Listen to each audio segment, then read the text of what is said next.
This begins CD 1.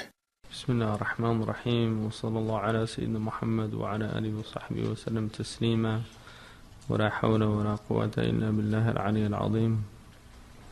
Imam al-Ghazali radiyallahu anhu, his name is Muhammad bin Muhammad al-Tusi.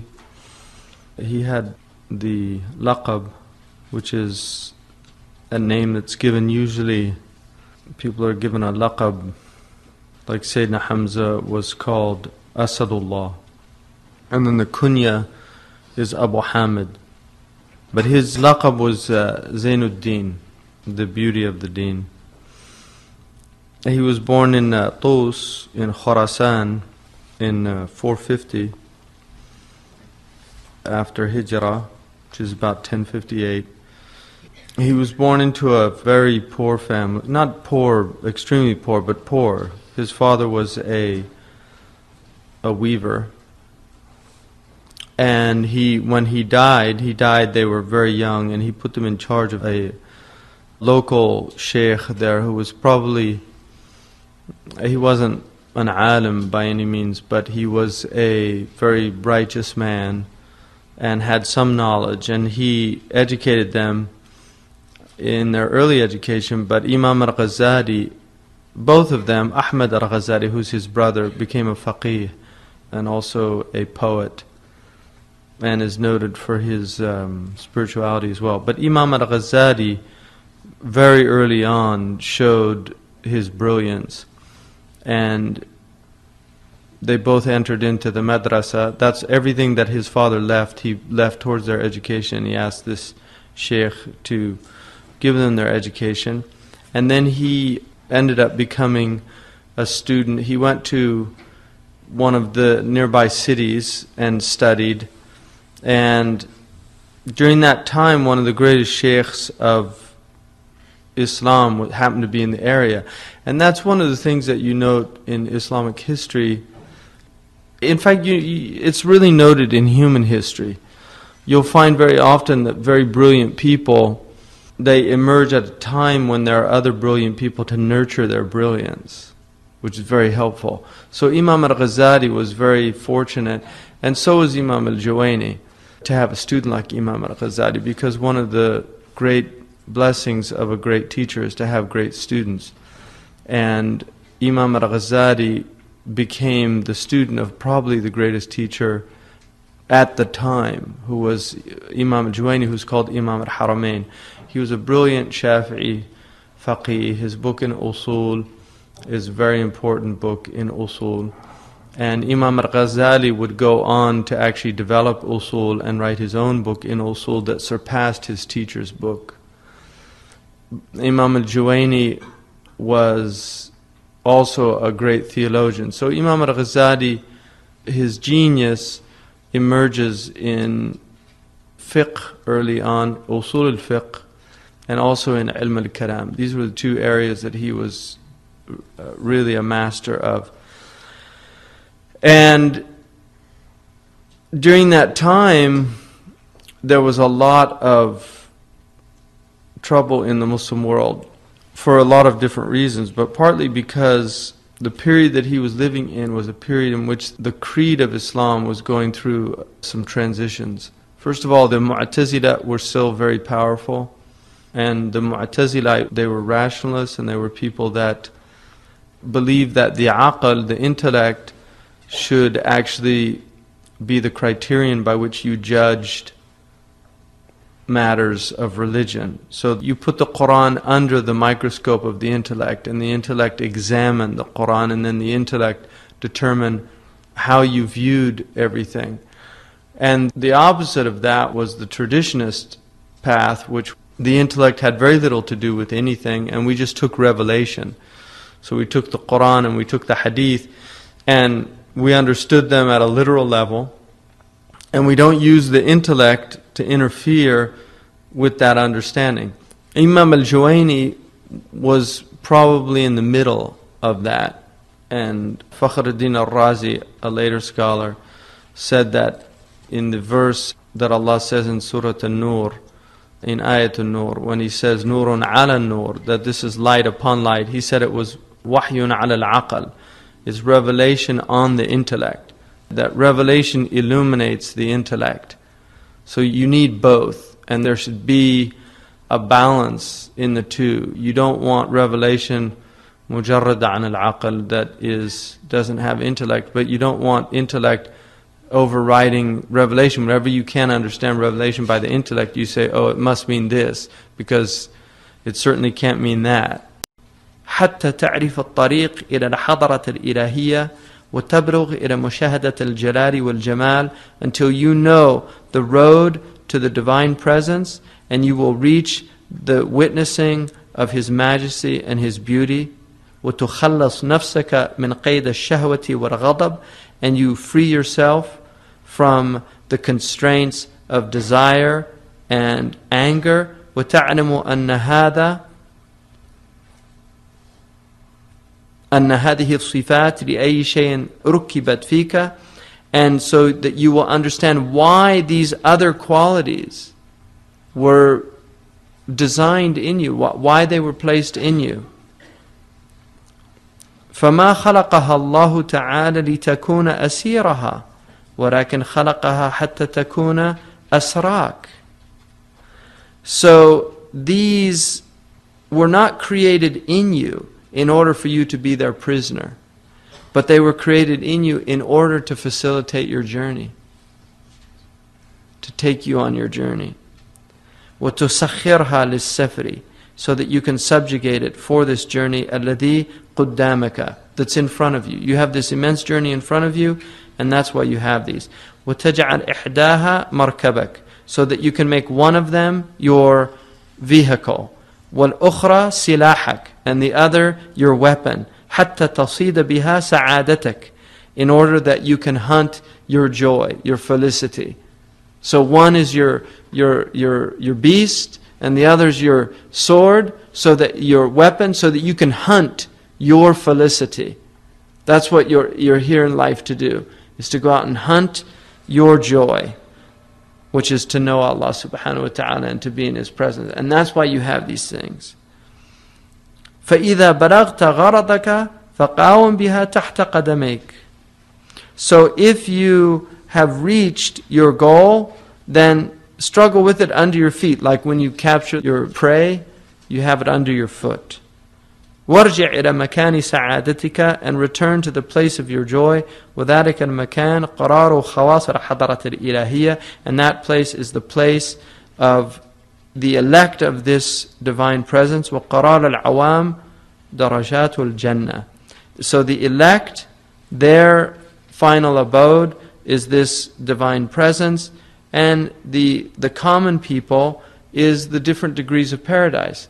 And this is an articulation of what you can call the path of sanctification and the path of salvation.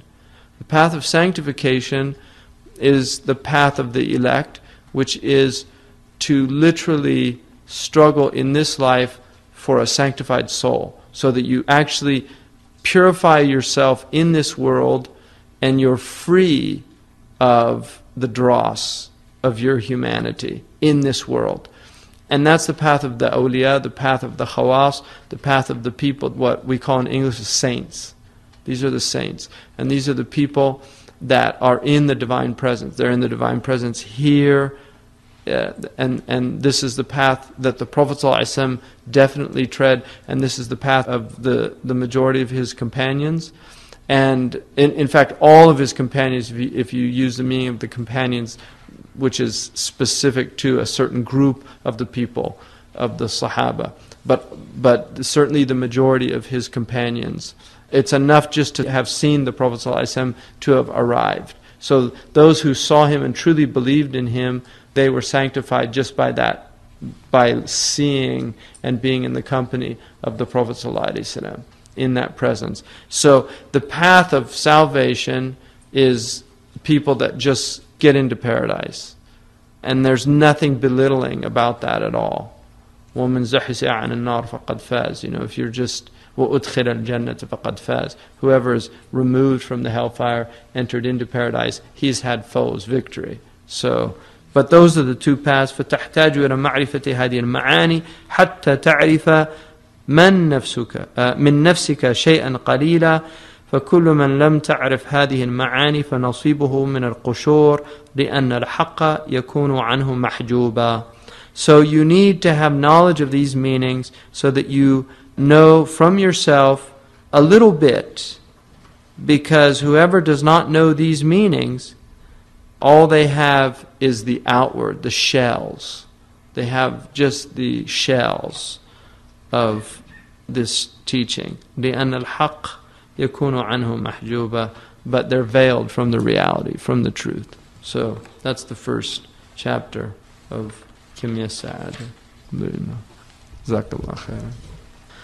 اللهم صل على سيدنا محمد وعلى آله وصحبه وسلم تسليما. جزا الله عنا سيدنا محمد خير ما جزى نبيا عن أمته. سبحان ربك رب العزة عما يصفون والسلام على المرسلين والحمد لله رب العالمين. End of CD 1. And so he was coming out of that madrasa, which placed an immense amount of emphasis on the intellect, but not to the degree where the intellect overshadowed the revelation. So that's an important aspect of it. Imam al-Juwayni said about Imam al-Ghazali that he was an ocean. So his own teacher was aware that he had an ocean. He said, Bahrun Mughdiq. He was a copious or vast ocean of knowledge.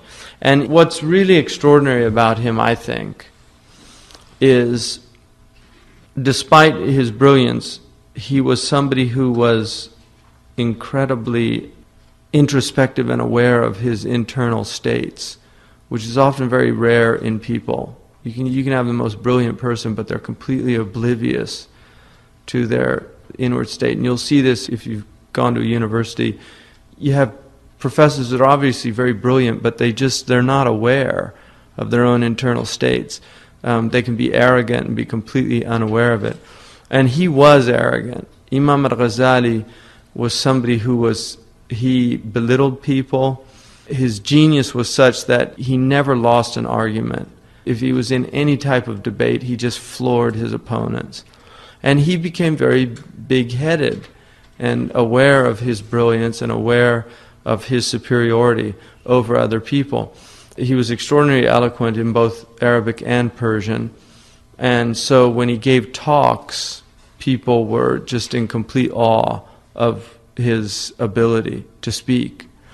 And what happened was, in his 30s, at a very young age, he was only about 34, he became the head professor at the most prestigious university in all of Islam, which was the Nizamiya in Baghdad. So in academia, 34, you're just finishing your PhD by 34. So that's like a young whippersnapper. And he's being put in charge of, and at his lessons, hundreds of ulama attended. The students didn't even get into the lectures because it was all ulama. So you can imagine the situation that he was in. It was the ulama that were attending his lectures. It wasn't the students, because a lot of them couldn't understand what he was talking about.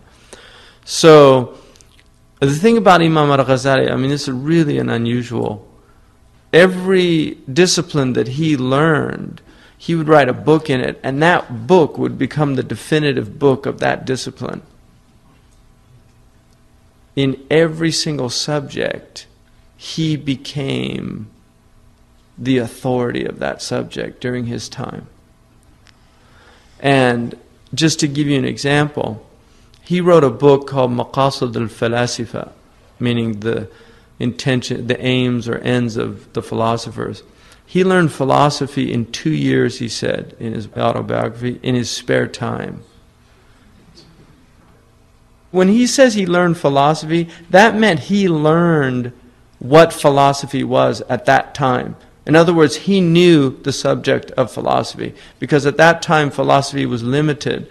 Now you have a lot of different philosophies. At that time you only had certain philosophies, and you could actually learn all of the philosophies. He mastered Plato, Aristotle, Ibn Sina, Al-Farabi in his spare time. He says he read it when he had free time.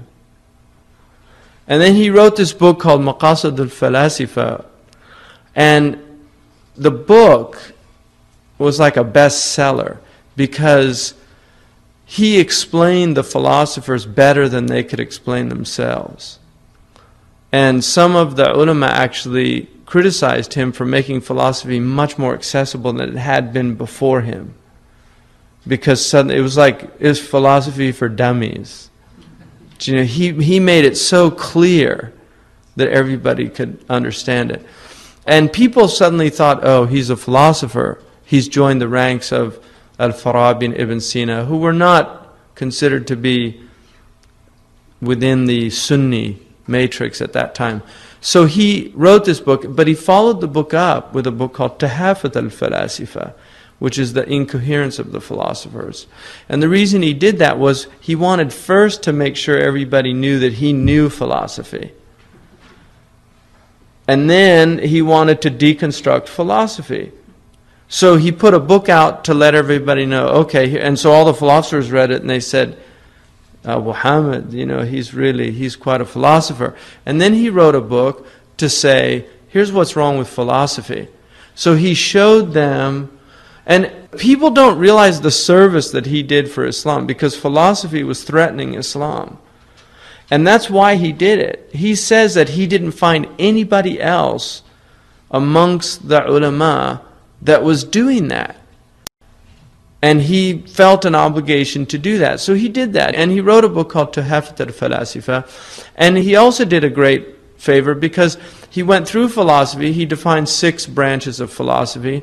And he said out of the 6 branches, 5 branches are actually fine. They're not really a problem. Politics isn't a problem. That's an Islamic science. Ethics isn't a problem. That's an Islamic science. Mathematics is not a problem. That's an Islamic science. He said these are all fine.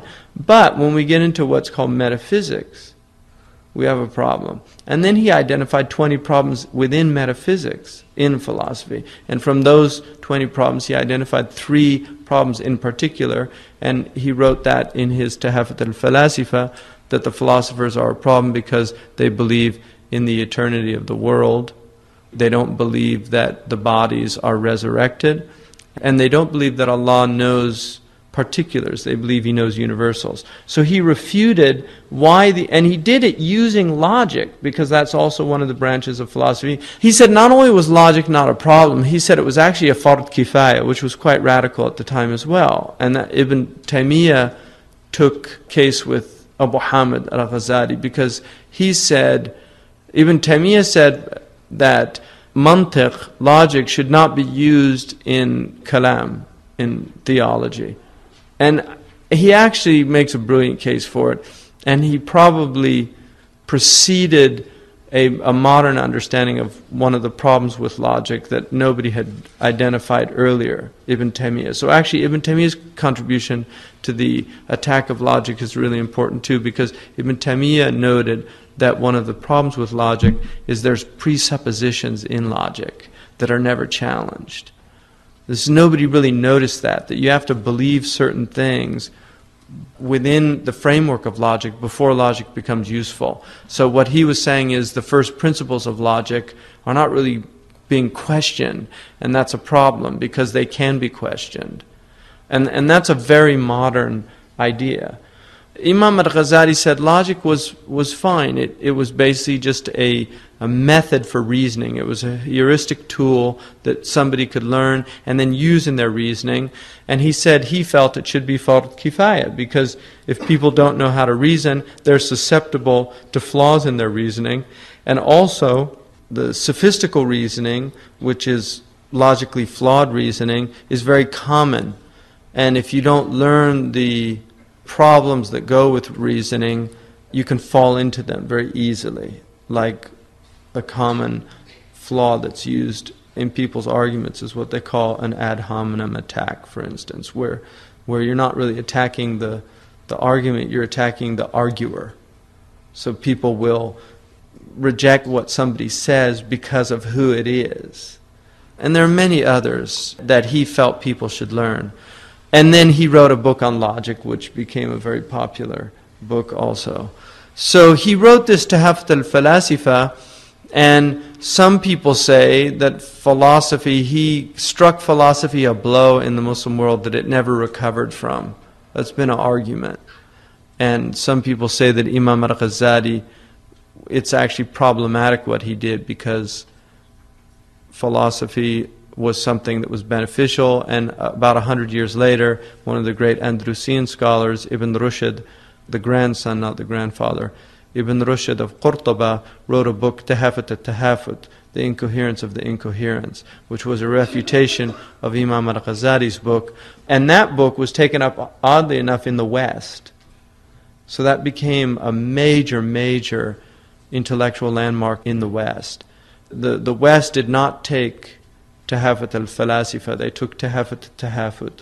So the West actually chose to go the way of Ibn Rushd and not the way of Imam al-Ghazali. The Muslim world chose to go the way of Imam al-Ghazali and not the way of Ibn Rushd. Now, one could argue, and many modern Muslims have argued, is that Imam al-Ghazali is actually at the root of the backwardness and the problems that are wrong with the Muslim world. I mean, this is a modern argument that you'll actually find in books and amongst certain groups of thinkers in the Muslim world, particularly in the late 19th, early 20th century. There was a real attack on Imam al-Ghazali. Now you have to understand the importance of that attack, because Imam al-Ghazali was called Hujjat al-Islam, the proof of Islam. Imam al-Ghazali is to Islam what St. Thomas Aquinas was to Catholicism. He really laid the foundations for the Islamic religion during his time, and those foundations carried the religion for the next several centuries, really almost 1,000 years. So there are Muslims that argued that. Now, if you look at it at a deeper level, you have to become aware of the fact that the West has lost their religion. The path, the course that they chose to take destroyed their faith. Europe is a faithless civilization now. Really. Now, America is not a philosophical country. America has never engaged in serious philosophy. The only philosophical tradition in America is pragmatism. Europe was engaged in philosophy at a very deep level. It's a pragmatic country, and it's had a very interesting relationship with faith. It's kind of a love-hate relationship, but it's had an interesting relationship with faith. But Europe's faith, the underpinnings of it were beginning to erode in the 17th and 18th century. By the 19th century, at the intellectual level, there was serious erosion. The 20th century, with 2 world wars, pretty much wipes out the faith of Europe. That's what happens. Now, one of the real interesting aspects of the modern world is the faith of the Muslims. I mean, this is something that if you look at the modern world, the faith of the Muslims is an anomalous aspect to the modern world. And what's interesting about the faith of the Muslims is the faith of the Muslims is still very strong amongst even the intelligentsia, although we're seeing the erosion of it now, which is a very dangerous sign, because secularity is becoming very strong in the intellectual classes. Like if you go to South Asia, if you go to Pakistan, and you meet with the intellectuals, the people that are at that very high level, you'll often find that they're opposed to religion. The same will be true in the Arab world. You'll find a lot of the intelligentsia, the people that study thought, philosophy and things like that. You'll find that. So that is becoming the case, but it wasn't the case. So Imam al-Ghazali, he dealt this blow to philosophy. Now, the second thing that he did, which is extremely important, is Imam al-Ghazali took the esoteric element to religion. And if you look at any religious tradition, you will find there's very often a split occurs early on between exoteric religion and between esoteric religion. Exoteric religion is the formal aspect of the religion, the outward, it's the body of the religion. And so you have, for instance, in Judaism, the exoteric aspect of Judaism is the 613 laws that they have to follow to be a Jew. So you learn these laws, and they become often ritualized, and people tend to forget what they were originally there for, and begin to really make that outward aspect of the religion the sole aspect of the religion. That's exotericism. Esotericism is when you focus on the inward aspects of the religion and forget the outward aspects of the religion. In Islam, probably the most significant example of that is Ismailism. Right? The Ismailiyah were probably the most significant example of esotericism, where the religion is all secret esoteric meanings, and the exoteric religion is for the common people. It's for the people that don't understand what true religion is, that they need those outward forms. And during Imam al-Ghazali's time, probably the biggest threat to religion after philosophy was esotericism. So not only did he defend Islam from the philosophers, he defended Islam from the Ismaili Batinists. And that's why they do not like him to this day. The Ismaili tradition does not like Imam al-Ghazali because much of his emphasis was against the Batinists. Now, one of the aspects of the Batinists were the assassins, who were very powerful at the time. They were like terrorists. I mean, they really did terrorize the rulers. They were assassins. They would live amongst a ruler for 10 years, get their secret message, and then one day just in the court literally stab the ruler. Everybody thought it was a loyal servant, but he was actually a spy for the assassins. So he was fighting these, and you can't imagine the courage of the man, because it was an incredibly dangerous thing to do at the time. So he had immense courage in doing that. Now, what happens to Imam al-Ghazali in his late 30s is he begins to have an internal crisis. I mean, what some people might call a midlife crisis. But he was deeply troubled by his personality. And he was troubled by the fact that all the things that he was teaching, he wasn't really practicing. And so he was having this crisis of being the teacher who wasn't practicing.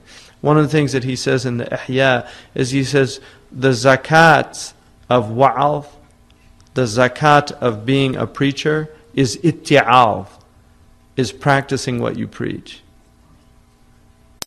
That's the zakat of wa'al. That you can't tell others. أَتَأْمُرُونَ النَّاسَ بِالْبِرِّ وَتَنْسَوْنَ أَنفُسَكُمْ.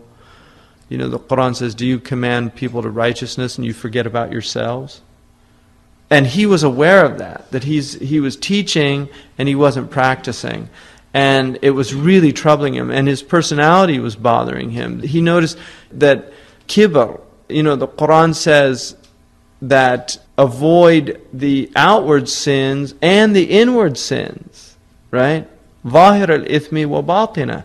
Avoid the outward sins and the inward sins. And so he felt that the formalists, he called them mutarassimun, the people of the rusum, the people of the form of the religion. And he said that the ulama of his time were mutarassimun. They had really turned Islam into a formalist tradition. And he said that the spirit of Islam was lost.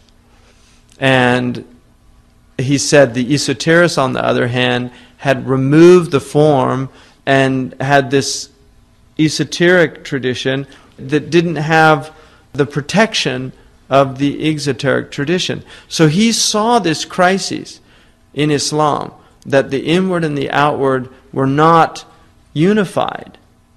And so that was another challenge that he took up. But he realized he couldn't do that if he wasn't real. If he wasn't living that thing, he couldn't do that. He couldn't tell people that this religion is about purifying the heart, and his heart wasn't pure. He couldn't do it. So, at the age of about 38, at the height of his eminence, literally everybody knew about this man. His book of ethics was the book that surpassed all the previous works of ethics. Ibn Miskawi, Raghib al-Isbahani. I mean, there were many great ethicists, but it was his book everybody was reading. His book on logic, his book on aqidah, his book in usul is still considered. I mean, I asked Shaykh Abdullah bin Bayy, because he's a master of usul. I asked him, of all the books of usul, which one did he... I said, if you were on a desert island and you could only have one book of usul, what would it be? And he said the Muwafaqat, which is Imam Shatibi's book. And I said, but that doesn't really have all the... It doesn't have all the books of usul. It doesn't deal with all the subjects of usul. And he said, well, if I had to have a book that dealt with all, then it'd be al-Mustasfa of Imam al-Ghazali. So, and Imam al-Ghazali, he's really the first person to develop the science of the maqasid. Imam al-Shatibi took it to another level, but it was Imam al-Ghazali that really developed the science of maqasid al-Sharia. So, Imam al-Ghazali at that time, he said that internally, one day he would say, you have to give up all this dunya, and you have to turn away, and the next day he would say, you can't give up, how can you give up your position, and this is just whisperings, and so shaitan would come and say things, and he really was, it was happening internally, he was going back and forth between these two states, and then one day he went to class, and he couldn't talk, literally, he just looked out, which would be incredibly embarrassing for a teacher, obviously, to come and literally couldn't talk. So he's looking at hundreds, possibly thousands of people, many of them ulama, and he can't talk. Literally. Just imagine that state. And they take him home, the doctors come, and he's described all of this, and the doctors are all looking, scratching their heads. Some say it's this, some say it's that. This humor's overridden the other humors. He needs bloodletting, he needs this, he needs that. And finally the doctors concluded this isn't in his body, it's in his soul. And they said, we're not psychiatrists, we're physicians, so he needs a psychiatrist. I mean, at that time they said ilm al-nafs, he needs somebody who knows the psychiatry, the knowledge of the self. And Imam al-Ghazali at that point realized that he had to set out on this journey. So he puts his family in a situation where they were taken care of. He had daughters. His only son died, Hamid. And his wife was taken care of. And he said he was going to go on Hajj. And he set out. And he spends 10 years of his life pretty much just traveling in the Muslim world and not telling people who he was and living in a total state of abasement. His livelihood was done by copying books out. He used to copy books and sell them. And he actually became a janitor. He became a janitor at the Umayyad Mosque in Damascus. So he used to sweep the mosque, and then he was given a room there, and he used the room as a khalwa, but literally nobody knew who he was. They were teaching his books in the mosque. And he actually mentioned, he came upon places where they were teaching his book. He was once in a madrasa, and one of the teachers was saying, well, like the great Shaykh Abu Hamid al-Ghazali said, and he said he had to leave because he feared the ujab coming into his heart. It's just really amazing person. For 10 years, that's what he did. There's actually, at one point, there was a group of ulama sitting, and this man came up and he asked a question, and Imam al-Ghazali was literally sweeping nearby. and he heard this man ask this question, and none of the ulama could answer. So Imam al-Ghazali saw this man, and he was worried that he wasn't getting the guidance that he needed. So he went up to the man and he told him, you know, the answer to your question is this. And the man looked at me, he started laughing, and he said, all those ulama couldn't answer me, and you think I would believe you? You're just a janitor. And somebody from the thing called him over and he said, what are you going on about? And he said that the answer to the question was such and such. And all these men were amazed at that. And he said he had to leave. He left at that point again, because he just didn't want anybody to know who he was. And that was his state. So at the age of 48, he goes back, partly because he missed his family and he wanted to see his daughters, but also because he had accomplished what he set out to do. And during that time, he wrote the Ihya Ulumuddin. So he goes back, and he did not want to go back to teaching.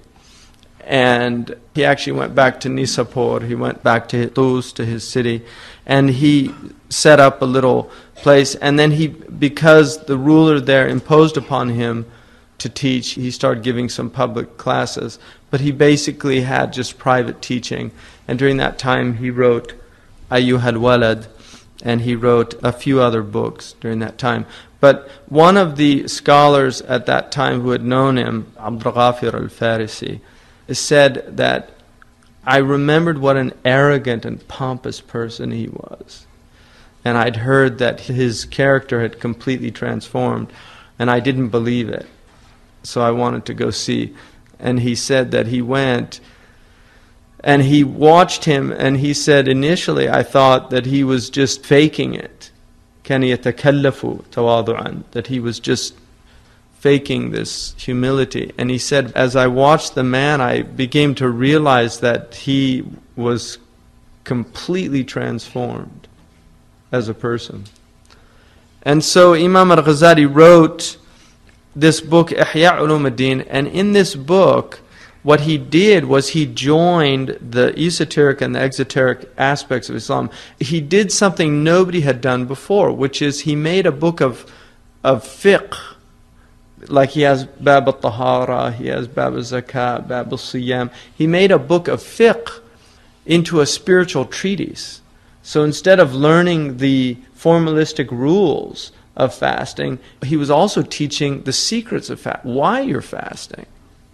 So he was teaching the maqasid, the spiritual maqasid of fiqh, and nobody had done that. They'd done it in books, separate books, but nobody had the idea of putting these two together and saying, this is the way you should teach this to people, because they have to know why they're doing these things.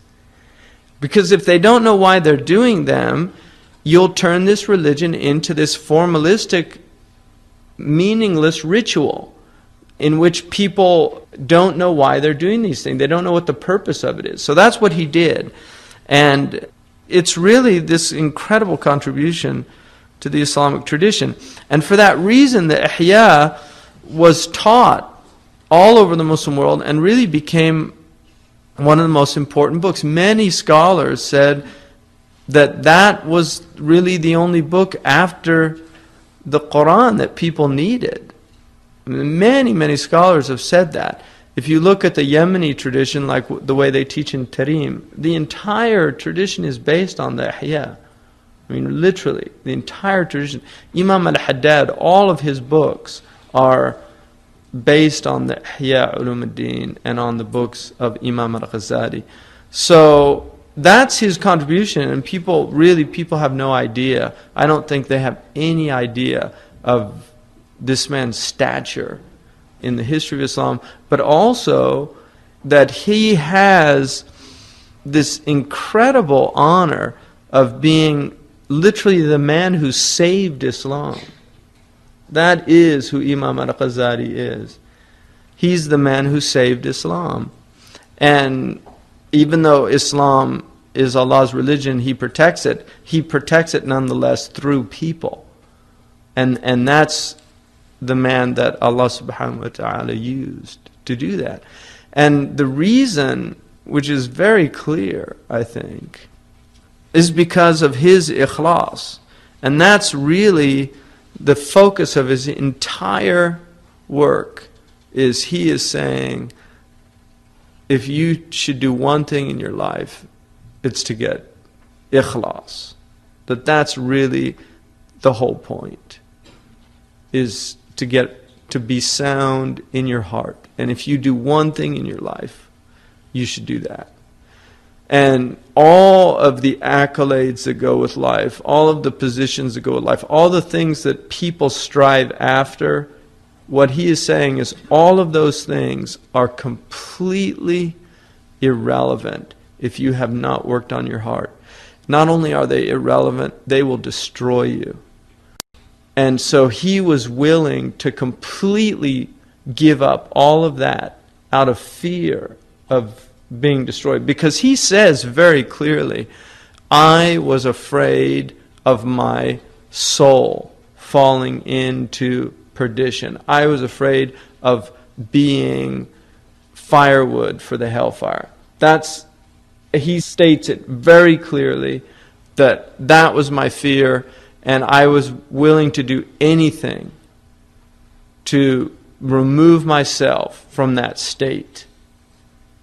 And that's what he did. And that's why he is who he is. I mean, that is why we honor him today. That's why he has the position that he has. That's why Allah elevated him, because he abased himself for the sake of Allah. And so he is somebody eminently worth studying, and he's written no book that isn't a masterpiece. Even before, he had some criticisms of the books that he wrote before his spiritual period. And he only lived 6 years after he came out of his 10-year khalwa.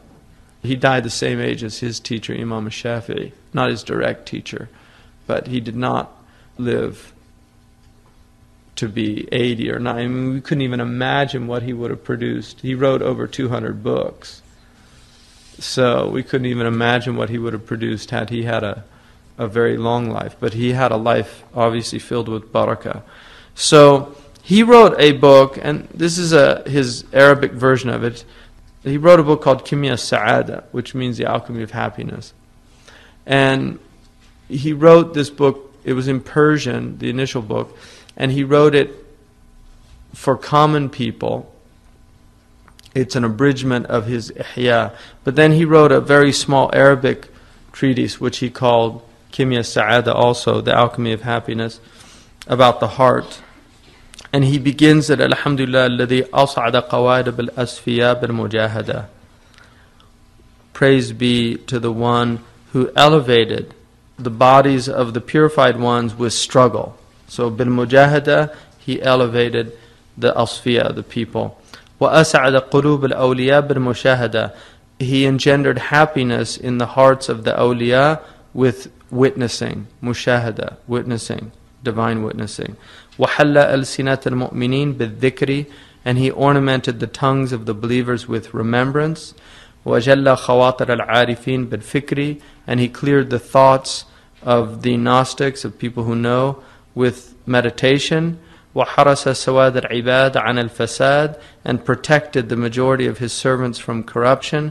وحبس مراد الزهاد على السداد, and he constrained the people of zuhud, of giving up in what was right and upright. وخلص أشباح المتقين من ظلم الشهوات, and he saved the people of taqwa from the oppression of their desires.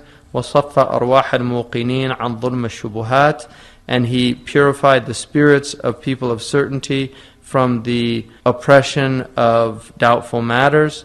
وقبل أعمال الأخيار بأداء الصلوات, and he accepted the works of righteous people but through the performance of their prayers.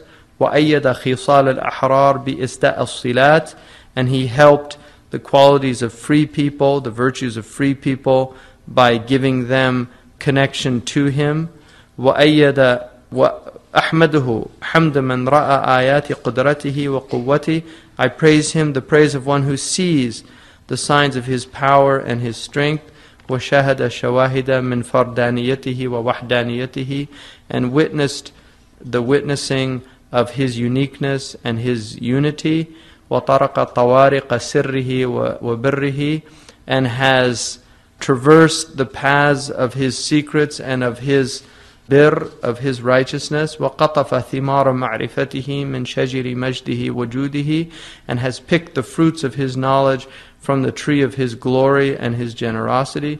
أشكره شكر من اخترق واخترف من نهر فضله وإفضاله. I thank him the thanking of one who has forged and drunk from the river of his bounty and his generosity. وأؤمن به إيمان من آمن بكتابه وخطابه وأنبيائه وأصفيائه ووعده ووعيده وثوابه وعقابه.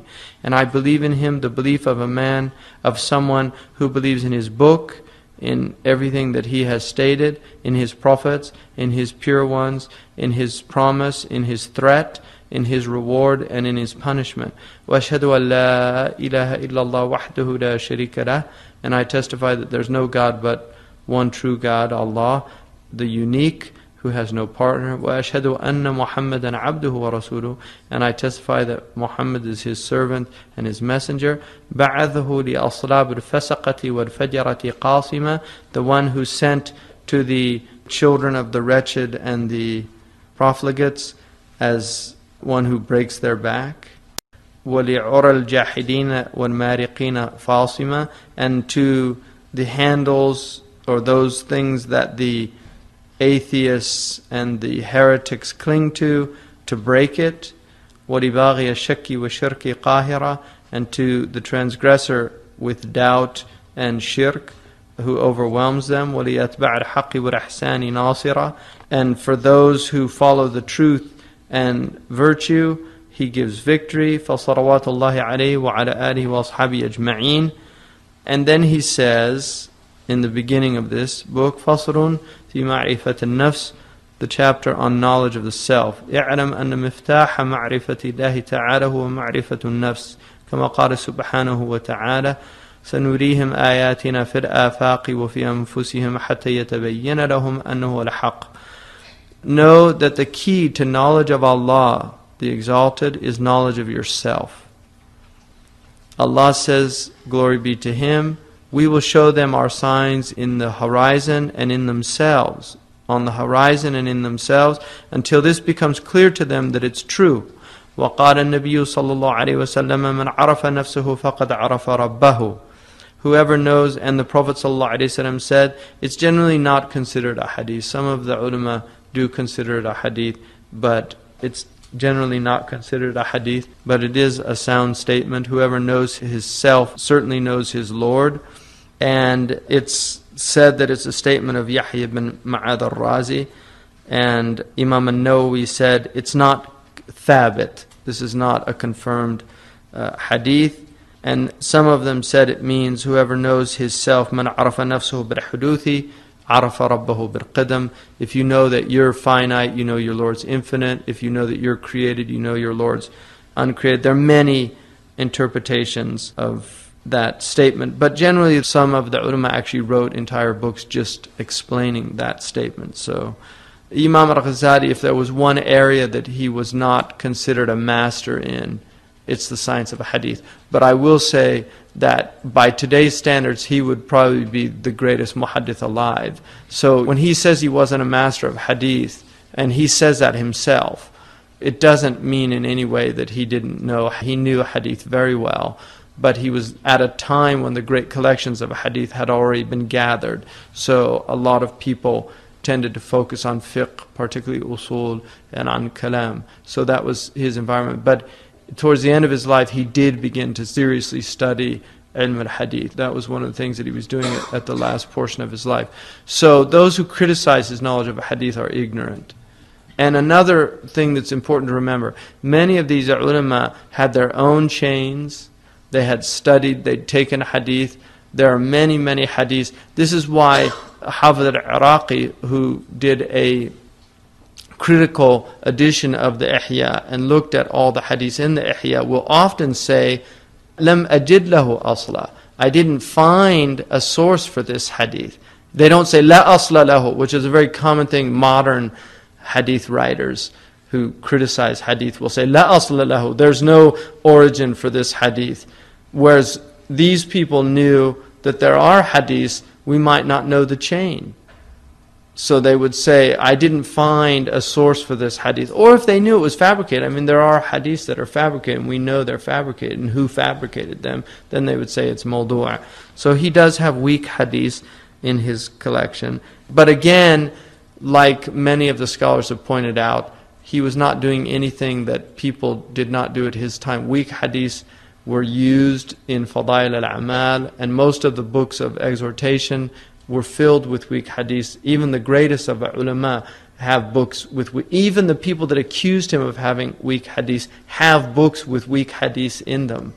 Like Ibn al-Jawzi criticized some of his books. In fact, Talbisu Iblis, which a lot of people quote, he has some criticisms of Imam al-Ghazali. He got the name of his book from Imam al-Ghazali. Talbisu Iblis was, Imam al-Ghazali said, I hope to write a book which I'm going to entitle Talbisu Iblis, to show how Iblis has tricked so many of the Sufis and people that are on. So Ibn al-Jawzi wrote the book Talbisu Iblis to show how the Sufis had been tricked by Iblis. He got the idea from Imam al-Ghazali, but he criticizes Imam al-Ghazali in the book. And Ibn al-Jawzi was a great alim. And, نحسبهم من أولياء الله, from the people of wilaya, inshallah. So the ulama criticized each other, and that's just part of what ulama do. So I wouldn't take those things seriously. There's a lot of foolish people that read the criticisms of ulama, of other ulama. There's a lot of reasons why they criticize each other. Sometimes it's just hasad, flat out. Very common. And sometimes it's they genuinely think that this is a problem, and they could be wrong. And sometimes it's because during their time they do have a problem. Like during Ibn al-Jawzi's time, there was a real problem of extremism in Sufism. And so he wrote this book as a corrective, which is why Sidi Ahmed Zarruq says you have to be careful with that book, because he wrote it as a corrective. And when you write a corrective book, you will often go to the other extreme in order to create a corrective. So that's important to remember. So anyway, he mentions this hadith, and he says, وَلَيْسَ شَيْءٌ أَقْرَبَ إِلَيْكَ مِن نَفْسِكَ. There's nothing closer to you than your own self. فَإِذَا لَمْ تَعْرَفْ نَفْسَكَ فَكَيْفَ تَعْرَفْ رَبَّكَ. If you don't know yourself, how are you going to know your Lord? If there's nothing closer to you than yourself, if you don't know yourself, how can you know anything else? فَإِنَّمَا تَعْرِفُ الْجِسْمَ الظَّاهِرِ فَإِنْ قُلْتَ إِنِّي أَعْرِفُ نَفْسِي. So if you say to me, I know myself, I say to you, فَإِنَّمَا تَعْرِفُ الْجِسْمَ الظَّاهِرِ. You know your outward form. الَّذِي هُوَ الْيَدْ وَالرِّجْلِ وَالرَّأْسِ وَالْجُثَّةِ. The hand, you know the foot, you know the head, you know your body. وَلَا تَعْرِفُ مَا فِي بَاطِنِكَ مِنَ الْأَمْرِ الَّذِي بِهِ إِذَا غَضِبْتَ ضَرَبْتَ الْخُصُومَ. You don't know your internal reality. I'm talking about that aspect of yourself that if you get angry, you want to argue. You don't know why. Why do you get angry? وَإِذَا اشْتَهَيْتَ طَرَبْتَ النِّكَاحِ. Or if you become desirous, you look to what's going to satisfy your desire. وَإِذَا جَعْتَ طَرَبْتَ الْأَكَلِ. Or if you get hungry, you're suddenly looking for food. وَإِذَا عَطِشْتَ طَرَبْتَ الشَّرَبِ. That if you get thirsty, you go looking for drink. You don't know why you do those things. What's the thirst mechanism? وَالدَّوَابُ تُشَارِكُكَ فِي هَذِهِ الْأُمُورِ. And animals share all those things that I just mentioned. Animals have all those things. If they get hungry, they go and they eat. If they get thirsty, they go, they drink. The animals have that. So you have the knowledge of the animals. فالواجب عليك أن تعرف نفسك بالحقيقة حتى تدري أي شيء أنت. So it's an obligation upon you to know yourself in reality, the reality of yourself, so that you will know who are you. You'll know who you are. وَمِنْ أَيْنَ جِئْتَ إِلَى هَذَا الْمَكَانِ, and where you came to arrive at this place. وَلِأَيِّ شَيْءٍ خُلِقْتَ, and why were you created? وَبِأَيِّ شَيْءٍ سَعَادَتُكَ, through which thing is your felicity? وَبِأَيِّ شَيْءٍ شَقَاؤُكَ, and through which thing is your damnation? وَقَدْ جَمَعْتَ فِي بَاطِنِكَ وَقَدْ جُمِعَتْ فِي بَاطِنِكَ صِفَاتٍ. In you, certain qualities have been gathered. There are attributes that have been gathered in you.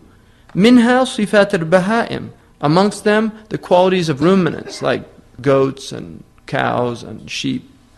وَمِنْهَا صِفَاتَ السِّبَاعِ, and in them the qualities of predators, like lions and tigers. وَمِنْهَا صِفَاتُ الشَّيَاطِينِ, and in them the qualities of demons. وَمِنْهَا صِفَاتَ الْمَلَائِكَةِ, and in you has been gathered the qualities of angels.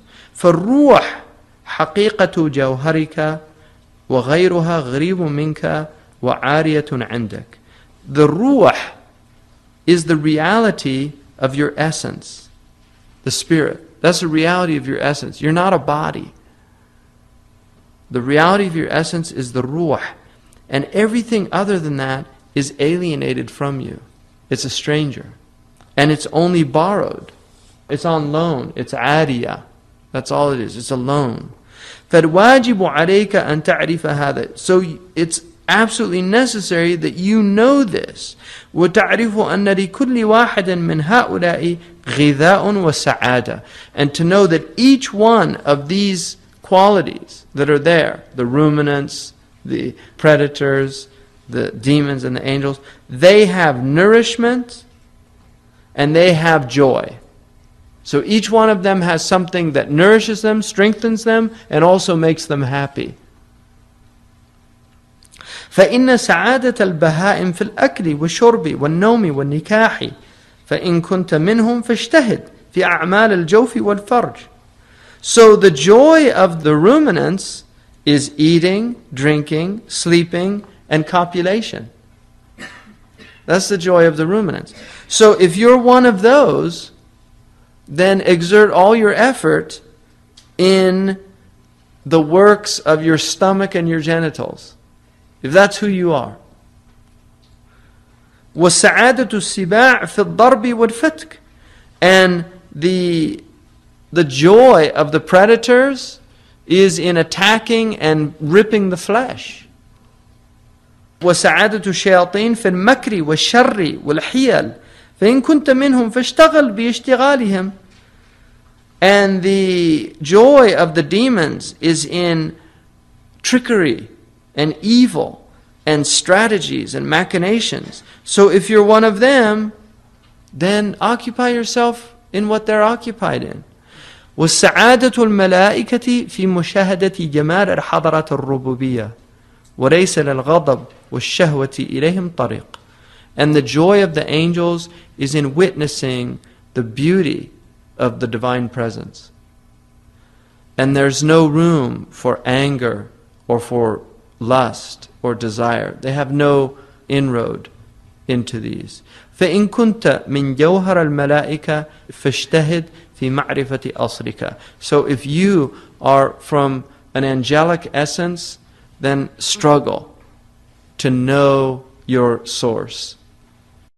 This begins CD 2. بسم الله الرحمن الرحيم وصلى الله على سيدنا محمد وعلى آله وصحبه وسلم تسليما ولا حول ولا قوة إلا بالله العلي العظيم. اللهم افتح علينا حكمتك وانشر علينا رحمتك يا ذا الجلال والإكرام. وصلى الله على سيدنا محمد وعلى آله وصحبه وسلم تسليما.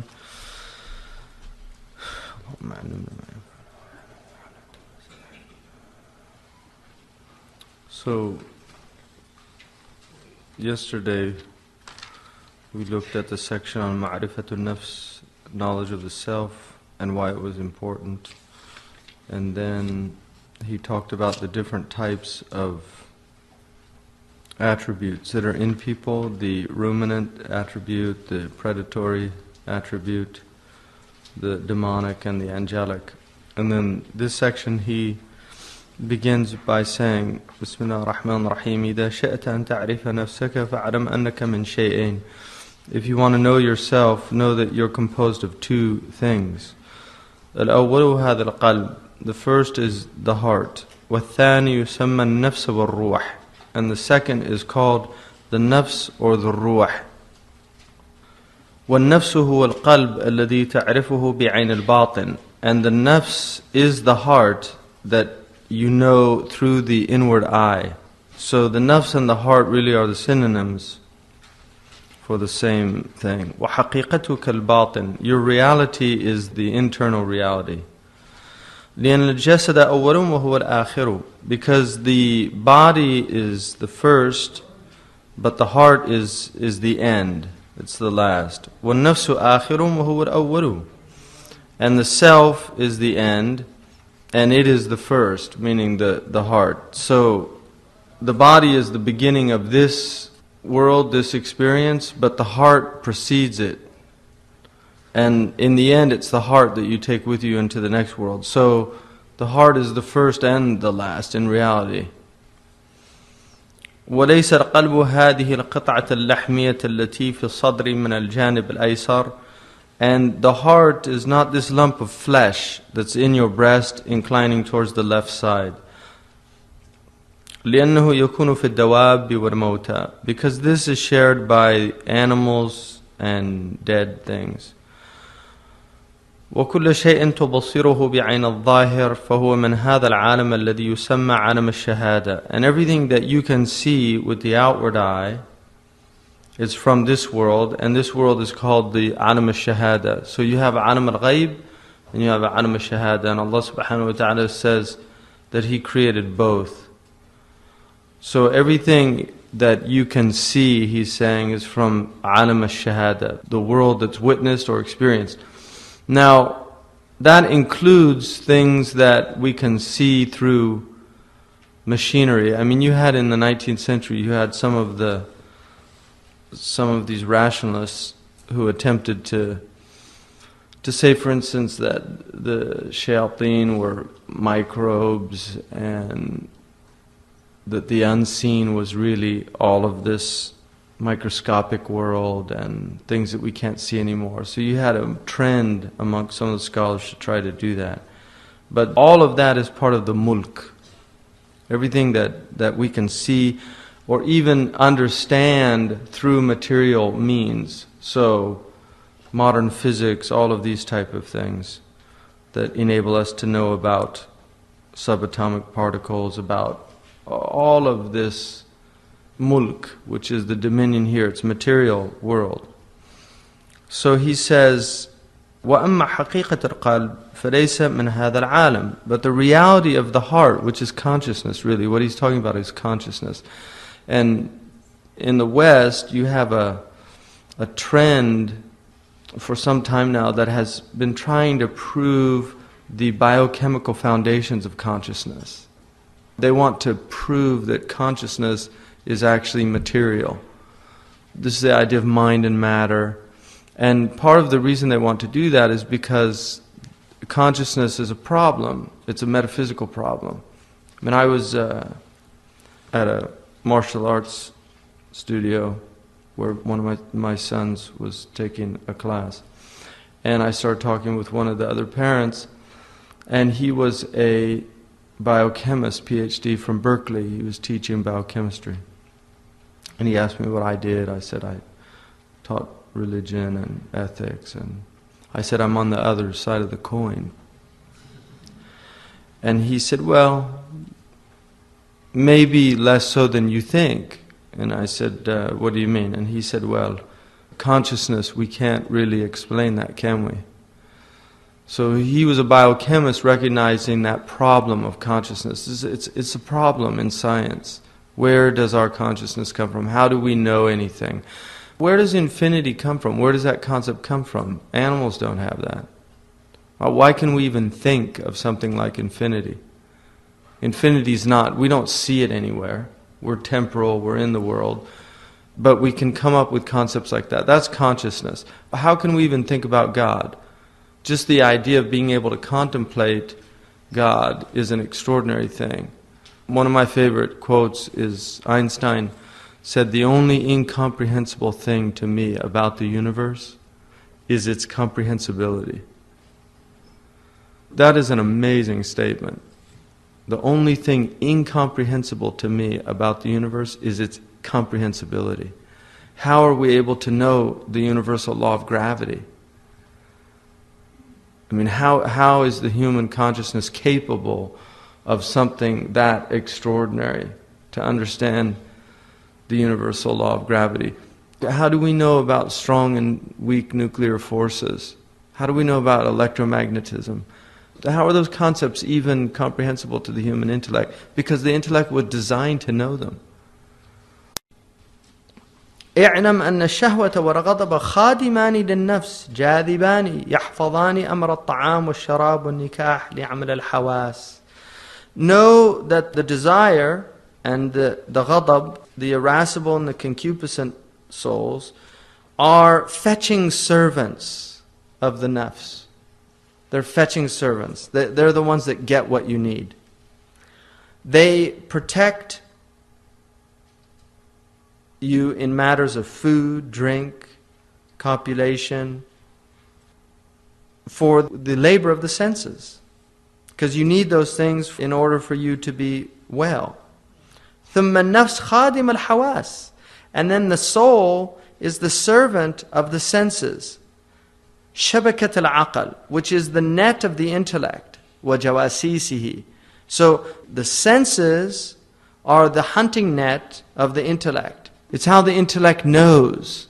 It uses the senses as a net that it throws out to catch reality so that it can understand these things. So you have sight, you have sound, this is a shabaka, it's like a hunting net. وَجَوَاسِيسِهِ يُبْصِرُ بِهَا صَنَائِعَ الْبَارِ جَلَّتْ قُدْرَتُهُ. And it's also the spies that are able to see the creation of Allah subhanahu wa ta'ala. Majestic is His power. ثُمَّ الْحَوَاسِ خَادِمُ الْعَقَلِ. And then these five senses are the servant of the intellect. وَهُوَ لِلْقَلْبِ سِرَاجٌ وَشَمْعَةٌ يُبْصِرُ بِنُورِهِ الْحَضَرَةَ الْإِلَهِيَّةِ. And they are for the heart, for this consciousness, a lamp and a candle. The light by which they're able to see the divine presence. They're able to experience it. لأن الجنة وهي نصيب الجوف أو الفرج محتقرة في جانب تلك الجنة. Because the delight of the senses, and this is their portion of the stomach and the genitals, that's what the senses delight in. That's their Jannah. The Jannah of the senses is food and sex. That's the pinnacle of their delight in this world. These are insignificant in relation to this other delight, which is the delight of divine awareness, of divine consciousness. ثُمَّ الْعَقْلُ خَادِمُ الْقَلْبِ. And the intellect is the servant of consciousness. وَالْقَلْبُ مَخْلُوقٌ لِنَظْرِ جَمَالِ الْحَضَرَةِ الْإِلَهِيَّةِ. And the heart was created to see and contemplate the beauty of the divine presence. So all of these things are servants for this heart. It's not the other way around. But what happens in the world is people make all of these things the commanders, and the heart becomes subservient. فَمِنْ اجْتَهَدَ فِي هَذِهِ الصُّنْعَةِ فَهُوَ عَبْدٌ حَقٌّ. So the one who is exerting his energies in this craft, that for which he was created, in this thing for which he was created, this is a true servant. مِنْ خِلْمَانَ الْحَضَرَةِ. From the youth of this presence. كما قال الله سبحانه وتعالى وما خلقت الجن والإنس إلا ليعبدون. I only created jinn and ins to worship me. So if you're doing this, you're indeed a true servant. You're fulfilling what you were created to do. معناه إِنَّا خَلَقْنَا الْقَلْبِ وَأَعْطَيْنَا الْمَلَكِ وَالْعَسْكَرِ. What this means is we created the heart. We gave it a mulk, a dominion. وَأَعْطَيْنَاهُ الْمُلْكَ وَالْعَسْكَرِ. We gave it a dominion and troops to protect the dominion. وَجَعَلْنَا النَّفْسَ مَرْكَبَهُ. And we made the soul its vehicle حَتَّى يُسَافِرَ عَلَيْهِ مِنْ عَالَمِ التُّرَابِ إِلَى أَعْلَى عِلِّيِّينَ. In order for it to travel upon this beast of the nafs from this dusty world to the highest of the heights. I mean, that's what we've been given. فَإِذَا أَرَادَ أَنْ يُؤَدِّي حَقَّ هَذِهِ النِّعْمَةِ جَلَسَ مِثْلَ السُّلْطَانِ فِي صَدْرِ مَمْلَكَتِهِ. So if he wanted to fulfill the right of this blessing, then he sits like the sultan in the midst of his dominion. وَجَعَلَ الْحَضَرَةِ الْإِلَهِيَّةِ قِبْلَتُهُ وَمَقْصِدُهُ. And he makes this divine presence his qibla, his direction, and his goal. وَجَعَلَ الْآخِرَةَ وَطَنَهُ وَقَرَارُهُ. And he makes the next life his true nation, his true birthplace, and his final abode. وَالنَّفْسَ مَرْكَبُهُ. And his nafs is his riding beast. وَالدُّنْيَا مَنْزِلَهُ. And the world is his way station. It's only a temporary alighting place. وَالْيَدَيْنِ وَالْقَدَمَيْنِ خُدَّامُهُ. And his two hands and his 2 feet are his servants. وَالْعَقْلَ وَزِيرُهُ. And his intellect is his minister. وَالشَّهْوَةَ عَامِلُهُ. And his desire is his laborer. It's doing the labor. وَالْغَضَبَ شِحْنَتُهُ. And his wrath is his police force. وَالْحَوَاسَ جَوَاسِيسُهُ. And his senses are his spies that he keeps in touch with his dominion. وَكُلُّ وَاحِدٍ مُوَكَّلٌ بِعَالَمٍ مِنْ عَوَالِمٍ يَجْمَعُ لَهُ أَحْوَالَ الْعَوَالِمِ. And every one of them is entrusted with a world or a domain amongst these domains in order for him to understand the conditions of the domain. So each one of these is there so that he can know what is the condition, what's the state, what's going on. وَقُوَّةَ الْخَيَالِ فِي مُقَدَّمَ الدِّمَاغِ كَالنَّقِيبِ. And the ability, the faculty of imagination is in the forefront of his intellect like a chief.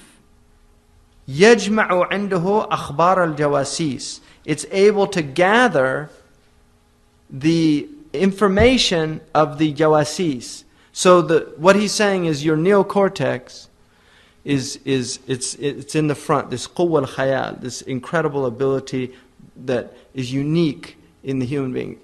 Animals don't share this quality, the ability for us to perceive, this ability of perception. He's saying that this is like a chief, and it takes in the news of the jawasis. The spies bring the news, and they tell them. The spies are the senses. It comes into the intellect, it tells them what's going on. And then he says, وَقُوَّةَ الْحِفْظِ فِي وَسَطَ الدِّمَاغِ مِثْلُ صَحْبِ الْخَرِيطَةِ يَجْمَعُ الرِّقَاءَ مِنْ يَدَّ النَّقِيبِ وَيَحْتَفِظُهَا إِلَى أَنْ يَعْرِضَهَا عَلَى الْعَقْلِ. And then the memory is in the middle of the brain. This is like the map master. It's the one who knows the terrain. And he gathers all of he's listening. He's there next to the chief. And he's gathering all the information and keeping it. Oh, he brought news because he brings the map and he says, this is happening over here. There's troops amassing over here. So he brings that and he's maintaining all of this. And when the intellect needs it, when the minister needs it, he's there to bring the information. That's what the purpose of the memory. فإذا بلغت هذه الأخبار إلى الوزير يرى أحوال المملكة على مقتضاها. So if they bring the news to the minister, the aqal, he's able to know the condition of his dominion. In other words, he can assess reality in reality. So what he's saying is basically is that this is an incredibly orderly system that we've been given. And if it's used properly, you will be in touch with reality and you'll be fulfilling your purpose. But just like out there, things go very, very wrong. They're going to greet you with flowers when you come in to the city. When the army comes in, they're going to throw flowers at you. The Jawasis weren't doing their job. Intelligence wasn't doing its job. They have weapons of mass destruction. Intelligence wasn't doing its job. So now reality is distorted. And what happens? Disaster. That's what happens, disaster, because they're out of touch with reality. And then you have the shihna is down there. We can make some money here because my salary's not enough. So you know what?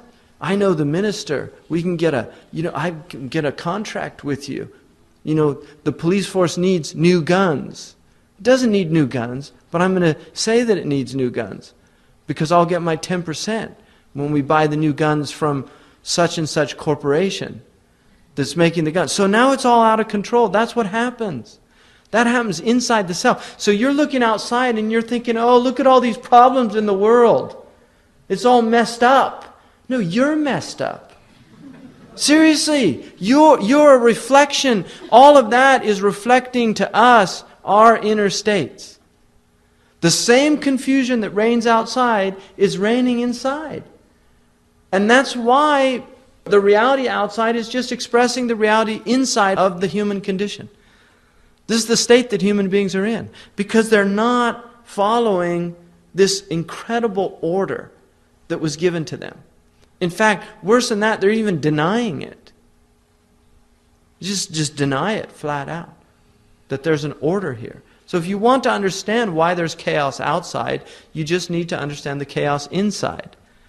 When your irascible nature is controlling your rational nature, when you can't control your anger, then you can understand why things are chaotic out there. Why everybody's angry out there.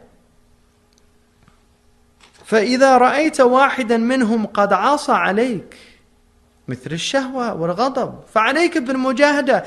If you see any one of these is rebelling against you, you have to struggle to suppress the rebellion. If the troops are rebelling, if they're out of control, you need to suppress the rebellion. وَلَا تَقْصِدْ قَتْلُهُمَا. Don't kill them. You don't want to kill them. لأن المملكة لا تستقر إلا بهما. Because the kingdom is not sound, it's not stable except with them. You need them. You need the concupiscence, you need desire, you need anger. If you don't have those, you don't have, the anger is your police force. You can't defend yourself. If you don't get angry, you can't defend yourself. If you don't have desire, you can't, there's no farmers to plow the fields, to bring food to the marketplace. فإذا فعلت ذلك كنت سعيدا. If you do that, you'll be felicitous. وأديت حق النعمة, and you'll fulfill the obligation of this blessing. ووجبت لك الخلعة في وقتها, and the robe of honor will come to you in time. This robe of honor. وإلا كنت شقيا. If not, then you're damned. ووجب عليك النكال والعقوبة, and there's nothing but punishment and chastisement that you warrant. That's it. جزاكم الله خيرا. سبحان ربك رب العزة عما يصفون والسلام على المرسلين والحمد لله رب العالمين. صلى الله على سيدنا. End of CD 2. I mean, that's what you have to conclude, that there is a relationship between consciousness and between the objects of consciousness. And that relationship is design. So he's talking here about al-qalb, this organ of consciousness. فَلَيْسَ مِنْ هَذَا الْعَالَمِ وَلَكِنَّهُ مِنْ عَالَمِ الْغَيْبِ. But it's not from this world, but it's from the unseen world. فَهُوَ فِي هَذَا الْعَالَمِ غَرِيبٌ. It's a stranger in this world. It's alienated from the world. So consciousness itself is alienated from the world. One of the reasons, one of the Andalusian scholars said that one of the reasons why people have to sleep is because the ruh is not of this world, it's of another world. And the ruh can't take too much materialism. It literally has to go back into the unseen world in order for it to get rest from the dunya. So sleep is a spiritual nourishment for the soul.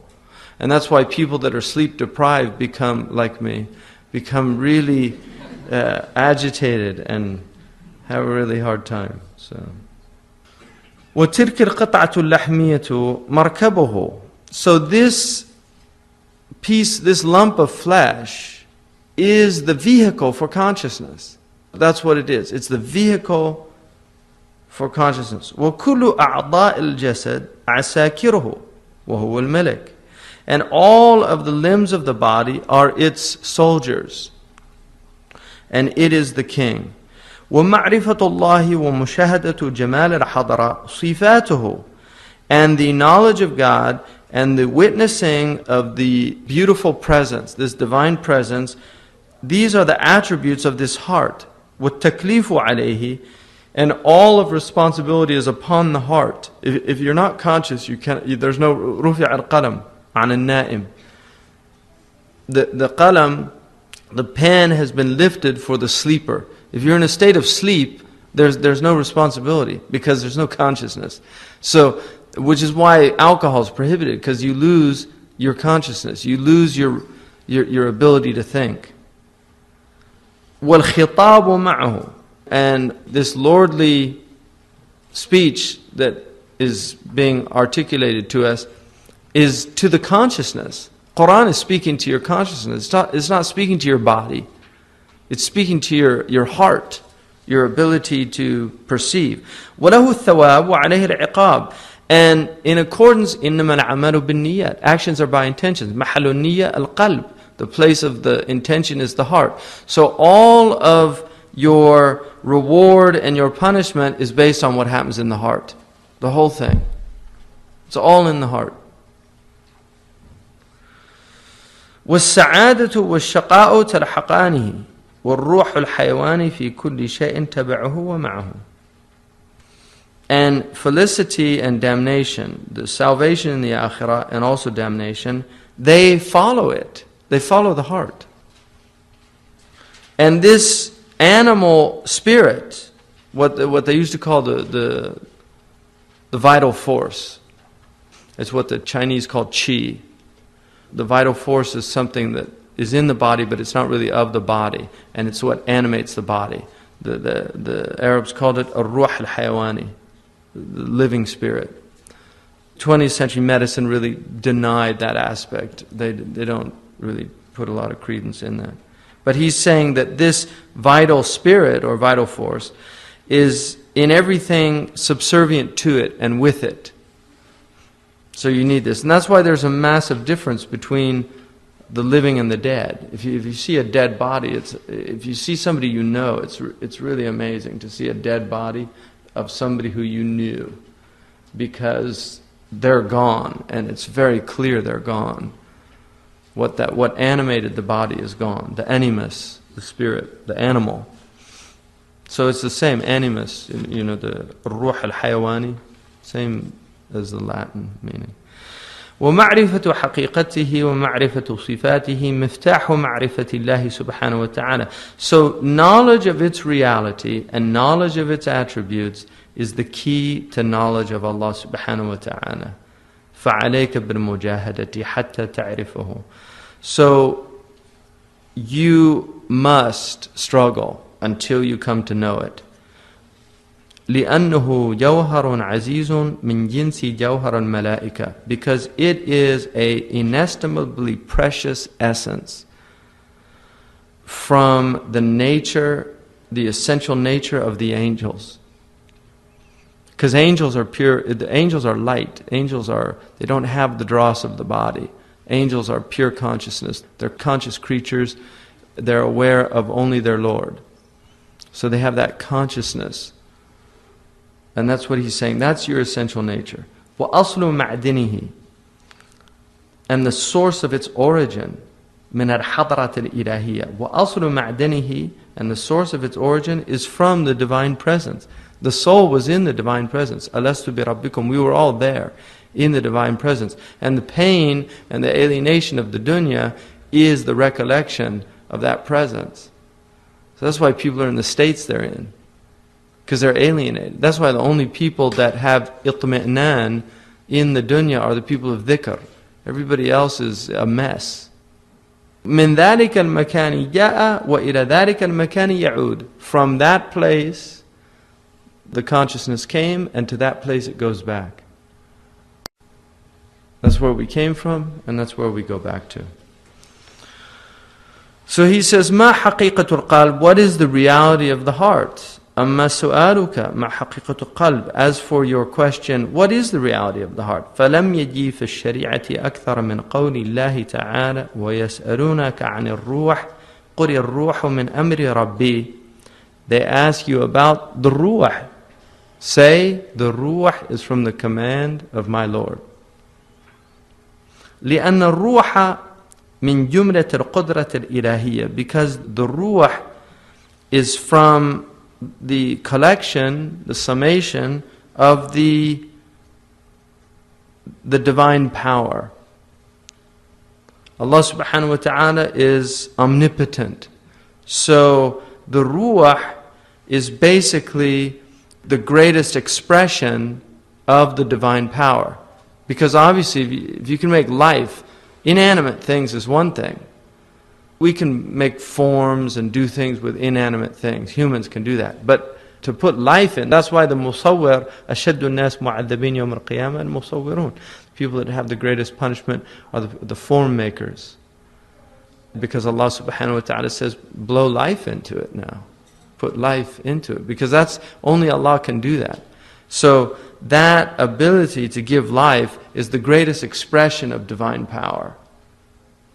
That He can animate us and give us life. And it's also an attribute of Allah subhanahu wa ta'ala. Al-haya is an attribute of Allah subhanahu wa ta'ala. And it's the ruh that gives this life. أَلَا لَهُ الْخَلْقُ وَالْأَمْرُ.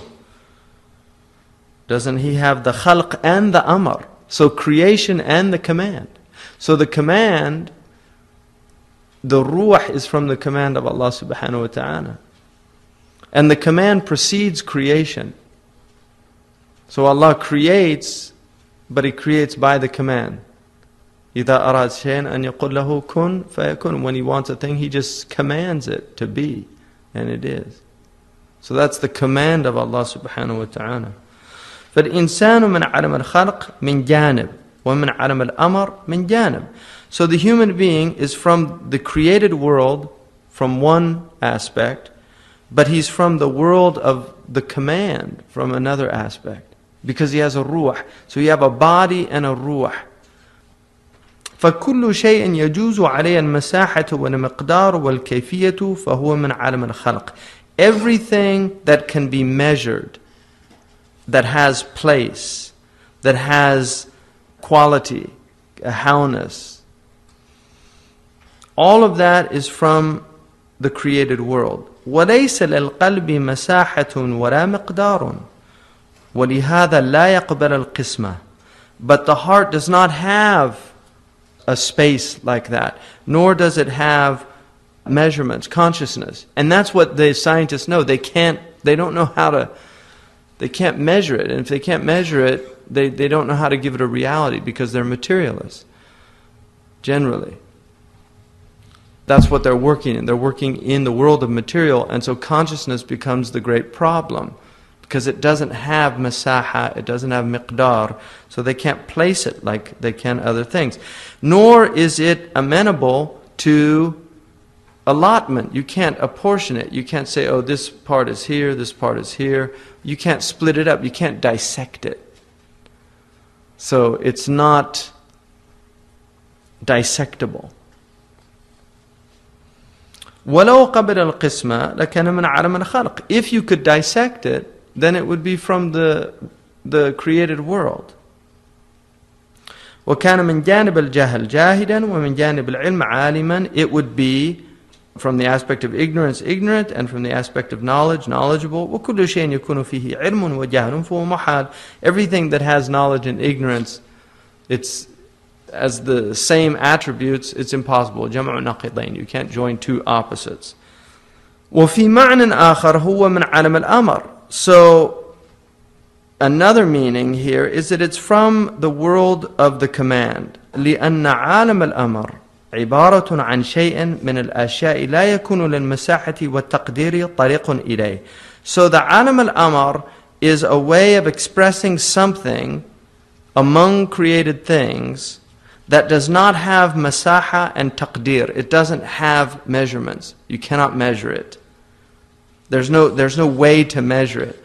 وَقَدْ ظَنَّ بَعْضُهُمْ أَنَّ الرُّوحَ قَدِيمٌ فَغَلَطُوا. So some people, because of this, they thought that the ruh was eternal. The philosophers, see, they thought the ruh, because they couldn't measure it, they thought, oh, then it must be eternal. So he's saying this is a mistake to think that. The ruh is created. But what he's saying is, it has a different quality. And so Allah has, he said, أَلَا لَهُ الْخَلْقُ وَالْأَمْرُ. He has the creation, but also he has the command. The command is different from the creation. So the created world and the world of the command are different. One is describing the material world and what can be seen, and the other is describing the immaterial world and what can't be seen. So they're differentiated, these two qualities. But he's saying, because of that differentiation, some people mistakenly thought, oh, that must mean it's not created. It's eternal with Allah subhanahu wa ta'ala. And that was the belief of some of the philosophers. وَقَالَ قَوْمٌ إِنَّهُ عَرَضٌ. And some of them said, oh, it's an accident. An accident in logic is something يَقُومُ بِهِ مَا قَامَ بِغَيْرِهِ. It's whatever needs something else to exist. So for instance, you have the flower, and then you have the color. The color is an accident, because the color exists through the substance. So the substance is essential, the color is accidental. That's what they call it. It doesn't mean by accident like we use it in common language. An accident is something that is not essential. And so that's what he's saying. Some of them said that the ruh was non-essential. It existed through the body. So what was essential was the body, the ruh was accidental. فَغَلَطُوا. But that's a mistake. لِأَنَّ الْعَرَضْ لَا يَقُومُ بِنَفْسِهِ. Because the accident cannot be substantiated by itself. It's not self-substantiating. وَيَكُونُ تَابِعًا لِغَيْرِهِ. And it always follows something else. فَالرُّوحُ هُوَ أَصْرُ إِبْنِ آدَمَ. The ruh is the origin of the children of Adam. It's the origin, so it can't be an accident. وَقَالِبُ إِبْنِ آدَمَ تَبَعٌ لَهُ. And the form of the son of Adam is actually subservient. It follows the spirit. فَكَيْفَ يَكُونُ عَرَضًا. So how could it be an accident? So he's refuting these views about the ruh that other people had. وَقَالَ قَوْمٌ إِنَّهُ جِسْمٌ. And some of them said, oh, it's material. These are the materialists. I mean, he's refuting each one of these different groups in his time. So there's some said, oh, it's a body. It must be material. And this is very modern. This is what they're trying to say now. They want to substantiate the materiality of consciousness. That consciousness is that it's really just chemical changes and exchanges. That's all it is. And so you take away that and you don't have consciousness anymore.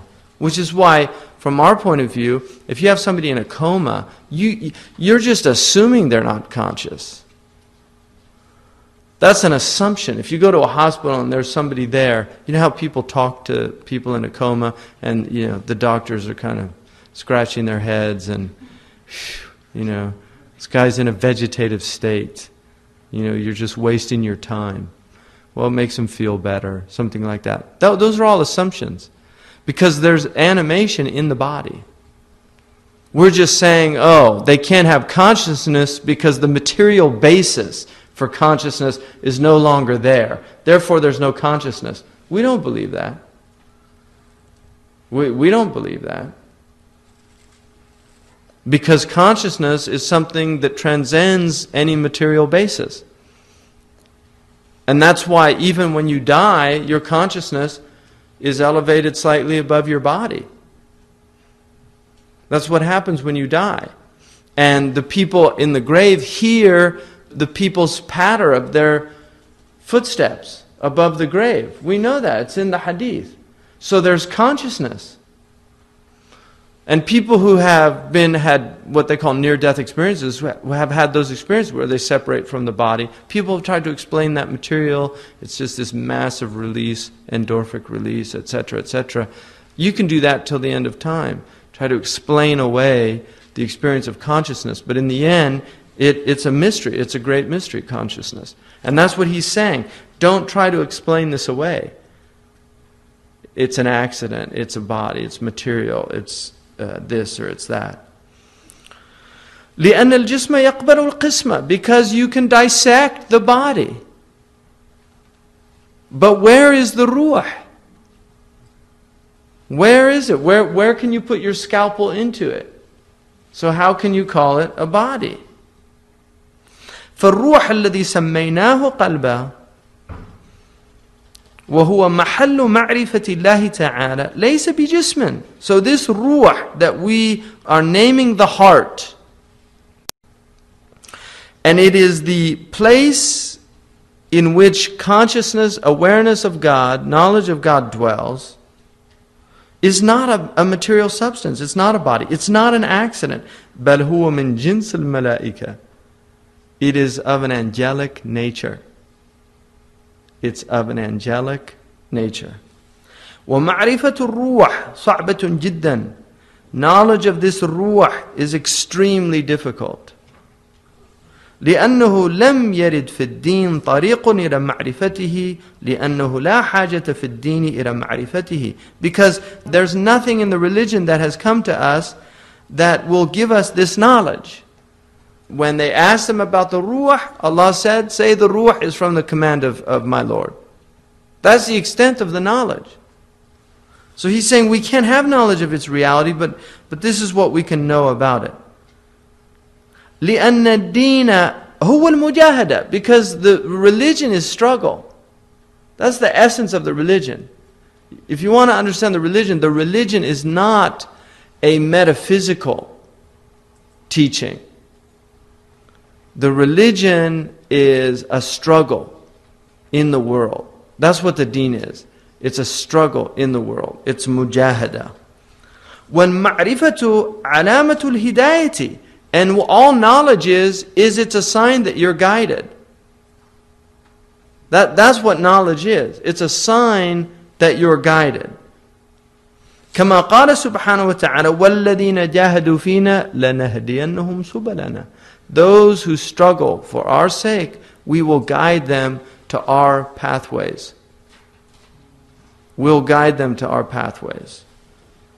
وَمَنْ لَمْ يَجْتَهِدْ حَقَّ اجْتِهَادِهِ لَمْ يَجُوزْ أَنْ يَتَحَدَّثَ مَعَهُ فِي مَعْرِفَةِ حَقِيقَةِ الرُّوحِ. So if you're not expending all of your energy, it's not permissible for you to even talk about the reality of the ruh. It's not permissible. If you're not expending all of your energies, whoever does not expend all of his energies, he says, it is not permissible for him, it is not permissible to speak with him about the knowledge of the reality of the ruh. وَأَوَّلُ أُسِّ الْمُجَاهَدَةِ أَن تَعْرِفَ عَسْكَرَ الْقَلْبِ لأن الإنسان إذا لم يعرف العسكر لم يصح له الجهاد. And the foundational phase of struggle, of mujahada, is to know the army of the heart, to know what the armies of consciousness is, because the human being If he does not know his army, he can't go to war. If you don't know who your soldiers are, you can't fight. So he's saying, this mujahada, if you don't know who your askar is, you're wasting your time. لماذا خلق القلب? Why was the heart created? اعلم أن النفس مركب القلب وللقلب عساكر كما قال سبحانه وتعالى وما يعلم جنود ربك إلا هو. Know that the nafs, the ruh, this consciousness, is the vehicle of the heart. So the nafs, this self that we've been given, it's a vehicle for the heart. وَلِلْقَلْبِ عَسَاكِرٌ. And the heart has troops. كما قال سبحانه وتعالى, just as Allah, glorified and exalted be He, said, and no one knows the soldiers of your Lord save He. So only God knows the number of soldiers that He has. وَالْقَلْبُ مَخْلُوقٌ لِعَمَلِ الْآخِرَةِ طَلَبًا لِسَعَادَتِهِ. The heart was created for otherworldly labor in order to seek felicity of the next life. That's why the heart was created. That's the purpose of the heart. وَسَعَادَتُهُ مَعْرِفَةُ رَبِّهِ عَزَّ وَجَلَّ. And its felicity is knowledge of its Lord, the exalted and the majestic. وَمَعْرِفَةُ رَبِّهِ تَعَالَى تَحْصُلُ لَهُ مِنْ صُنْعِ اللَّهِ. And this knowledge of its Lord, the exalted, is achieved through the creation itself. So the way that you know your Lord is through the creation. The way the heart comes to know Allah subhanahu wa ta'ala is through the creation. وَفِي أَنفُسِكُمْ. In your own selves. سَنُرِيهِمْ آيَاتِنَا فِي الْآفَاقِ وَفِي أَنفُسِهِمْ. He began it with that. It's through the self. And then he says, وَهُوَ مِنْ جُمْلَةِ عَالَمِهِ. And the heart itself is among the totality of its world. وَلَا تَحْصُلُ لَهُ مَعْرِفَةُ عَجَائِبِ الْعَالَمِ إِلَّا مِنْ طَرِيقِ الْحَوَاسِ. And you cannot know these wondrous aspects of the world except by means of the senses, your hawas. وَالْحَوَاسُ مِنَ الْقَلْبِ وَالْقَالِبُ مَرْكَبُهُ. So the senses are from the heart. So they're part of consciousness. The senses are from the heart. And the qalib, because the Arabs say al-qalb wal-qalib. The qalb, you have the qalb, the essence, and then you have the qalib, the body. So the body is the vehicle for the senses, for the experience of the senses. ثُمَّ مَعْرِفَةِ صَيْدِهِ وَمَعْرِفَةِ شَبَكَتِهِ. So you cannot get this knowledge except also by knowing how to hunt. You have to know how to seek this out. And also knowledge of the net that you hunt with. So you have to, in order to achieve this knowledge of Allah through His creation, through the use of the senses, you have to understand how to do that. And you also have to understand the tools that you've been given to do that.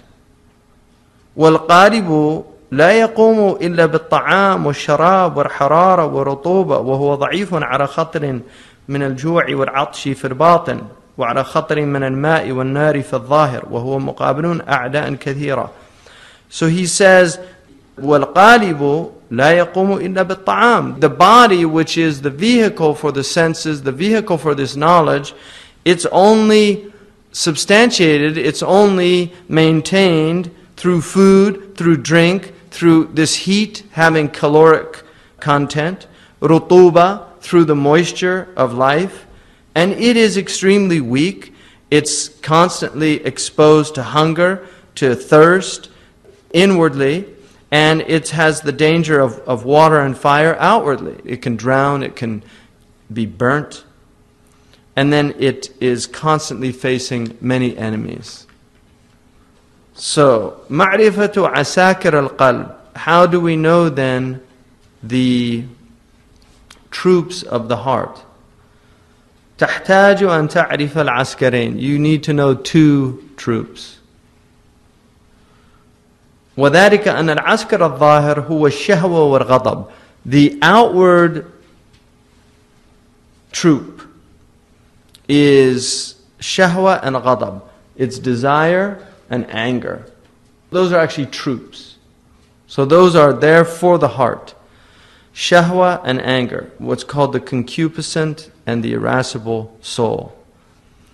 وَمَنَازِلُهُمْ فِي الْيَدَيْنِ. And the way station of these places, the way stations along the way, the places where they alight, the alighting places, the abodes of these, are the hand, في اليدين والرجلين والعينين والأذنين وجميع الأعضاء, and all of the limbs. So that's the first, the outward askar, the outward army. The external army is shahwa, the desire, والغضب, and anger. And the alighting places is in the hand, where it manifests, in the feet, in the eyes, in the ears, and in all of the limbs. وَأَمَّا الْعَسْكَرَ الْبَاطِنِ فَمَنَازِلُهُ فِي الدِّمَاغِ. As for the external troops, their alighting places are in the brain, consciousness. So he says, وَهُوَ قُوَّ الْخَيَالِ وَالتَّفَكُّرِ وَالْحِفْظِ وَالتَّذَكُّرِ وَالْوَهَمِ.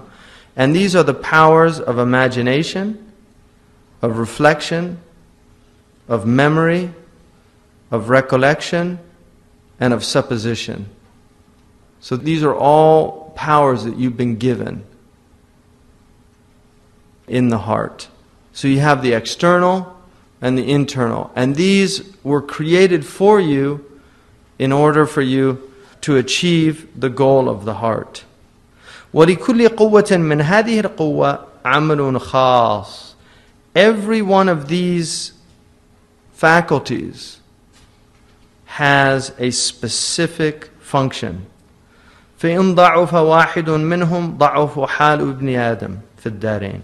So if any of them is weakened, then the condition of the son of Adam in the two abodes is weakened. Any one of these. وَجُمْلَةُ هَذَيْنَ الْعَسْكَرَيْنِ فِي الْقَلْبِ. And the totality of these two armies is in the heart. وَهُوَ أَمِيرُهُمَا. And the heart, or the consciousness, is the amir, it's the commander. فَإِنْ أَمَرَ اللِّسَانَ أَنْ يَذْكُرَ ذَكَرَ وَإِنْ أَمَرَ الْيَدَ أَنْ تَبْطِشَ بَطَشَتْ وَإِنْ أَمَرَ الرِّجْلَ أَنْ تَسْعَى سَعَتْ وَكَذَلِكَ الْحَوَاسُ الْخَمْسُ حَتَّى يَحْفَظَ نَفْسُهُ. So, if the heart commands the tongue, it speaks to remember. If it commands the tongue to remember, it remembers. So, the heart commands the tongue to remember Allah. And so the tongue says, Astaghfirullah. The command came from the heart. If it commands it to say Subhanallah, it says Subhanallah. If it commands the hand to strike, it strikes. If it commands the foot to move, like if you're going to go to the Umrah, it's the heart that commanded the foot to go. That's how you set out. If you get up, it's the heart that commanded you to get up. Anything that you do, the command center is the heart. That's where it's coming from. This is very important because what he's trying to do is lay for you a foundation of understanding not only the nature of your consciousness, but the fact that you're going to be responsible for all of your actions. Because people don't think about this stuff. They go through life on automatic pilot. And they're not thinking about the fact that they're not on automatic pilot. That they actually have volition. They have animality. They have knowledge. They have all of these attributes that are attributes of the divine. Allah subhanahu wa ta'ala has put divine attributes in the human being. And then said, you're responsible for these divine attributes. I'm giving them to you for a reason. Not to play, not to eat, not to drink. I've got creatures that I created to do those things. You do those things also. But I have other creatures to do that. I don't need you to copulate. I don't need you to drink. I don't need you to eat. I've got creatures, plenty of them, that do that. That's their function. And yes, you share those qualities with them, but there's a hikmah. There's a reason. It creates humility. There's a lot of reasons for it. That's the most essential. It keeps you down to earth. Because they're better than you at it. So if you want to compete with them, they can eat more than you can. Really, a lion can eat more than you can. A rooster can copulate more than you can. All of them can outdo you in those things. That's not why you were created. So, know what your amir is. The amir is the heart. And he's going to explain why you have to have that knowledge. Because the troops mutiny. You have time when the army overthrows the commander-in-chief. It's called a coup d'etat. So that happens. The troops get out of control. And they take over. And then what happens? They wreak havoc in the land. You know, Ghana, they have a coup every couple of weeks. But what happens? Every time they have a coup, there's another, it's all disaster. People get shot. There's all this bloodshed, all this turmoil. They show pictures. It's all in chaos. The town's in chaos. That's what happens when the troops rebel. And then he says, so you've been given these 5 senses in order to protect yourself. If there's fire, you touch it, ouch, that burns. Okay, I know not to do that again. Right? You kick the rock. Dr. Johnson, Berkeley said everything is in the mind. Berkeley was an idealist. So he said none of this has any reality. So Dr. Johnson was walking with Boswell, and he kicked a rock and he said, I refute it thus. But that's why you have senses, because that hurts. If you kick a rock, it hurts. You know not to kick a rock again. Right? That's the purpose of the senses, is to preserve the nafs. كَيْمَا يُدَخِّرَ الزَّادِ لِلدَّارِ الْآخِرَةِ. In order that you can put away provision for the next life. وَيُحَصِّرَ الصَّيْدِ. So the soul can also capture the hunt, what it's going after. وَتَتِمَّ التِّجَارَةُ. And the transaction is completed. وَيَجْمَعَ بَذَرَ السَّعَادَةِ. And gather the seed of otherworldly felicity. So this is all why you've been given this. وَهَؤُلَاءِ طَائِعُونَ الْقَلْبِ. All of these are in obedience to the heart. كَمَا أَنَّ الْمَلَائِكَةَ طَائِعُونَ لِلرَّبِّ سُبْحَانَهُ وَتَعَالَى وَلَا يُخَالِفُونَ أَمْرَهُ. Just as the angels are in obedience to their Lord, glory and exalted is He, and they do not disobey His commands. لَا يُخَالِفُونَ أَمْرَهُ. So these things that you've been given, they're in subservience to you. Just like the angels don't rebel, they're created to be in subservience to Allah subhanahu wa ta'ala. These were created to be in subservience to you. But there's a difference. So he says, اعلم أنه قيل في المثل المشهور إن النفس كالمدينة. It's been said in a well-known proverb. The soul, the nafs, the self, is like a city. واليدين والقدمين وجميع الأعضاء ضياعها. And the 2 hands, the 2 feet, all of the limbs are like the estates, the farms around the city that supply the city. وَالْقُوَّةَ الشَّهْوَانِيَّةِ وَالِيُّهَا. And the concupiscent soul, this concupiscent faculty, the desire, is its governor. وَالْقُوَّةَ الْغَضَبِيَّةِ شِحْنَتُهَا. And the irascible faculty, anger, is its police force. وَالْقَلْبَ مِلِكُهَا, and the heart is its king. وَالْعَقْلَ وَزِيرُهَا, and the intellect is its minister. So he's saying this is a well-known way of looking at this, that the self is like a city. وَالْمَلِكُ يُدَبِّرُهُمْ حَتَّى تَسْتَقِرَّ مَمْلَكَتُهُ وَأَحْوَالُهُ, and the king is managing them in order for his dominion, his kingdom, to have stability and the conditions to be stable. لأن الوالي هو الشهوة كذاب فضولي مخلط, because the governor is shahwa, it's desire, and it's a liar, it's officious, meddlesome, it's mukhallat, it's confused, disordered. That's the governor. See, this is why, if you wonder why there's bad governments and you always have these people, it's because it's all for you to understand the nature of yourself. Everything out there is in here. So when yourself is disorderly, everything out there has to be disorderly. As you are, so people put over you. It's for you to understand the nature of yourself. Everything out there is for you to get self-knowledge, for you to understand yourself, because in understanding yourself, you're going to know your Lord.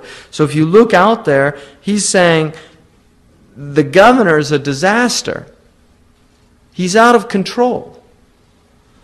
And he needs to be controlled. And then, وَالشَّحْنَةُ, the police force, وَهُوَ الْغَضَبِ, it's this قُوَّة الْغَضَبِيَّة, the irascible soul. شِرِّيرٌ قَتَّالٌ خَرَّابٌ. Right? He's murderous, devastating, vile. He's a criminal. This is a police, Rodney King. That's what he's saying. They're a disaster. If you let them out of control, they'll go out of control. So what do you do? فَإِن تَرَكُهُمْ الْمَلِكُ عَلَى مَا هُمْ عَلَيْهِ هَلَكَتِ الْمَدِينَ وَخَرِبَتْ. If the king leaves them to do whatever they want, the city's destroyed. It falls into ruin. Because they're doing their functions. That's all they know. They know what they're supposed to do. But if they're not being controlled, they go out of control. Because they're not a command center. They don't have that aql. The police have guidelines, and you have to keep them within the guidelines, because they lose it. They don't know. You give a man a gun, and he suddenly becomes arrogant. Put a gun on anybody's side, and there's a swagger that shows up. Right? They start walking differently. They look at you differently. Right? You got a problem? Right? Serious, because he's got a gun. I mean, I told my boys, if people would go back to carrying swords and guns, you'd see an amazing change in the basic courtesies of people out there. Because part of the problem is, if they're afraid, suddenly they smile, and really, it's like the police, oh, officer, did I do something wrong? Why are you being nice to him? Because you're afraid. You were just miserable to the person at the cash register. Hurry up, I'm in a hurry. You know, latte, no foam, right. Where is it? And then they go out, seriously, that's what people do. They're pathetic. Because they're out of control. Completely out of control. So that's what happens in a city. It's all a disaster. And that's why when somebody comes in to a city that has authority, suddenly everything changes, people's behavior changes. It happens. People rectify cities. If you get a serious ruler, a governor that knows exactly what to do and has the wisdom to do it, things change, people change. Benjamin Franklin said one preacher came into Philadelphia, and he said he saw within months the effects of the preacher on the character of the people. And all the other preachers became jealous of them, so they tried to get him prohibited from teaching in the churches because he was so popular.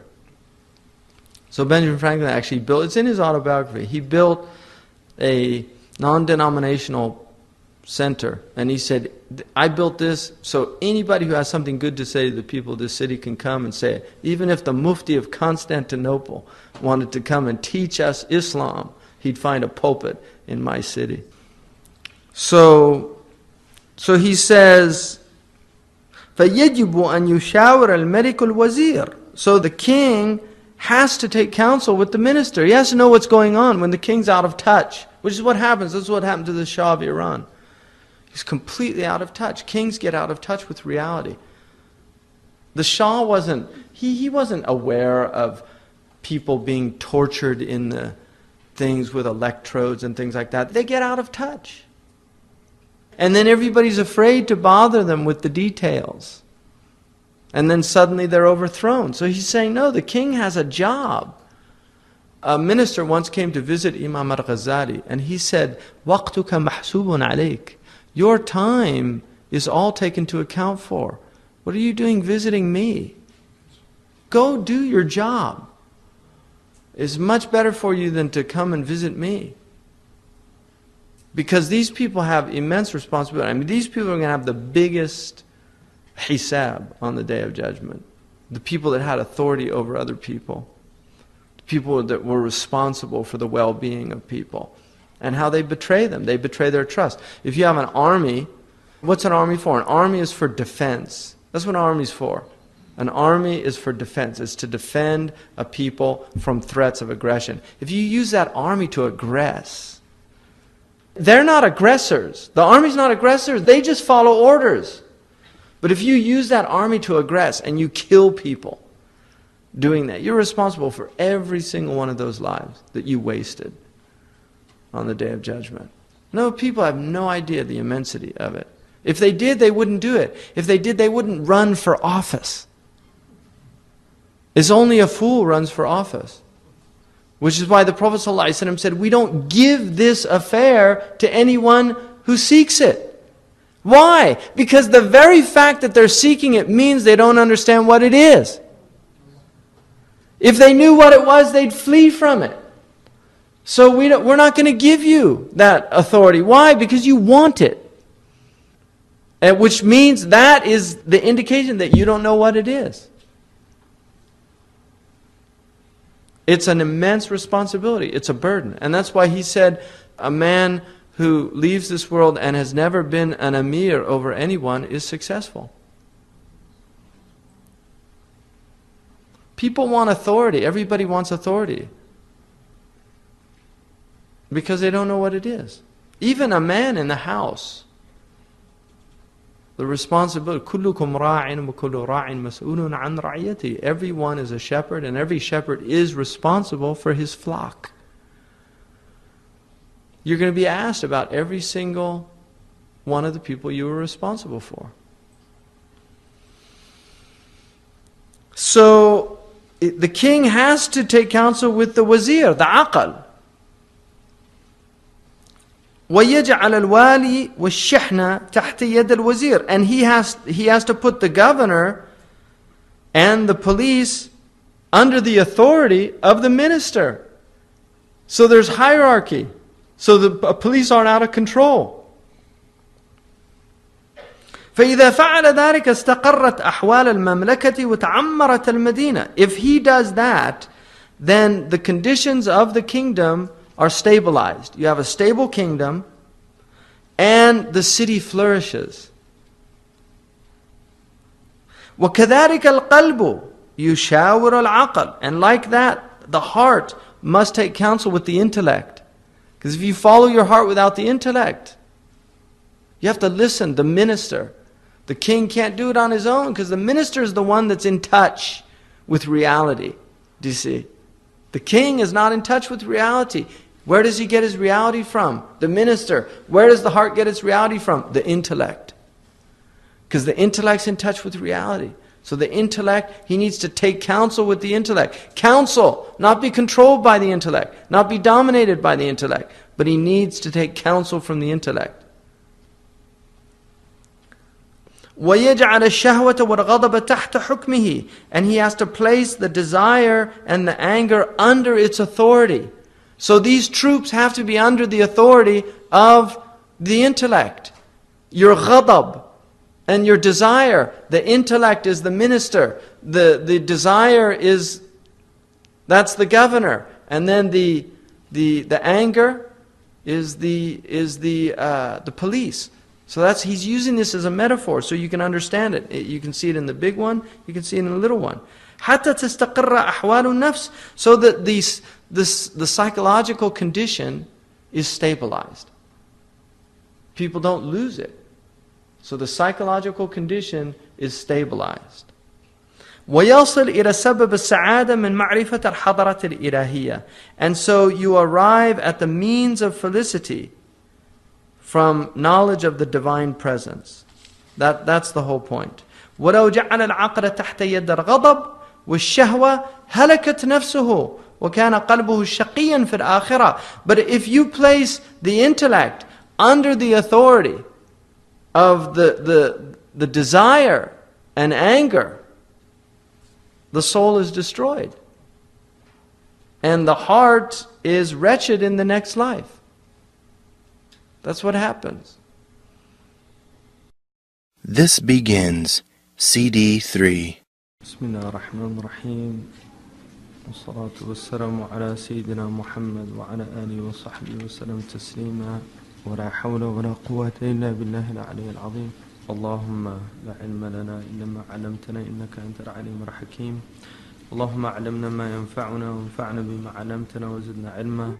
Wa sallallahu ala Sayyidina Muhammad wa ala alihi wa sahbihi wa sallam taslima. This section is called ثلاثة أشياء تبنى عليها السعادة, 3 things that joy or felicity or happiness is based on. And by sa'ada he means the joy of the next life. So he says تمام السعادة مبني على ثلاثة أشياء. Complete joy, or the completion of joy, is based on 3 things: قوة الغضب, قوة الشهوة, وقوة العلم. The faculty of the irascible faculty, the concupiscent. I mean, those are the terms that we use in the West. For those, if you go into ethics, they're a little quaint now, I suppose. We don't really use that term anymore, irascible or concupiscent.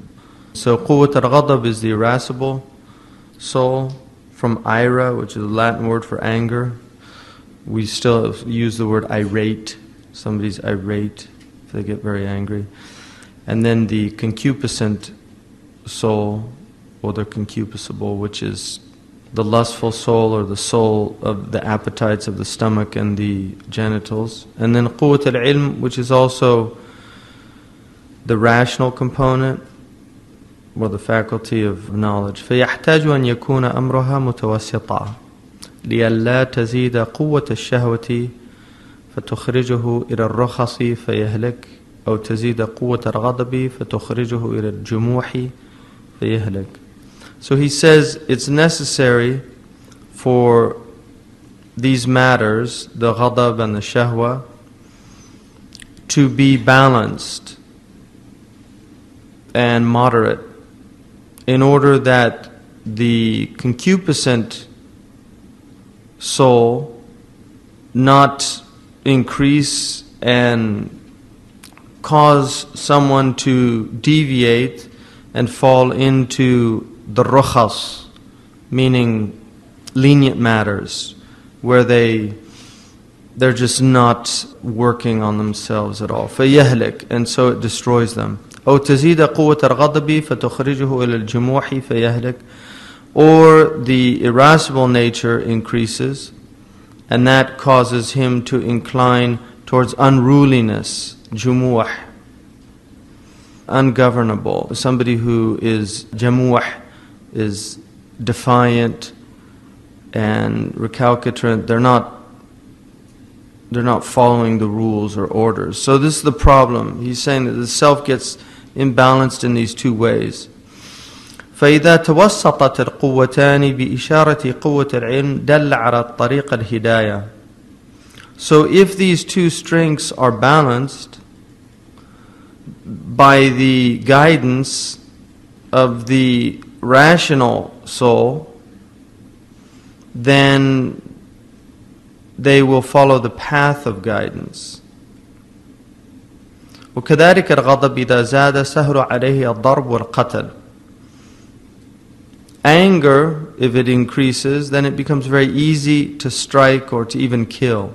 That's the extreme of the sin of anger, because anger is actually, the Prophet ﷺ said, لا تغضب, don't get angry. And if he said don't get angry, it's a nahi, it's a prohibition on getting angry, which means don't allow your anger. The ulama say it doesn't mean don't get angry, but don't allow your anger to cause you to do things that take you outside of yourself and result in harm to others. So he's saying that if ghadab increases, if the irate nature, the irascible nature increases in the self, then it'll lead to somebody losing control. And you see that a lot in people that don't have control over that aspect of themselves. They'll lose it. They become very emotional. They become in situations where they're not in control of themselves. They can lash out at people. They lash out verbally. They lash out physically at people. And also, I mean, this is a particular problem now around the globe. I mean, I'll give you an example. They have a program, I don't know if they still have it, but they used to have it, in Arab television, which is called like Candid Camera. And they'll do things like they'll hide a camera, and then they'll have a scenario, and they'll have a situation where somebody will do something really bothersome. And it's a spin-off of an old program, I think from the 60s, in America. Again, I don't know if they still have it, but they used to have a program where they would do things and hide a camera, and then people would, like they have a fake policeman, and he'll just give a person a hard time for no reason. There's no real reason why he should be doing that. And people would respond to this. Now in the West, on that program, people used to get bothered by it, they'd get upset, and then after a little while, they'd tell them, oh, you're on Candid Camera, and they'll point to the camera and they'll all laugh. In the Arab version of it, almost every single time, right before they went to blows, some big giant guy would come out and hold the man physically back. And there was nothing funny about it at all. It was actually really troubling to see the behavior, because people don't have that patience. Now, there's reasons for that. There's a lot more stress. People are under a lot of pressure. There's a lot of oppression. I mean, we tend to forget that the average person in the average day in the Muslim world is the victim of forms of oppression. If they just go to get, for instance, their driver's license, there's a whole experience involved in getting your driver's license. Like if you go in California, where I live, you might be a little miffed that you have to wait a half an hour. But in some of the Muslim countries, you have to bribe people just to get something that the government is supposed to give you just because you're a citizen. But it doesn't work like that. So people go through these experiences and they lead to certain states of mind. I mean, I have a friend here, some of you might know him, but he has an advertising company. And in that advertising company, he had a campaign for tea called I'dal Mizajak, which in Saudi Arabia, I'dal Mizajak means straighten out your state, or just relax. I'dal Mizajak. So the campaign was all about the tea. If you just drink the tea, you're going to calm down. So he had a scenario where this guy comes in and he's asking to get some rukhsa, that he needed, some official paper, and the guy tells him, come back later, like 2 hours or something. So he gets really angry, but he remembers drink tea. So he goes and drinks tea, and then he comes back, and the guy says, I told you come back 2 hours. He said, Habibi, sa'atain, usbu'ain, ma yahimmak, 2 hours, 2 weeks, doesn't matter. But that is social commentary in a commercial, because that's the state that people are in. So it's not tea that's going to help you. I mean, that's why advertisers are false advertisers. It might help a little bit. So I didn't have any tea. But that's what he's saying, is that if you allow this soul to get out of hand, the irascible soul, you'll end up in this state where you could even kill somebody. And that happens to people. People literally strike people. They strike their wives. Or the wife strikes the husband in less common situation, but it happens. So people fall into domestic violence because they can't control themselves. So the wife says something. And one of the things, and I've pointed this out many times, but one of the things for people that haven't heard this, one of the things that husbands and wives get into is they fall into these, what they call in kind of a pop psychology, dysfunctional relationships. But what will happen is people in marriages, they learn buttons to push. So if the wife gets angry at the husband, she says something. You're just like your father. And he might have a problem with the behavior of the father. So that just sets him off. Or he says to her, you're just like your mother, or whatever they want to do. They have these buttons they know, and they push the button, and the person completely loses it. They lose control of their character. I had my 7-year-old, I heard some screaming, and I went upstairs. And one of them screaming, the other's looking sheepish.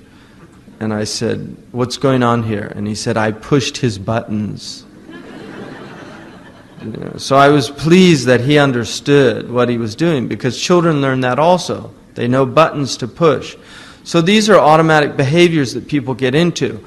What this is really about, what this science is about, is learning, instead of being an automatic, like an automaton, where you have buttons that you just react and you're not behaving as a conscious human being. What he's challenging you to do is to fully realize your humanity, your consciousness. So you're no longer behaving in a reactionary mode.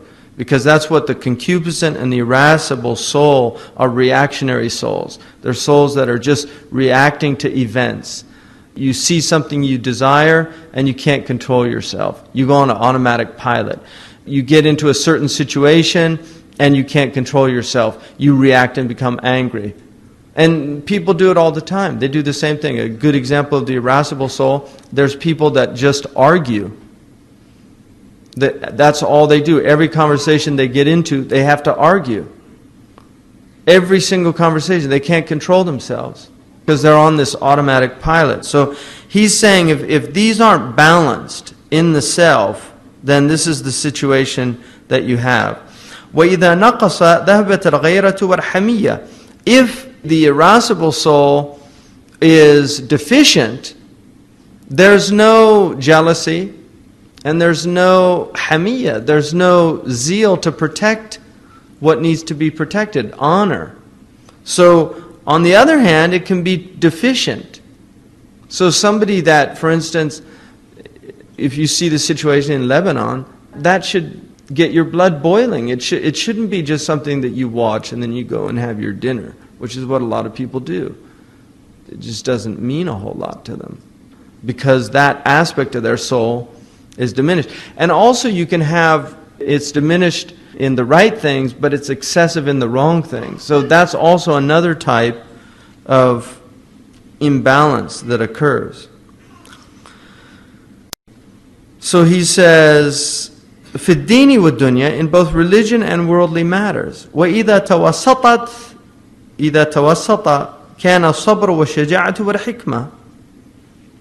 When it's balanced, you will see patience, courage, and prudence. So by patience here he means temperance. And by courage, and hikmah. So you have these three virtues, and these are called the cardinal virtues, ummahat al-fada'il, in both the Greek and the Islamic tradition. The Greeks felt that the moral virtues were four. Sabr or iffa, which is the ability to control oneself. Shaja'a, which is courage. And hikmah, which is prudence or wisdom, practical wisdom. And the three of these, when they were balanced, they led to adl, justice. So you were a just human being. And this is why this is also related to classical medicine, which is the tibb al-Arabi or tibb al-Yunani, they call it. If you go to Pakistan, the Hamdard brothers, people know the Hamdard brothers, Guru Hamza, Hamdard, yeah. That's all based on this tibb al-Yunani, which is Greek medicine. Tibb al-Yunani is based on the idea of amzija, that you have four humors in the body, and each one of these humors should be in a balance, and if it loses balance, then it overcomes the other three humors, and you get certain behavioral characteristics. So they actually see it as illness. And so the idea in having this balance is related to these virtues. So for instance, the phlegmatic personality is somebody whose quwwa al-ghadabiyya is depressed. The sanguine personality is somebody that there's excess there. And you have the Safrawi and the Sawdawi. You had these four qualities: balgham, blood, bile, black bile, and phlegm. And depending on the balance of these humors was the state of the person. And there's a belief that food affects these. And Imam al-Bajuri says one of the proofs that the Prophet ﷺ acted in accordance with this understanding is that when he ate dates, he used to eat with them, sallallahu alaihi wasallam, cucumber. And he would say, "Hada yubarridu hada." This cools off this. Because dates in this medicine are hot and dry, and cucumbers are cold and wet. So they balance. If you look at an egg is a balanced food in this science. It's the white is cold and wet, and the yolk is hot and dry. It doesn't mean dry like dry, meaning lacking moisture in its substance, but it has to do with the qualities that they talk about. So each of the foods is classified under this, and there are extraordinary books written in the Islamic tradition where all the foods have been classified. So for instance, coffee is very hot and it's very dry. Hot and dry things are good for memory. Desert people are hot and dry. Desert people have better memories than city people. People that are cold and wet tend to be slower in their mentation than people that are hot and dry. But all of them lead to imbalances. The best thing is to be balanced between these. So that also relates to these qualities. So if you look at iffa or temperance, sabr, sabr relates to the shahwa, the ability to control the shahwa. So temperance relates to the concupiscent soul in that you can control the self. The shaja'a relates to the quwwa al-ghadabiyya, the irascible soul. The irascible courage is a mean between foolhardiness, being impetuous, getting angry too quickly, running into the fray without really thinking about what you're doing, and between cowardice, which is not having enough control. So it's a balance between the two. And hikmah is related to the ilm, quwwat al-ilm, or the rational soul, wisdom, prudence. So that's what he's saying. When they're balanced, you get these three virtues. وَكَذَا الشَّهْوَةِ إِذَا زَادَتْ كَانَتْ فِسْقُ الْفُجُورِ. And like that, the concupiscent soul, if it increases, then you get profligacy and debauchery. You get people that transgress the boundaries. وَإِن نَقَصَتْ كَانَ الْعَجْزُ وَالْفُتُورُ. And if it's deficient, then you will see al-ajzu wal-futur. You will see this dissipation where there's no energy, and you'll see laziness, slothfulness. And slothfulness is a deadly sin also, because desire, you need desire to act. People without desire don't. And the energy of desire is a very useful energy that needs to be channeled into the right venues. وَإِن تَوَسَطَتْ كَانَ الْعِفَّةِ وَالْقَنَاعَةِ. If it's balanced, then you will see the iffa and the qana'a. So when the quwwa, the shahwaniyya, the concupiscent soul is balanced, then you see temperance and contentment. People eat, they have enough food, they don't need to go to extremes. They have their relations, they have relations within moderation. So that's basically, he's saying that when you have this balance in the soul, then people are healthy and you have these virtues. The next section is فَصْلُ أَحْوَالَ الْقَلْبِ مَعَ عَسْكَرِهِ, the section on the states of the heart with its troops. اعلم أن للقلب مع عسكره أحوالا وصفات بعضها يسمى أخلاق السوء وبعضها أخلاق الحسن. So he says, know that the heart with its troops has states and qualities or attributes. Some of it is called virtue and others is called vice. Some of it is called good character and others is called bad character.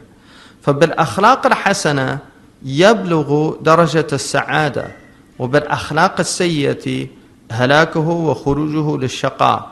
So with good character, with beautiful character, he reaches the degree of felicity, and with bad character or vile character, he's destroyed and falls into shaqa, which is damnation. وَهَذِهِ كُلُّهَا تَبْلُغُ أَرْبَعَةَ أَجْنَاسٍ. And so each of these are 4 different types of species of akhlaq. So each one is a genus. And ajnas is actually related to the word genus. أخلاق الشياطين, the character of demons. أخلاق البهائم, the character of ruminants. أخلاق السباع, the character of predators. وأخلاق الملائكة, and the character of angels. فأعمال السوء من الأكل والشرب والنوم والنكاح هي أخلاق البهائم. So deeds, foul deeds, when they're related to eating, drinking, sleeping, and copulation, these are the qualities of the ruminants. They're the bahaim, the beasts. This is the character of beasts. So people that overeat, it's a bestial quality. People that drink too much, people that sleep too much, people that copulate too much, these are all bestial qualities. And what he's saying is that they have the character of these bahaim. So they're closer to the bahima than they are to a human being. And again, that's one of the things that you see, is people are becoming more bestial. Obsessions with all of these things. If you look at the time that people put into food, the amount of time that people put into food is amazing. Ibn Ata'illah says people will be, and this is 9th century, I mean this is quite late, people will be at the greengrocer, and he said they'll spend long periods of time looking at the fruit, feeling the fruit, to pick the fruit. He said that they'll take and squeeze it and make sure it's just right and then put each one in. And he said when they go to pray, they pray like the chicken, pecking. So he said the things that for their stomach, they give all of this time. but for their prayer they give no time. And he said the prayer is eternal. It's going to Allah. The food that you're picking out is going to the toilet. That's where it's headed. So he said, well, what a state that human beings are in. So this is what he's saying, is if these are your obsessions, then you're like the ruminants. You're like beasts.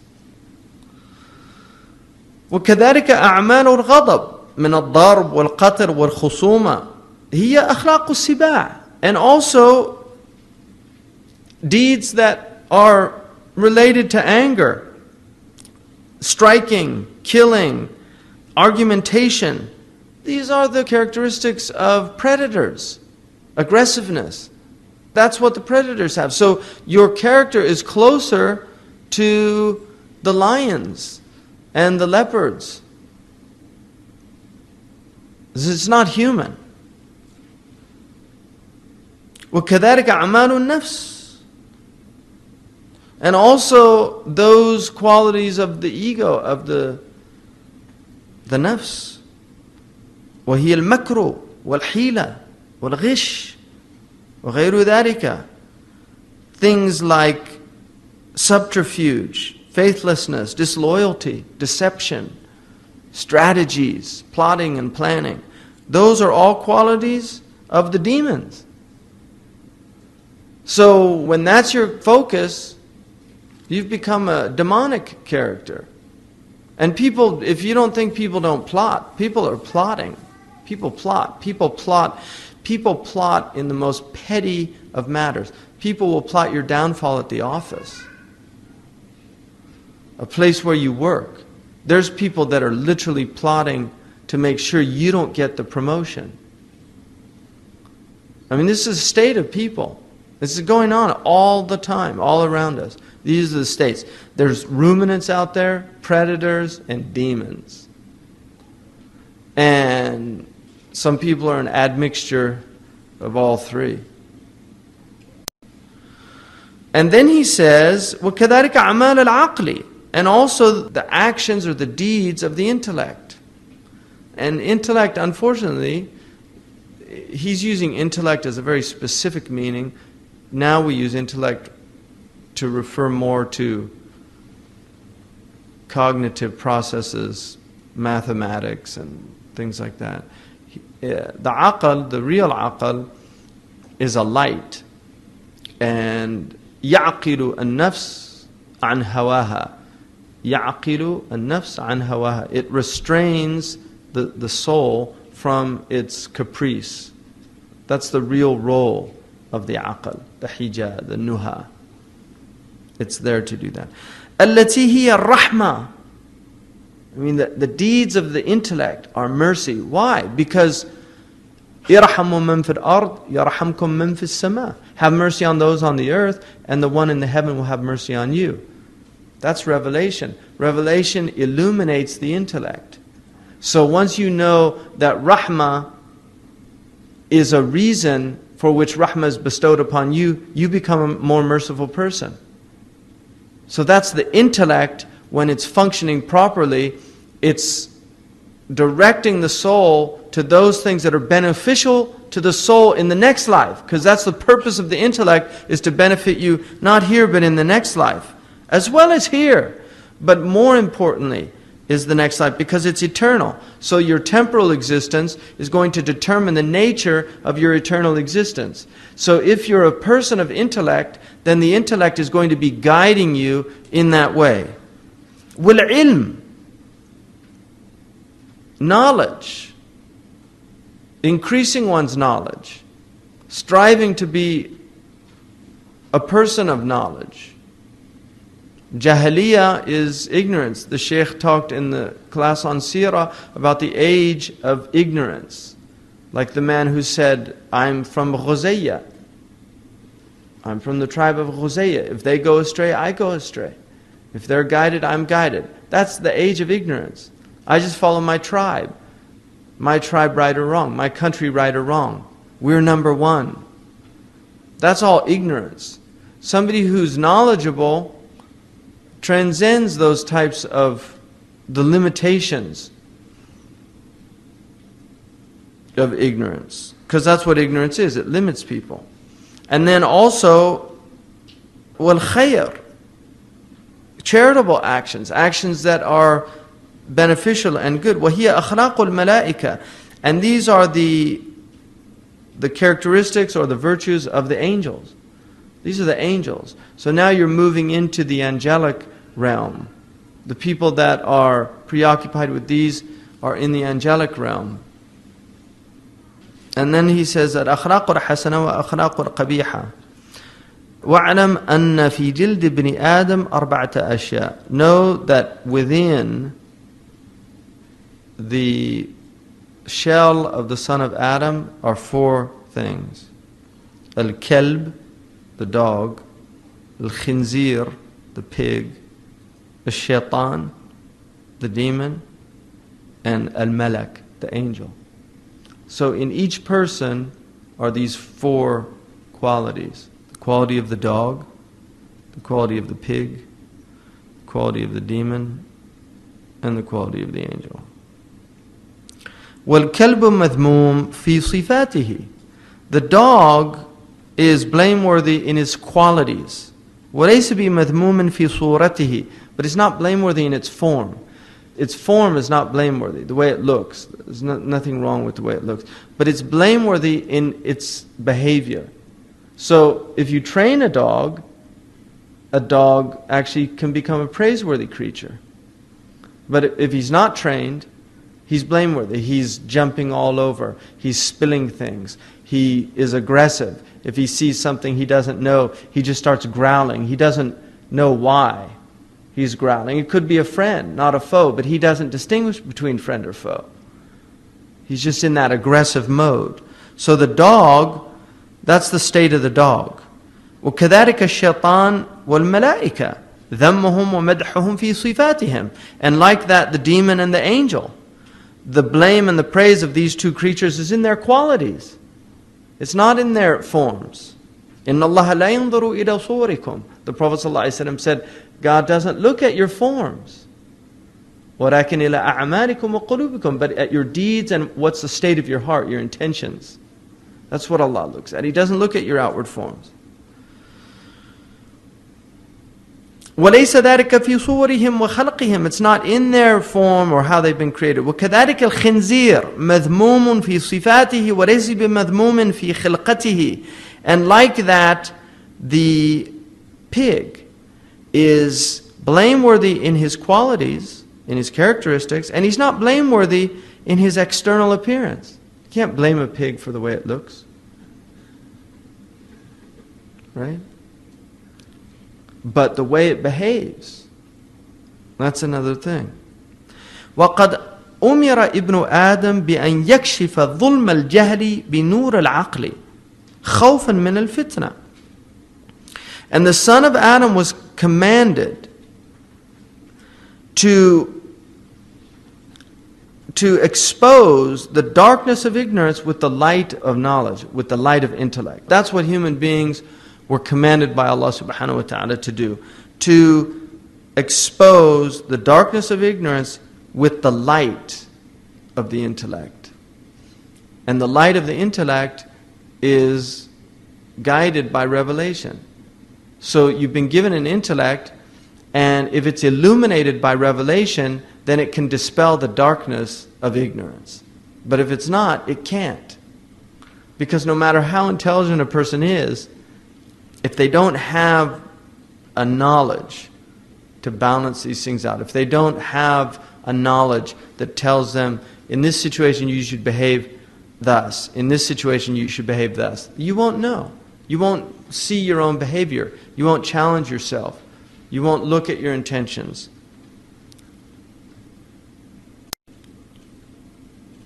So all of this is out of fear of this fitna. Fitna is a beautiful word in that it conveys an immense amount of meaning in one word. The word fatana means to test the metals for impurities. So when you heat metal, and it begins to melt away, you get what's called dross, D-R-O-S-S. That's what fitna does. It reveals the dross of humanity. So, I'll give you an example. When you had the cartoon controversy in Denmark, remember that? See, everybody's like, now it's over. The fitna's over. And everybody goes, the cartoons are still there. They're still there. You can look them up on the internet or wherever you want to. They're still there, but the fitna's over. Now, the 30 dead people, they're dead. They're in their graves now because of that fitna, or however many people died. So the fitna's over. That's what fitna is. It reveals people's character based on the circumstances. Now, in Mauritania, how did they respond to the fitna? Well, unfortunately, the news didn't cover Mauritania.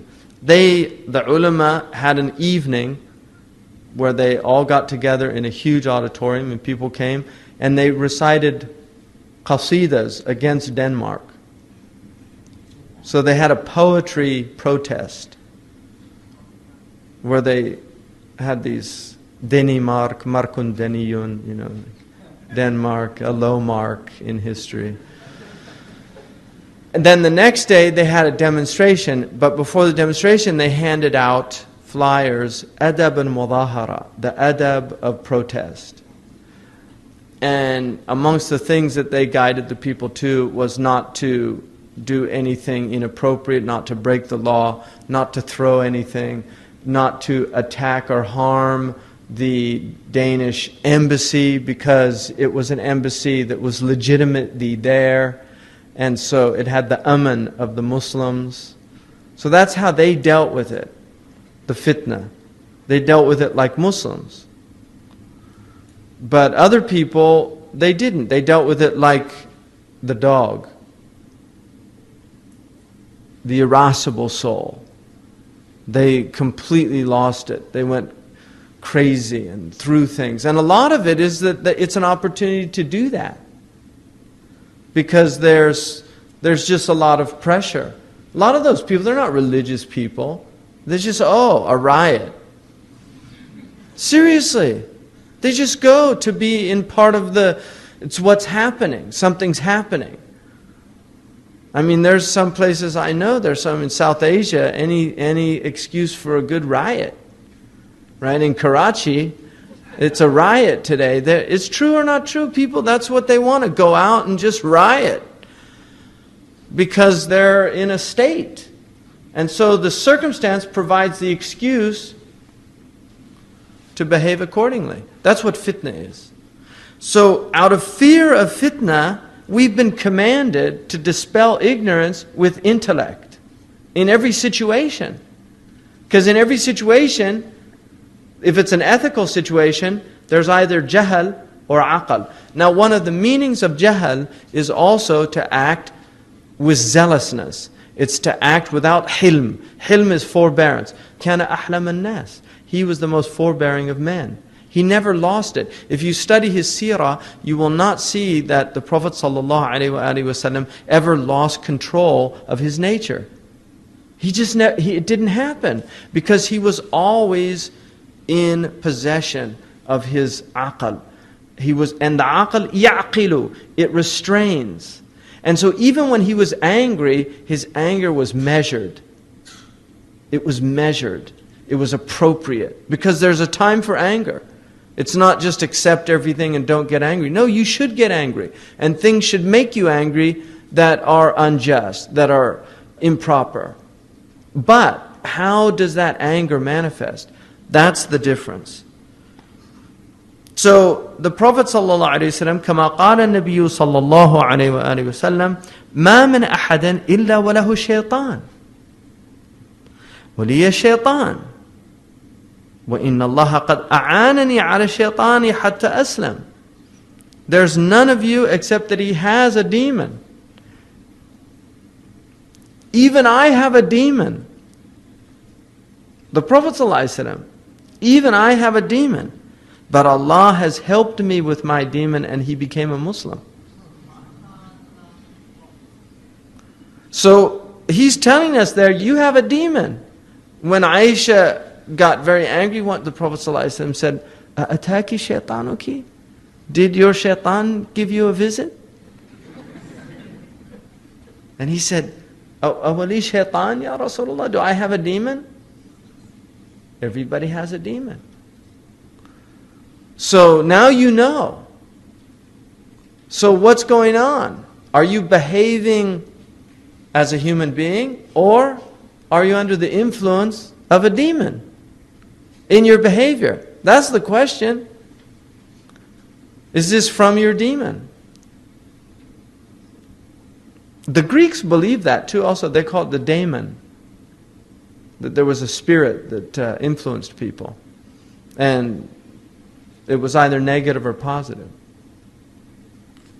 So those are the four things. So the kalb is the quwwa al-ghadabiyya. It's the irascible soul. The metaphor of that. I gave a talk in Oxford, and I was talking about the Danish cartoons, and I said in the talk that if you have a sleeping dog and you go and you take a stick and you hit it and then it bites you, who's responsible?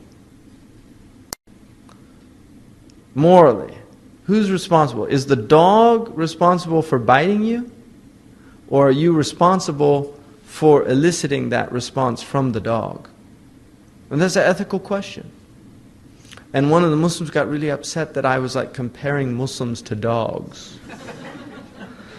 But I was basing it on this idea that this is part of the Muslim ethical tradition, that the dog is the irascible part of your soul, and the dog is a good quality when it's guarding. When the dog is guarding. But if it's biting your baby and tearing its leg off, like the pit bull, people that have pit bulls, and so the neighbor's baby is out playing and the person, his pit bull goes over and eats, that happens in America. You have people that have pit bulls. There's people that have pit bull natures and they're not aware of it. So if you don't have your pit bull nature on a leash, so that when it's going crazy, you're restraining it so that it doesn't go and eat the next door neighbor's baby.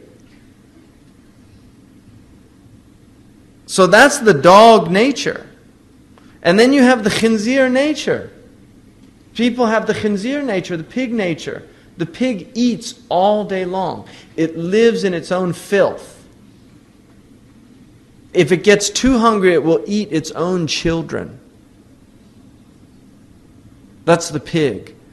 So that's the pig nature will actually destroy the human being if it gets out of control.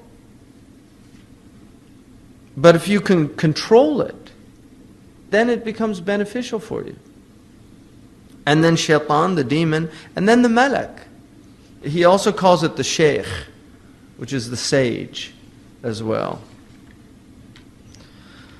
So وَكَذَلِكَ الشَّهْوَ وَالْغَضَبِ. Like that is the concupiscent and the irascible. يَنْبَغِي أَنْ يَكُونَ تَحْتَ يَدِ الْعَقْلِ فَلَا يَفْعَلَ شَيْئًا إِلَّا بِأَمْرِهِ. So it has to be under the sovereignty, the control of the intellect, so that they do not do anything except with the command of the intellect. The intellect is the one guiding the concupiscent and the irascible, the dog and the pig. It's the shepherd. The intellect is the shepherd of these two qualities. فَإِنْ فَعَلَ ذَلِكَ صَحَ لَهُ حُسْنُ الْأَخْلَاقِ. If he is able to do that, then the result is beautiful characteristics. The result is virtue. That's the result, that the person becomes a virtuous character. وَهِيَ صِفَاتَ الْمَلَائِكَةِ. And these are the qualities of angels. وَهِيَ بَذْرُ السَّعَادَةِ. And this is the seed of felicity in the next life. You're planting the seeds of felicity in the next life by acting according to this. وَإِنْ عَمِلَ بِخِلَافِ ذَلِكَ فَخَدَمَ الشَّهْوَةَ وَالْغَضَبَ صَحَّ لَهُ الْأَخْلَاقُ الْقَبِيحَةِ.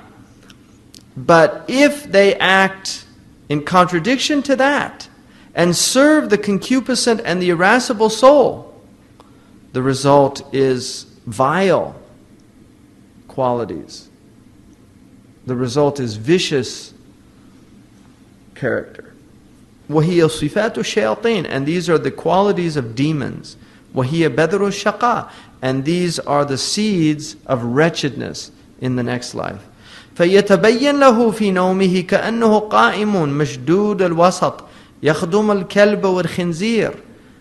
This will manifest in a dream as if he's standing in a state of total constriction, serving the dog and the pig.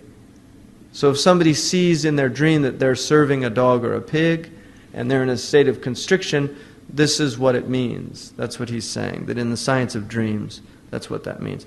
وَكَانَ مَثَلُهُ كَمَثَلِ رَجُلٍ مُسْلِمٍ يَأْخُذُ رِجَالًا مُسْلِمِينَ يَحْبِسُهُمْ عِنْدَ كَافِرِينَ. And this type of person is comparable to the one who takes a group of Muslims prisoner and hands them over to kafirin, to disbelievers. It's as if you're taking the intellect prisoner and you're giving the intellect, the Muslim, you're giving them over to the kafirin. That's what he's saying. That when you surrender your will to your concupiscent and your irascible soul, to the pig and the dog and the demon, this is what you've done. You've surrendered Muslims to the kafirin. Because they're ingrates. They don't appreciate the ni'mah, the blessings. فكيف يكون حالك يوم القيامة إذا حبست الملك وهو العقل?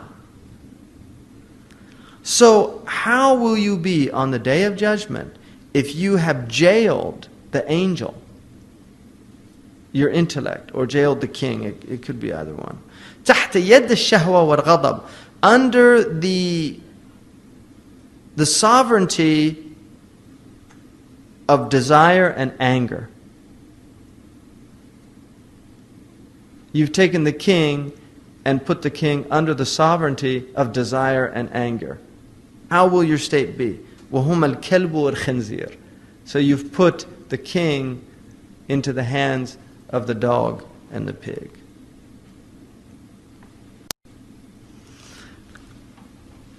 وَاعْلَمْ أَنَّ الْإِنسَانَ فِي صُورَةِ ابْنِ آدَمَ الْيَوْمِ وَغَدًا تَنْكَشِفُ لَهُ الْمَعَانِي فَتَكُونَ الصُّوَرُ فِي مَعْنَى الْمَعَانِي.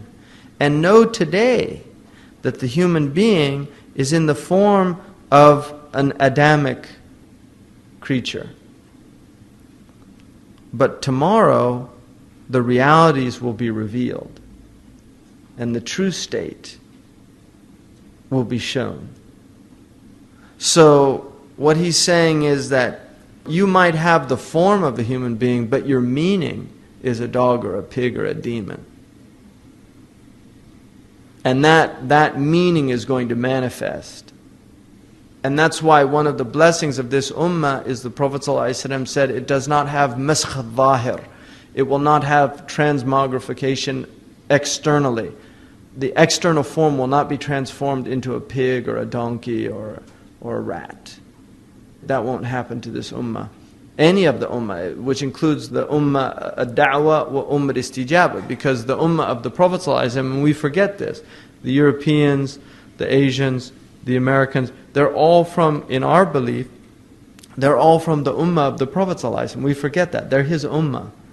Because the ummah is, there's two. The ummah ad-da'wah, the people that were invited to his path, and the people that responded to the invitation. They're all considered from the ummah, which is why the ummah of Lut are the people he was sent to.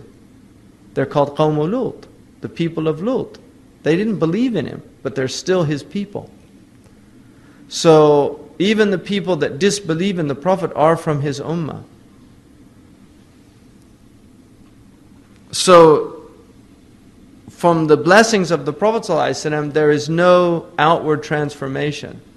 People will not be exposed. So you can see pigs and donkeys and all these animal forms that are low, you'll see them out there. One of the interesting things about extinction is it's not the pigs that are going extinct. It's not the cockroaches. It's not the rats.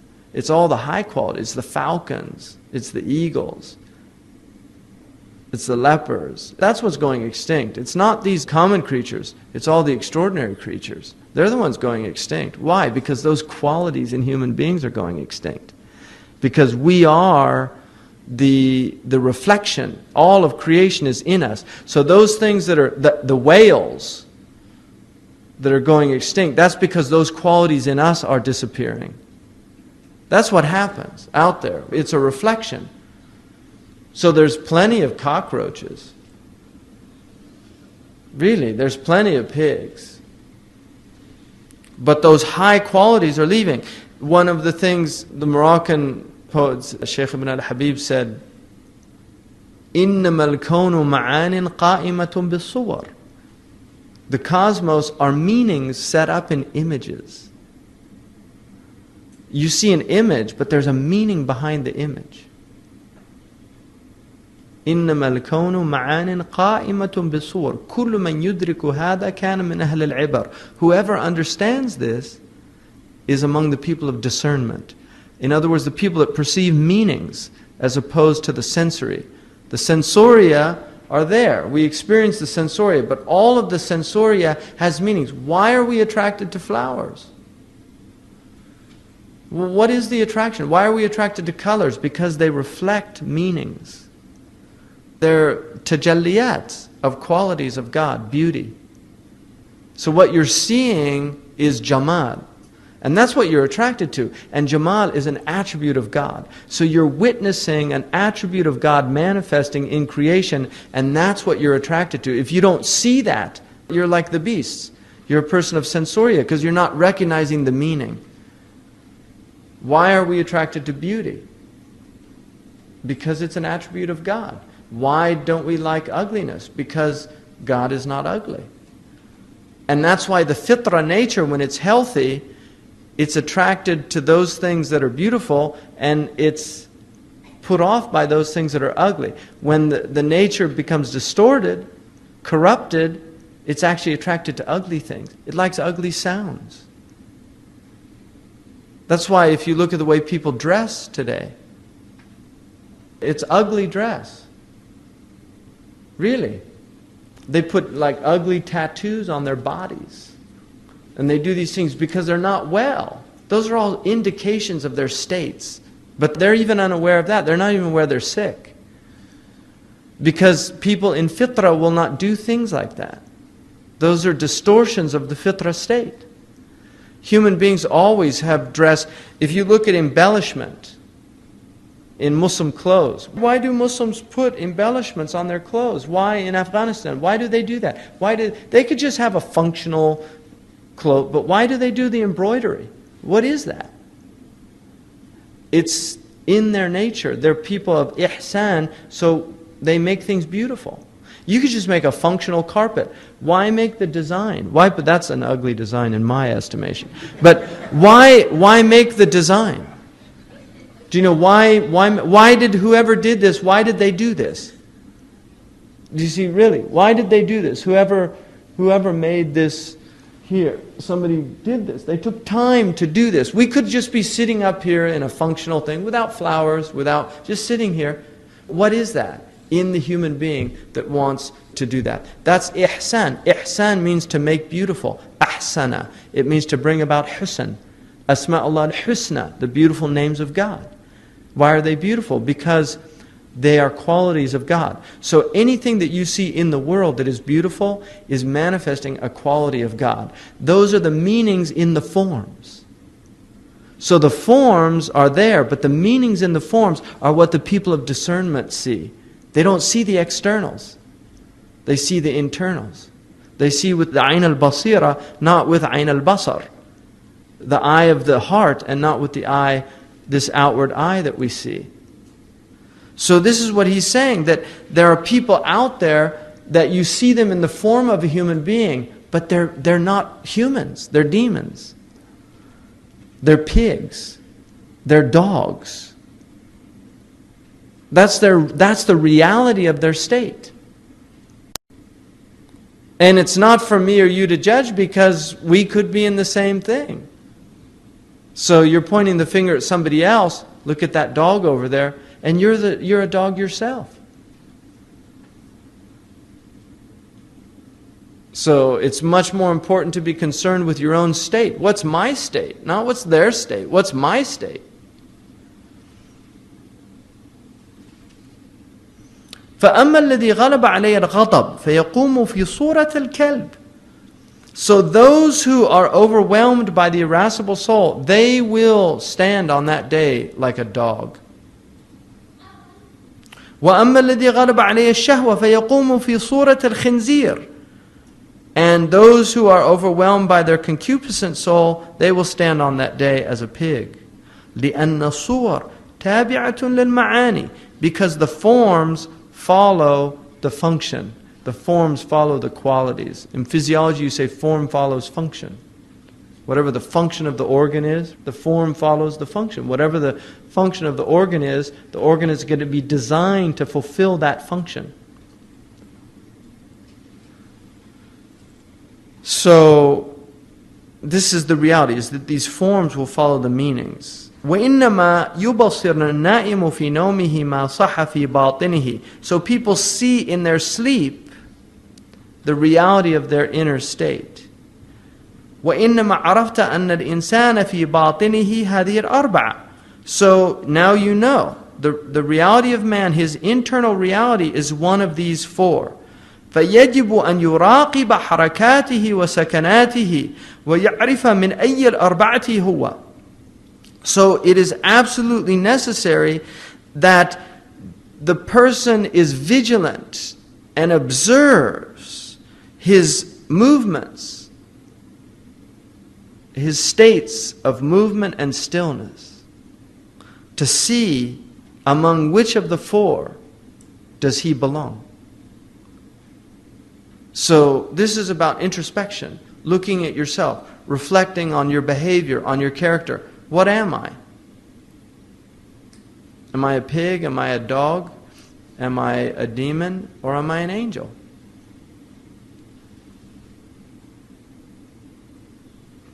فإن صفاته تحصر في قلبه وتبقى معه إلى يوم القيامة. Because these qualities emerge in the heart and will remain with him until the day of judgment. These are the qualities. So whatever your heart is filled with, if it's filled with anger, that's the reality. If it's filled with desire, that's its reality. If it's filled with treachery, unfaithfulness, makr, khuda, hila, all those things, then it's got the demonic qualities. And if it's filled with good, then it has the angelic qualities. Those are its realities. فإن بقي من جملة الباقيات الصالحات شيء فهو بذر السعادة. So if those things, the baqiyat al-salihat, the righteous, perpetual truths that go on forever, your dhikr, your prayer, your charity, your zakat, your hajj, all of those qualities, every good act that you did, even smiling in the face of your brother or sister, right? If you're a sister, even smiling in the face of your brother or sister, that's a charity that goes on. It's perpetual. So all of those qualities are going to be preserved by Allah, and these are all the seeds of felicity. These are all the things that you're planting here, and you will reap the harvest in the akhirah. وَإِنْ بَاقِيَ مَعَهُ غَيْرُ ذَلِكَ فَهُوَ بَذْرُ الشَّقَى. And if anything remains other than that, these are the seeds of wretchedness. These are the seeds of damnation. وَإِبْنُ آدَمْ لَا يَنْفَكُ وَلَا يَنْفَصِلُ عَنْ حَرَكَةٍ أَوْ سُكُونٍ وَقَلْبُهُ مِثْلُ الزُّجَاجِ. And the son of Adam is neither free of nor released from motion or stillness. You're either in motion, you're either doing something, or you're not doing something. You're either in a state of harakah or sakana. Right? In the du'as of the Prophet ﷺ, the fi harakati wa sakanatihi, right? Fi harakati wa sakanati, in my motion and my stillness. So you're in one state or the other. And your heart is like a glass. It's like a glass. وَأَخْلَاقَ السُّوءِ كَالدُّخَانِ وَالظُّلْمَةِ. And the Foul characteristics are like smoke and like darkness. They're going to distort the glass so that you can't see through the glass. فَإِذَا وَصَلَ إِلَيْهِ ذَلِكَ أَضْرَمَ عَلَيْهِ طَرِيقَ السَّعَادَةِ. So if these bad qualities reach the heart, then they cause a darkness that does not enable you to see with clarity. فإذا وصل إلى القلب, and then also وأخلاق الحسن كالنور والضوء, and the good characteristics are like light and clarity. فإذا وصل إلى القلب طهره من ظلم المعاصي. If they reach the heart, they purify the heart from the darkness of disobediences. From the darkness of disobedience. If these good qualities are being acted, then they cause a light to emanate in the heart. So the heart becomes functional. You can see with it. كما قال رسول الله صلى الله عليه وسلم أتبع السيئة الحسنة تمحها. Follow up a bad deed with a good deed, so it wipes it. The effects of it are wiped away. It's a polishing because there's oxidation that occurs, and that's what he's saying. وَالْقَلْبُ إِذَا مُضِيءٌ إِمَّا مُضِيءٌ أَوْ مُظْلِمٌ وَلَا يَنْجُو إِلَّا مَنْ أَتَى اللَّهَ بِقَلْبٍ سَلِيمٍ. And the heart is either illuminating or it's in darkening. It's one of the two. It will either darken or it will enlighten. And no one has salvation unless they come to Allah subhanahu wa ta'ala with a sound heart. لا ينفع مال ولا بنون إلا من أتى الله بقلب سليم. There's no benefit on that day except the one who comes to Allah with a sound heart. Alhamdulillah. Jazakumullah khairan. اللهم صل على سيدنا محمد وعلى آله وصحبه وسلم تسليما. سبحان ربك رب العزة عما يصفون والسلام على المرسلين والحمد لله رب العالمين. End of CD 3. This begins CD 4. بسم الله الرحمن الرحيم. وصلى الله على سيدنا محمد وعلى آله وصحبه وسلم تسليما. اللهم لا علم لنا إلا ما علمتنا إنك أنت العليم الحكيم. اللهم علمنا ما ينفعنا وانفعنا بما علمتنا وزدنا علما. اللهم افتح علينا حكمتك وانشر علينا رحمتك يا ذا الجلال والإكرام. وصل اللهم على سيدنا محمد وعلى آله الكرام. ولا حول ولا قوة إلا بالله العلي العظيم. فصل في عجائب القلب. Section on the wonders of the heart. And he says اعلم أن للقلب بابين للعلوم واحد للأحلام والثاني لعالم اليقظة وهو الباب الظاهر إلى الخارج. فإن نام غرق باب الحواس فيفتح له باب الباطن ويكشف له غيب من عالم الملكوت ومن اللوح المحفوظ فيكون مثل الضوء وربما احتاج كشفه إلى شيء من تعبير الأحلام. وأما ما كان من الظاهر فيظن الناس أن به اليقظة وأن اليقظة أولى بالمعرفة مع أنه لا يبصر في اليقظة شيء من عالم الغيب وما يبصر بين النوم واليقظة أولى بالمعرفة مما يبصر من طريق الحواس. So he says, know that the heart has two doors to the knowledges, the ulum, sciences. Sciences in the old use of that word scientia, to know. واحد للأحلام, one of them is for dreams, or really visions he means here, because Muslims discriminate between dreams that are from the ego, from the nafs, and then ru'a, or spiritual experiences that happen during sleep that are from Allah subhanahu wa ta'ala.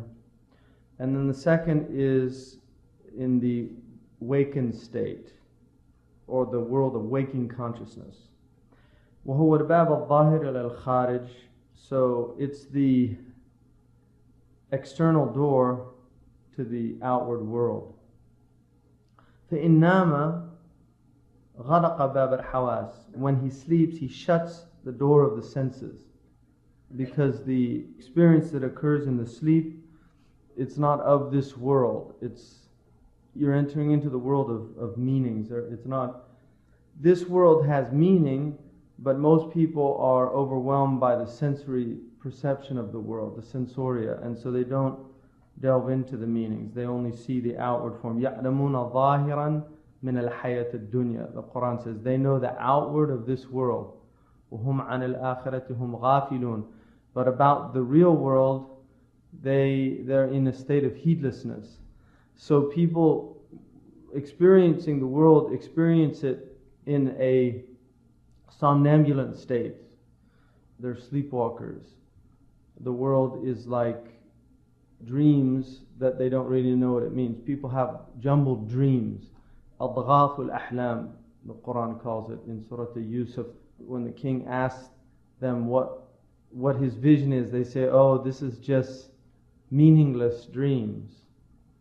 Because they don't know what it means, so they just deny it has meaning. And that's a very common strategy for dealing with what you don't know what something means. مَنْ جَهِلَ شَيْءٍ عَادَاهُ. When you're ignorant of something, you become its enemy because you don't know. So, that doesn't mean anything because you don't understand it. So that's one way of dealing with meaning, is to deny meaning because you don't understand it. So he's saying that when you sleep, you're shutting off the world of the senses, because the senses are the biggest veil that Allah has made for man. The senses veil you from reality. And people that are of the senses, they can't get beyond the senses, so they're trapped in the senses. Which is why in many traditions, the basic strategy was to flee from the senses. So if you look in Hinduism, in Buddhism, they go to great means to turn off the sensoria to try to get to meaning. In the Christian tradition, the same is true. The monks would literally completely detach from the world, go to monasteries, often in deserts, because a desert is a place that is very useful to shut off the sensoria, because there's so little to stimulate you in terms of the senses. If you look at Ibrahim alayhi salam, it's amazing that he put his family in Mecca, because it's a place, he describes it as wadan ghayri zara', that it's a valley without any foliage. So, and often the desert was a place where people went, hermits and monks and the desert fathers. They literally went into the deserts of Sinai and attempted to disconnect from the world. Islam rejected that. But if you look at the early period of the Prophet's spiritual life, what did he do? He went to a cave. And a cave is sensory deprivation. And when you go into a cave, you deprive yourself of the senses, because one of the things you deprive yourself of is light. And light is a major door to the senses, external light. One of the things that you do as a strategy to help your prayer, if you're muwaswas or if you're mushawwish, somebody who's easily distracted, then it's usually makruh to close your eyes during the prayer, but it's permitted if you're somebody who is easily distracted, because the eyes open up the door of the senses. And so this is what they would do, is disconnect, meditation, all these different things. But at the end of the Prophet's life, or not even at the end, but later, when he's in Medina, he's praying in front of his wife. I mean, she's literally on her bed lying in front of him, and he's in tahajjud in a complete state of witnessing with Allah subhanahu wa ta'ala, and completely undistracted by any external temptations or forms. And even when he went on the Mi'raj, it said, مَا زَاغَ الْبَصَرُ وَمَا طَغَى. You could imagine if the unseen's being unveiled to you, because that's what was happening. The unseen, there is a inward sensory experience also. So there's a sensory experience of the unseen world. It's inward, it's not outward, but it's an experience. But his vision was not distracted by the unseen world. because he was so focused on his Lord.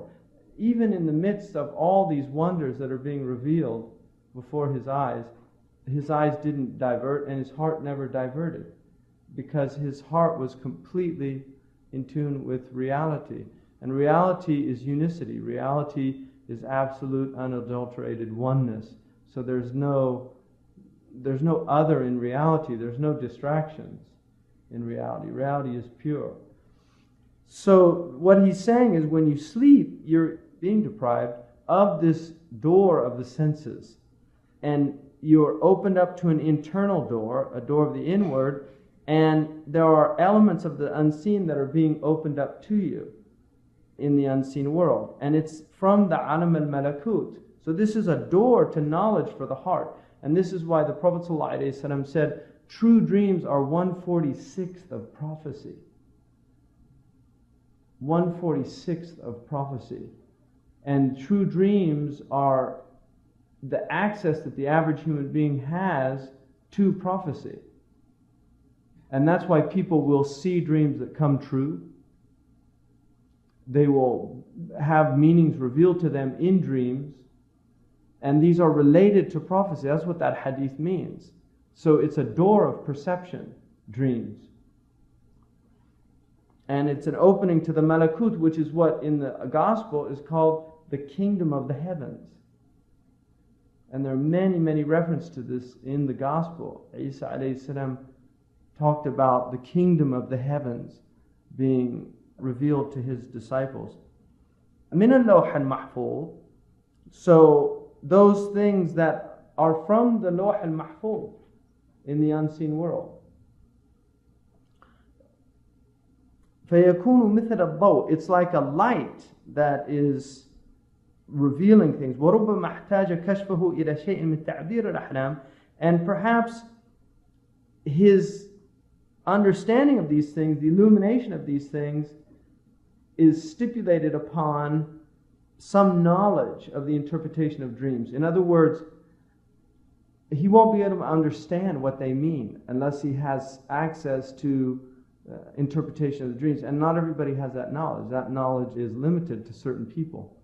Abu Bakr as-Siddiq had knowledge of the meaning of dreams. So the Prophet ﷺ himself would ask Abu Bakr what dreams meant, because that was one of the knowledges that Abu Bakr radiallahu anhu had. So interpretation of dreams is not a knowledge that everybody has. Some people have it. It's haram to, if you don't know the interpretation of dreams, to tell people what dreams mean, because true dreams are a portion of prophecy. So it's as if you're making commentary on something from the unseen world that's true. And so you shouldn't do it if you don't have knowledge of it. And then he says, as for what's of the outward, people think that this is what the waking state is. That they think the waking state is reality. But the waking state is actually a dream for most people. They're not in reality. They only think they're in reality. So that's what people think this outward door of perception is. But he said it's what you see between sleep, and they also think that what is seen between sleep, that what's seen while you're awake is something that you should have knowledge of, that you just have ma'rifah of it, because you see it while you're awake. But it's not true. People see things all the time and they don't know what they mean. There's signs all around people. There's signs everywhere.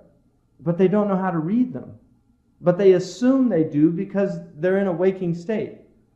They might not necessarily assume they know what their dreams are, but they automatically assume they know what outward perception is, that what a tree means.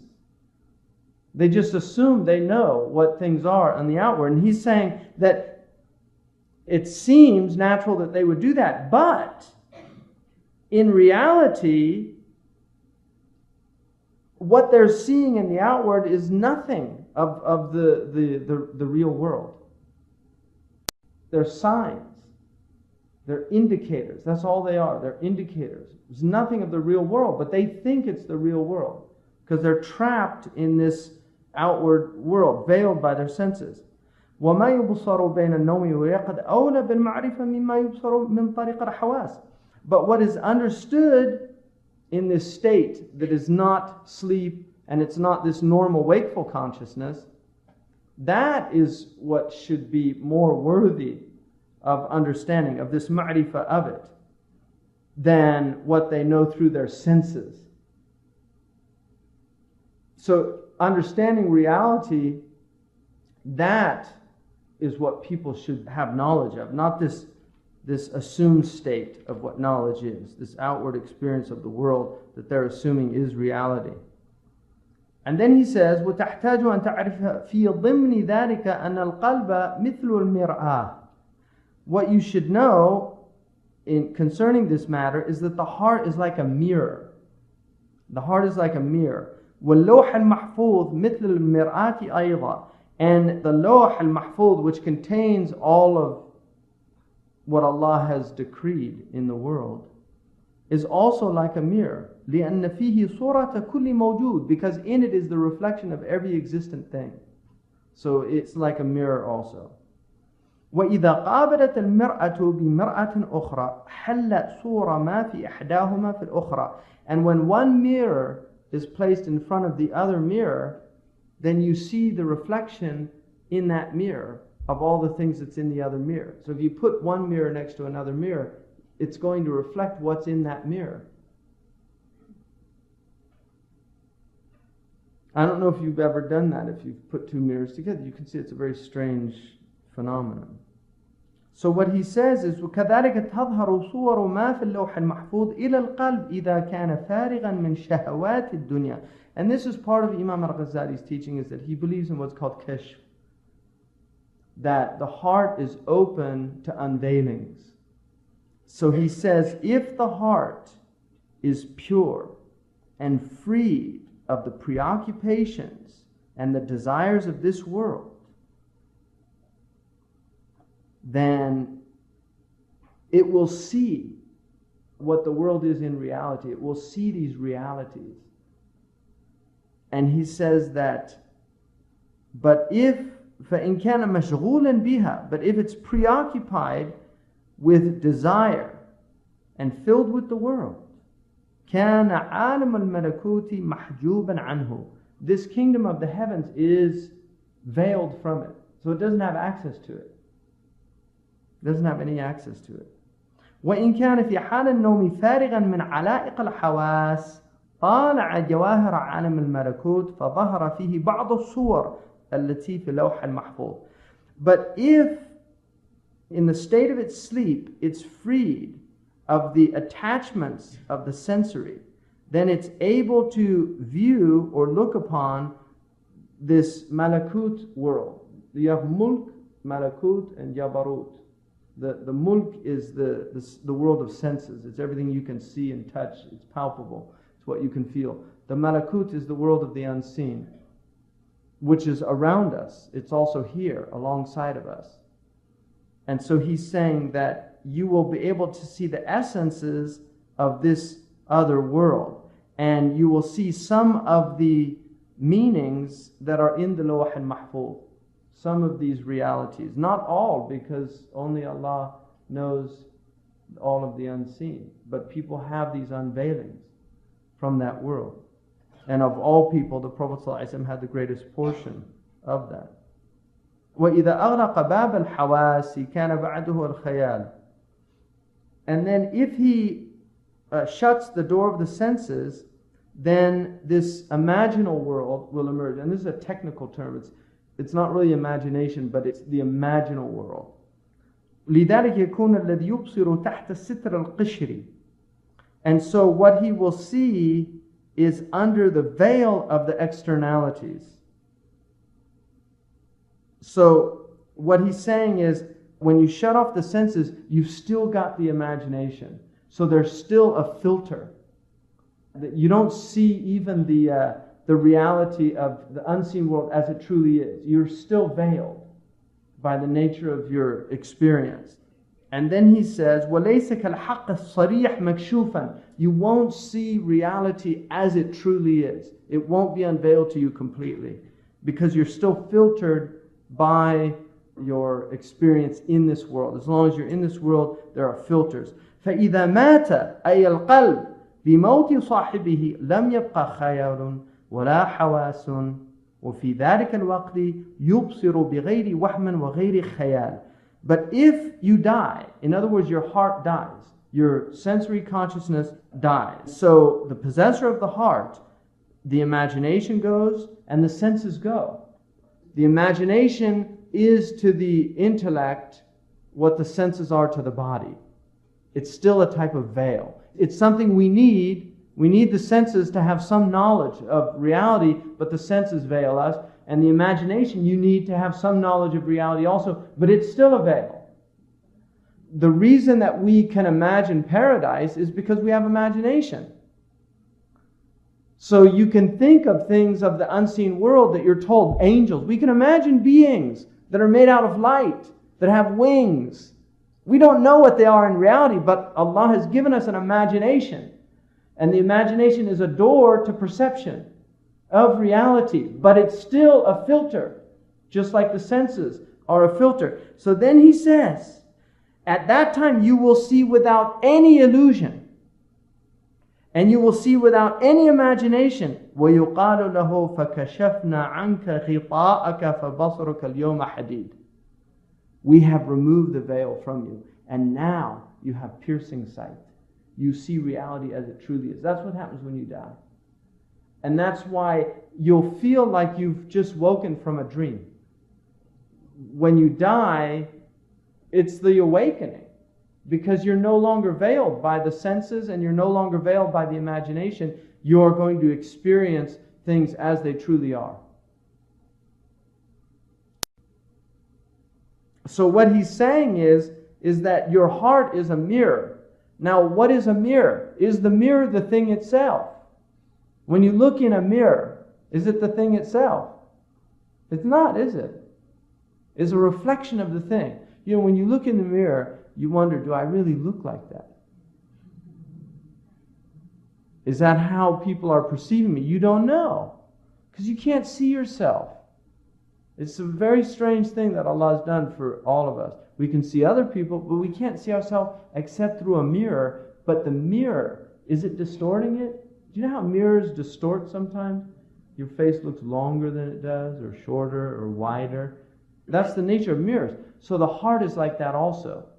The heart, you don't know, is my perception of reality distorted? If you're an introspective person, a lot of people don't think of these things. So the mirror might be distorted. It might need reframing. It might need recasting.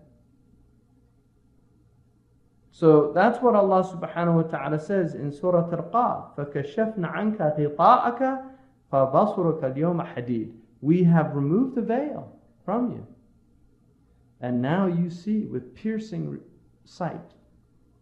It's clear as day.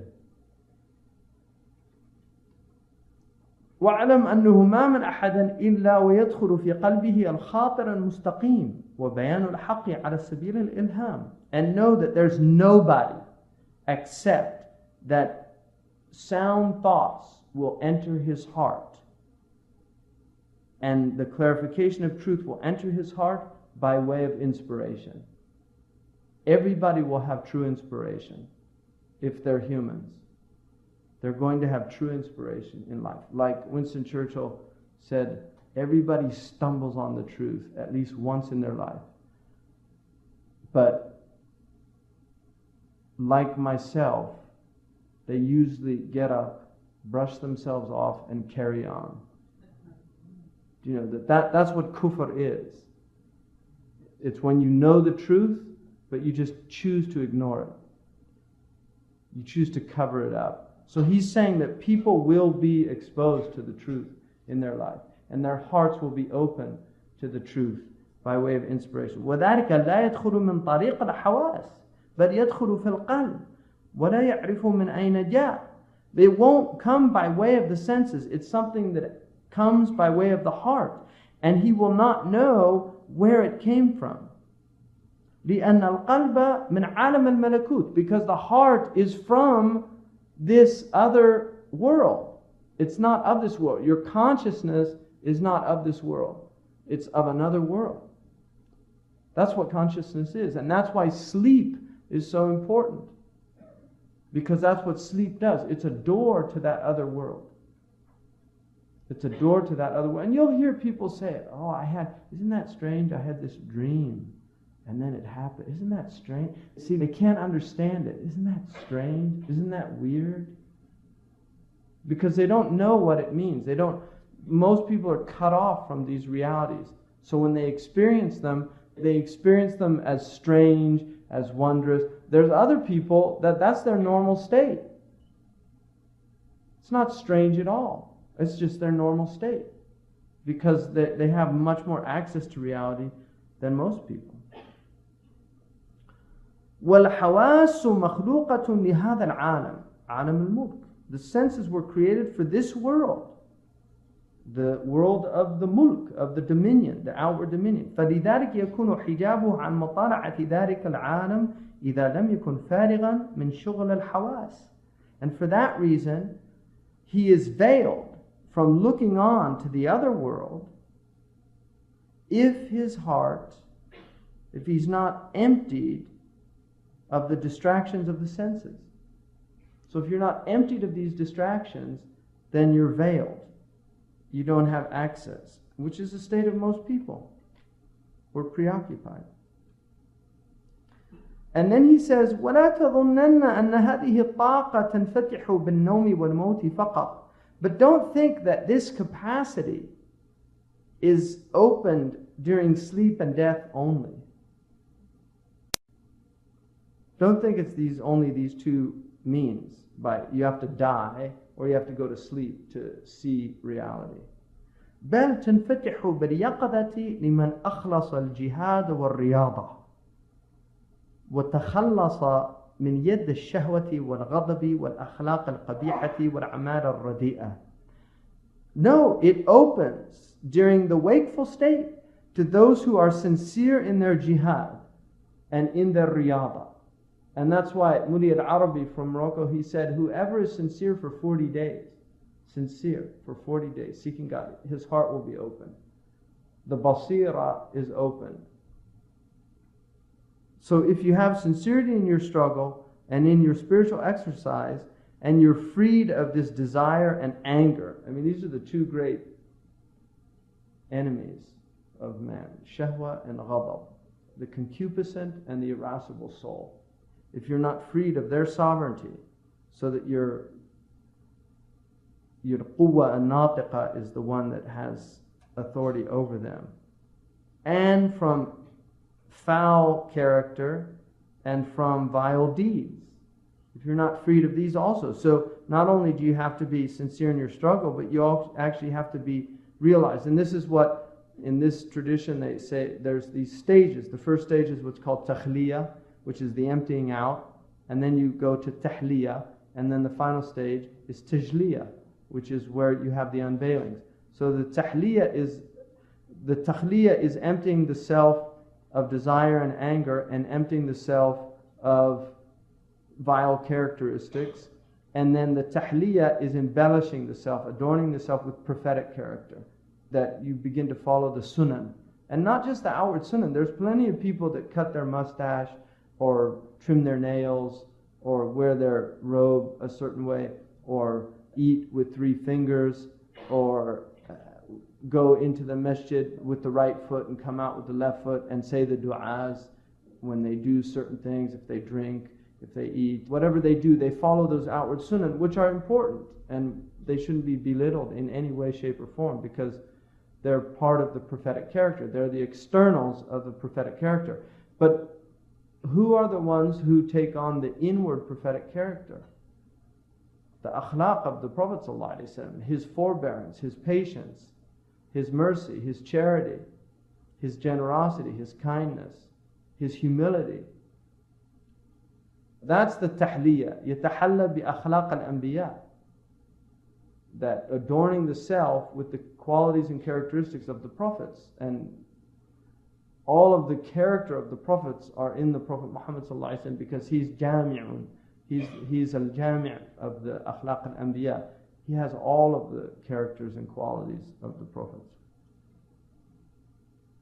So that's what he's saying, that if you do that, then these things will happen. فَإِذَا جَلَسَ فِي مَكَانٍ خَالٍ وَعَطَّرَ طَرِيقَ الْحَوَاسِ. So if he's sitting in an empty place, a place like the mihrab, that's where Maryam was, right? She was in the mihrab. What was she doing? What was the Prophet ﷺ doing in Ghar Hira? What was he doing in his tahajjud? What was he doing? He was in a place where he was freed of distractions. وَعَطَّرَ طَرِيقَ الْحَوَاسِ. And he basically cut off the inroads of the senses. وَفَتَحَ عَيْنَ الْبَاطِنِ. And opened up his inner eye. See, just as you have this eye and it's closed, you can close it like that and then you don't see anything. If you open it, suddenly you see things. You have an inner eye also. The inner eye for most people is not only closed, it's like a spiritual cataract. It doesn't have access. It's literally blinded by the veils of wrong action, by the veils of ignorance, by the veils of desire. All of these different things. That's what the state of the spiritual eye is. The spiritual eye is more sensitive than the physical eye. Look what happens when a little piece of dust gets in your eye, or a hair, like a hair follicle from your eyelash, if it gets in the eye. And look what displeasure and distraction you fall into. You can't even open your eye. And you can't see. The spiritual eye is more sensitive than the outward eye. And the spiritual eye, if you open it up, and look what we fill our sensory eyes with, that are all inroads to the spiritual eye. So the spiritual eye is blinded by the senses. And one of the most extraordinary aspects of the prophetic character is lowering the eyes. Even when the Prophet walked, he said one of the adabs of the road is غَضَّ الْبَصَرِ. When you're on the road. Now what about all these forms that we take in? What about all the images? If you live in North America, the average person takes in over 3,000 advertisements a day. 3,000 advertisements a day. So the modern world is just completely spiritually blinding people. That's what it's doing. The modern world is like a spike being driven through the spiritual eye of man. And that's why we're blind. As a species, we've become blind. We don't even know there's a spiritual world. Because we don't have access to it anymore. We've been cut off. We've been severed from our roots. Our roots are in the unseen world. Our roots aren't here. When you look at the tree's roots are not in the seen world. You can't see the roots. If you can see the roots, the tree's dead. You have to pull the tree up to see the roots.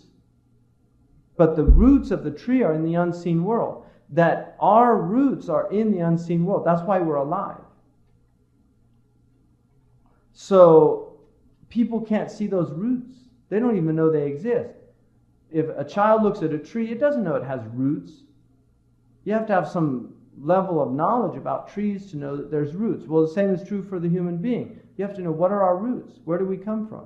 What's our source? What was our seed? How did we grow? Where did consciousness come from? What's the purpose of consciousness?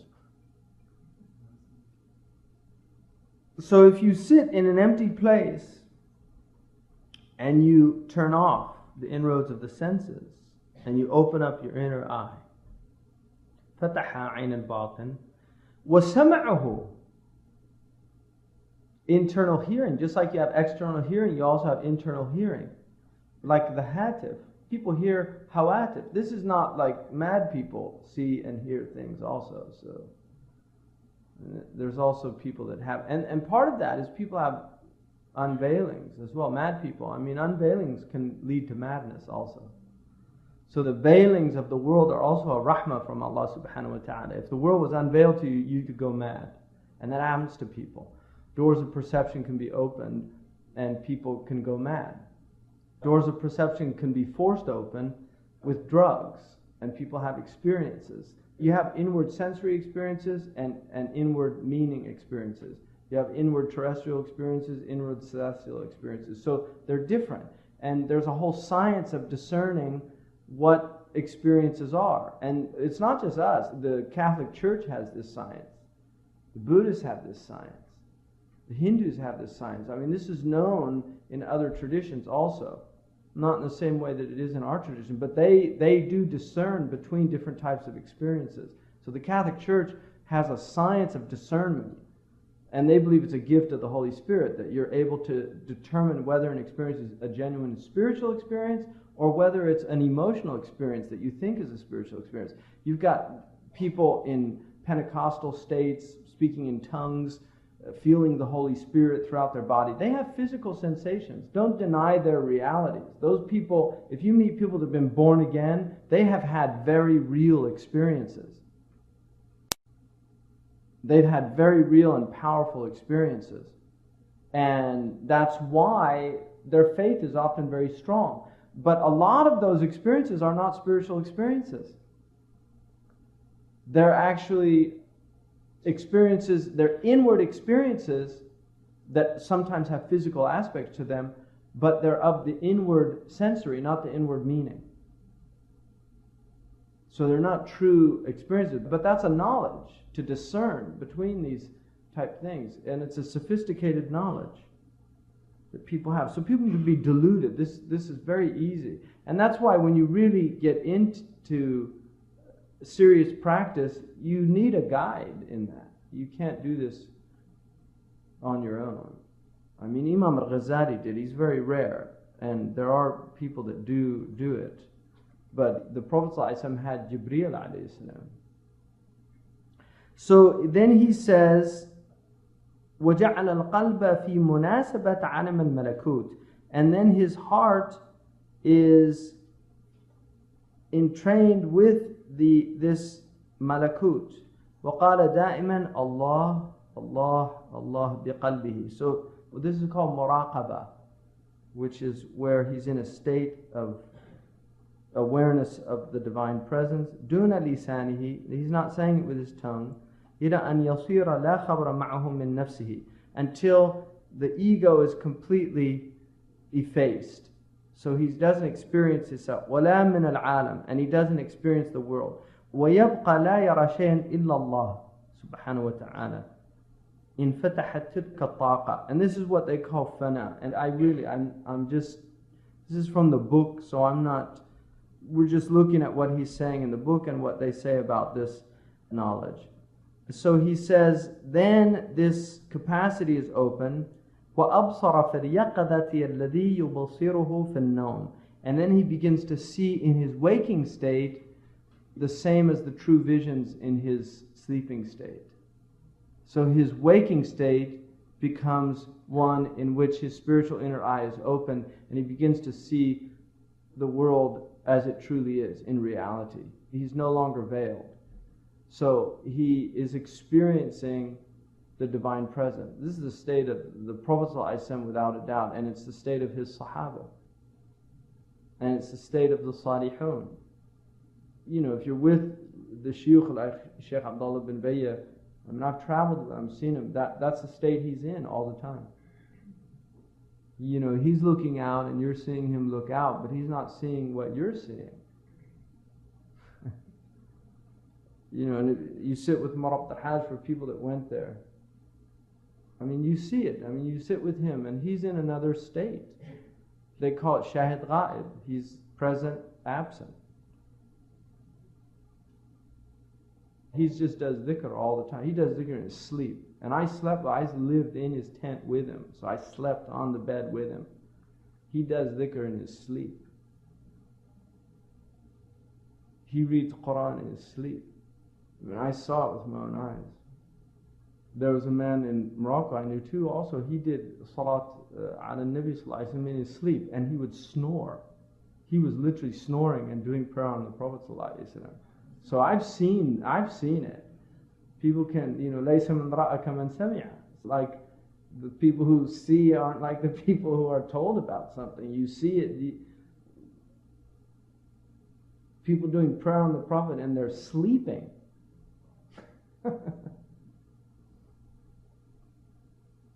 فَتَظْهَرُ لَهُ أَرْوَاحَ الْمَلَائِكَةِ, and then he sees the spirits of the angels, وَالْأَنْبِيَاءِ وَصُورَ الْحَسَنَةِ الْجَمِيلَةِ وَانْكَشَفَ لَهُ مَلَكُوتَ السَّمَوَاتِ وَالْأَرْضِ, the kingdom of the heavens and the earth. It's in the Gospels. I mean, it's talked about this a lot, the kingdom of the heavens and the earth. It's the same teaching. وَرَأَى مَا لَا يُمْكِنُ شَرْحُهُ وَلَا وَصْفُهُ, and he sees things that you can't elucidate and you can't articulate in a book. These are things that I can't write about. كما قال النبي صلى الله عليه وسلم زويت لي الأرض فرأيت مشارقها ومغاربها. The earth was folded up for me and I saw its various easts and wests. And what does that mean? Now we know that at every horizon there's a new east and a new west. As you're moving, there's always a new east and a new west. It's not just one east and one west. We know that it has multiple east and west based on where you are, right? So the Prophet ﷺ said, I saw all of the earth. It was shown to me, all of the different horizons of the earth.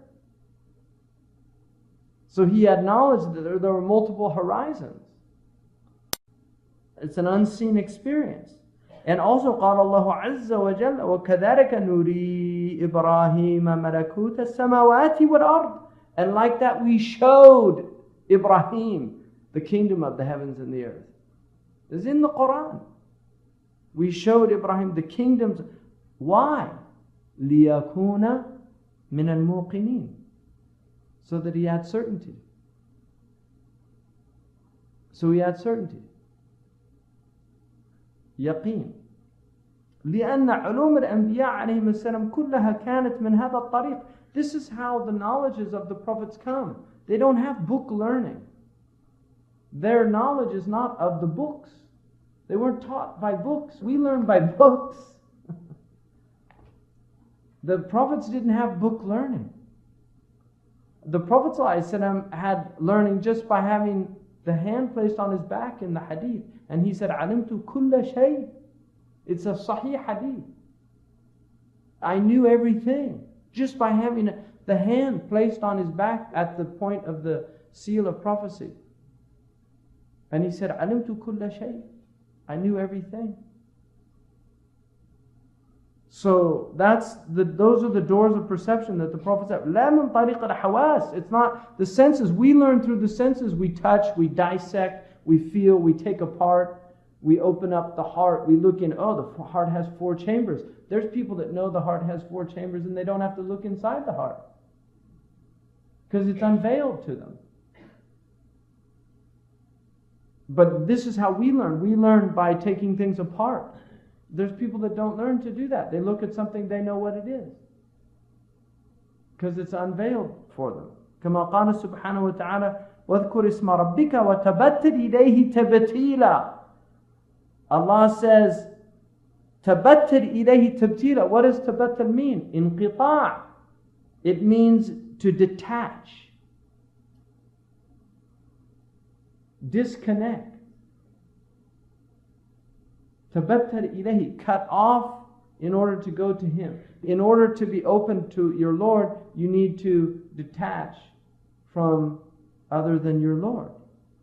معناه الانقطاع عن كل شيء وتطهير القلب من كل شيء. It means to disconnect from everything, to purify the heart from everything. والابتهال إليه سبحانه وتعالى بالكلية, and to beseech Him with your entire being. It's to beseech Him with your entire being. People make dua, right? People make dua, but maybe they're thinking about other things, or they're just not really there even. There's people, when they pray, they're not present at all. The Sahaba, according to the hadith, the man who was shot with the arrow, they waited till he prayed to pull it out because he didn't feel it. We have that in the books. Because he was in prayer and he was completely oblivious to pain. Those are real experiences that people have. وَهُوَ طَرِيقَ الصُّوفِيَّةِ فِي هَذَا الزَّمَانِ. This is the path of the people of Tasawwuf. And Imam al-Ghazali, if you read his Munqidh min al-Dalal, he said there were basically 4 types of knowledge. There was scientific knowledge, and there was the philosophical knowledge, people that used theories. It's not scientific in that way, but they come up with theories about the world. They could be right, they could be wrong. It's what we call opinion, but not opinion in the modern sense of the word. Opinion is a type of knowledge. Opinion is conclusions that are arrived at after much thought. And it could be right or wrong. So it's not like knowledge in that way, but it is a type of knowledge. It's not just uneducated. People say what we call an educated opinion. But it used to be that's what opinion meant. And then there's revelation, which is from the prophets. And then there's kashf, which he said was the knowledge of the people of tasawwuf. And he also felt that the people of tasawwuf, he said that he felt that their path was the soundest path because it led to a type of faith that was rooted in experience. It wasn't rooted in believing in what you were told. It was actually that you experienced the truths of these things.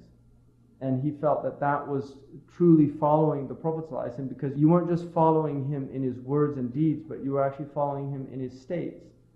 In the same way you can't follow him in his words and deeds as he was indeed. And the same is true as in his states.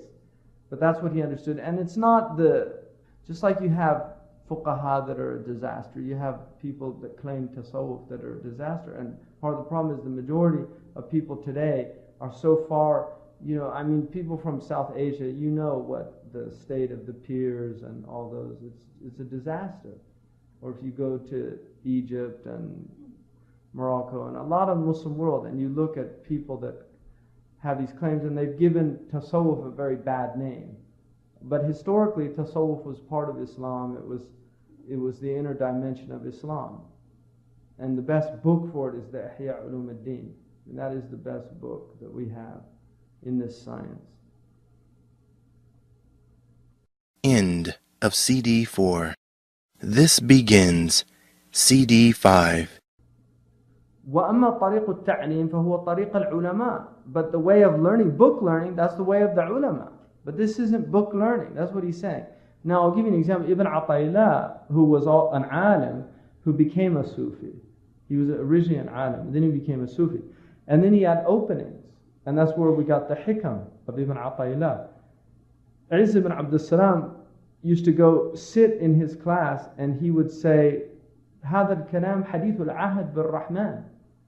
These words are coming directly in close proximity to the merciful. In other words, he was saying it's not book learning. He didn't get this knowledge from books. He didn't get it from books. And what he said is only the externalities of what he knew and experienced. وهذه الدرجة الكبيرة مختصرة من طريق النبوة. And this high degree of knowledge is an abridgment of the path of prophecy. In other words, just as you follow the prophets in their outward teaching, this is the following of the prophets in their inward realities. And it's not prophecy, hasha, because only the prophets have access to revelation, but it's inspiration, it's ilham. Sayyidina Umar had this, right? The Prophet ﷺ said, from my ummah, min ummati, the muhaddithin, the people that hear, they have this inner hearing. And he said, وَإِنَّ Umar لَمِنْهُمْ. And Umar's one of them. Umar had this knowledge. I mean, the Sahaba, many of them had great access to this. لأنه وقع في قلوبهم بلا واسطة من حضرة الحق كما قال سبحانه وتعالى آتيناه رحمة من عندنا وعلمناه من لدنا علما. I mean, this is what Allah says, فَوَجَدَ عَبْدًا مِنْ عِبَادِنَا, right? When they came upon Al-Khadr. And he's not a prophet. The majority of ulama say that he's not a prophet. Who was he?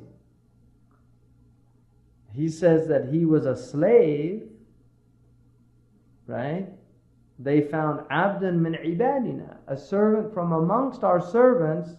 آتَيْنَاهُ رَحْمَةً مِنْ عِنْدِنَا, we gave him mercy, grace from our presence. وَعَلَّمْنَاهُ مِنْ لَدُنَّا عِلْمًا, and we taught him from our presence. This is what they call ilm al-ladunni.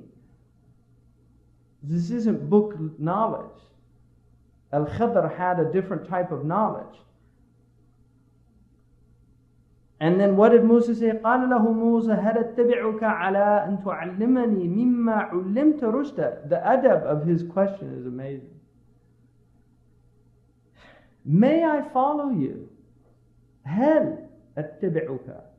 First he's asking istifham. هل. May I follow you in order that you might teach me مما علمت, some of what you've been taught. He doesn't say all of what you've been taught. He's not assuming, I'm going to learn everything. Maybe, can I follow you? Maybe, so that you can teach me some of what you've been taught.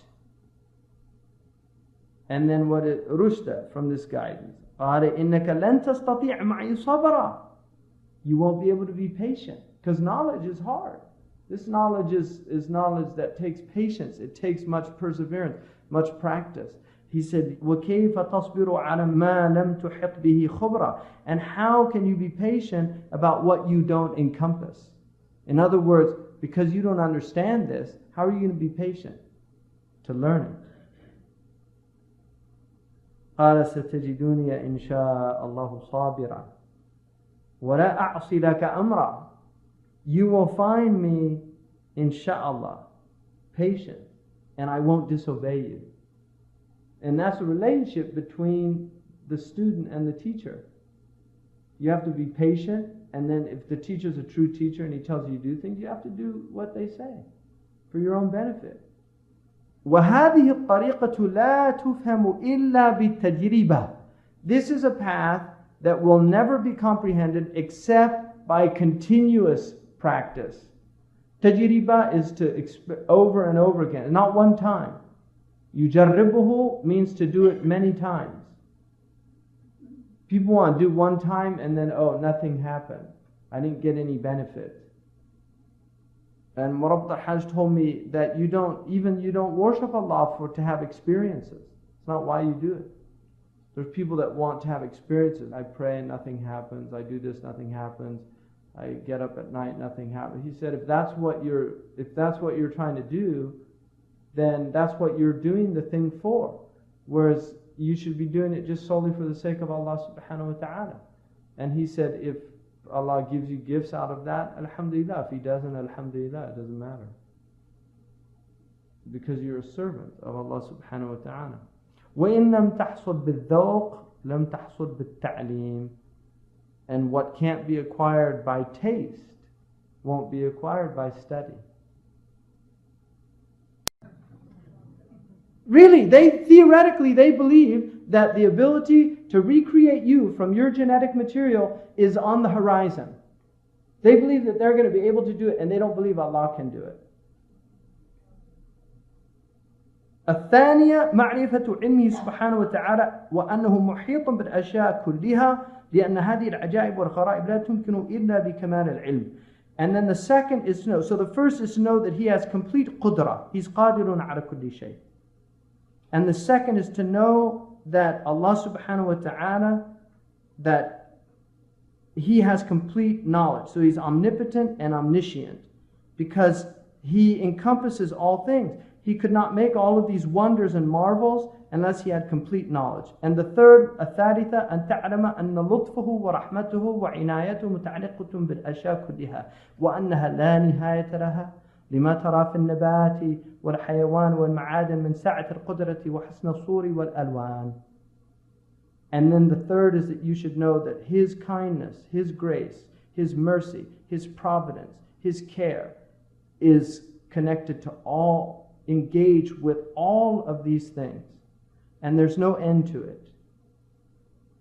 And you should see this in the flora and the fauna and the mines and all of this vast power that He has displayed in creating these beautiful forms and colors that we witness in the world. لأنها مفتاح معرفة الصفات الإلهية, because all of these things are the key to knowing the divine attributes. وهو علم شريف, and this is a honorable knowledge. وذلك معرفة عجائب الصنائع الإلهية, it is the knowledge of the wonders of God's creation. ومعرفة علم الله, and to know the vastness of God, the majesty and magnificence of God subhanahu wa ta'ala وقدرته, and His power. إذا عرفت هذا العز, if you know this عز, this preciousness, والشرف, and this honor, والكمال, this perfection, والجمال, this beauty, والجلال, this majesty, بعد أن عرفت جوهر القلب, once you know the essence of the heart, of consciousness, أنه جوهر عزيز, that this essence is a precious essence. قد وهب لك, it was given to you. وبعد ذلك خفي عنك, and after that it was hidden from you. This gift. فإن لم تطلبه, if you don't seek out what's been hidden from you, this treasure in your heart. وغفلت عنه, and you're heedless of it. وضيعته, and you lose it, you forget about it. كان ذلك حسرة عظيمة عليك يوم القيامة. It's a great tragedy and loss on the day of judgment for you. فاجتهد في طلبه, exert every effort in seeking it. واترك أشغال الدنيا كلها, and leave the preoccupations of this world, all of it. وكل شرف لم يظهر في الدنيا فهو في الآخرة فرح بلا غم, because every honor that doesn't manifest in this world, in the next world it will be joy without grief. وبقاء بلا فناء, and perpetuity without cessation. وقدرة بلا عجز, and power without incapacity. ومعرفة بلا جهل, and knowledge without ignorance. وجمال وجلال عظيمان, and great beauty and majesty.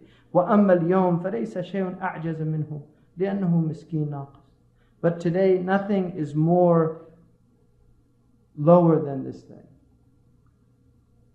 It's impoverished, neglected.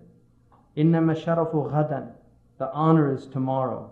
إذا طرح من هذه الكيمياء, if this alchemy is thrust على جوهر قلبه, on the essence of his heart, حتى يخلص منه شبه البهائم, until he's freed of being like animals.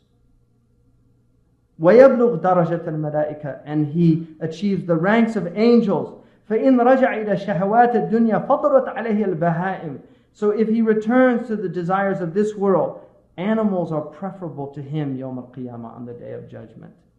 لأنها تصير إلى التراب, because they go to dust. ويبقى هو في العذاب, and he goes to punishment and chastisement. نعوذ بالله من ذلك, we seek refuge in Allah from that. ونستجير به, and we seek refuge in Allah subhanahu wa ta'ala, and we seek His protection. وهو نعم المولى ونعم النصير, what a great master He is, what a great giver of victory. والحمد لله رب العالمين. وصلى الله على سيدنا محمد وعلى آله وصحبه أجمعين. آمين. سبحان ربك رب العزة عما يصفون والسلام على المرسلين والحمد لله رب العالمين.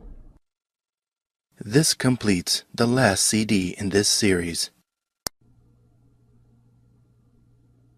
والواجب التصديق بها حتى لا تحرم شعاع سعادتهم. And it's an obligation to believe in this. And this is what's important for us.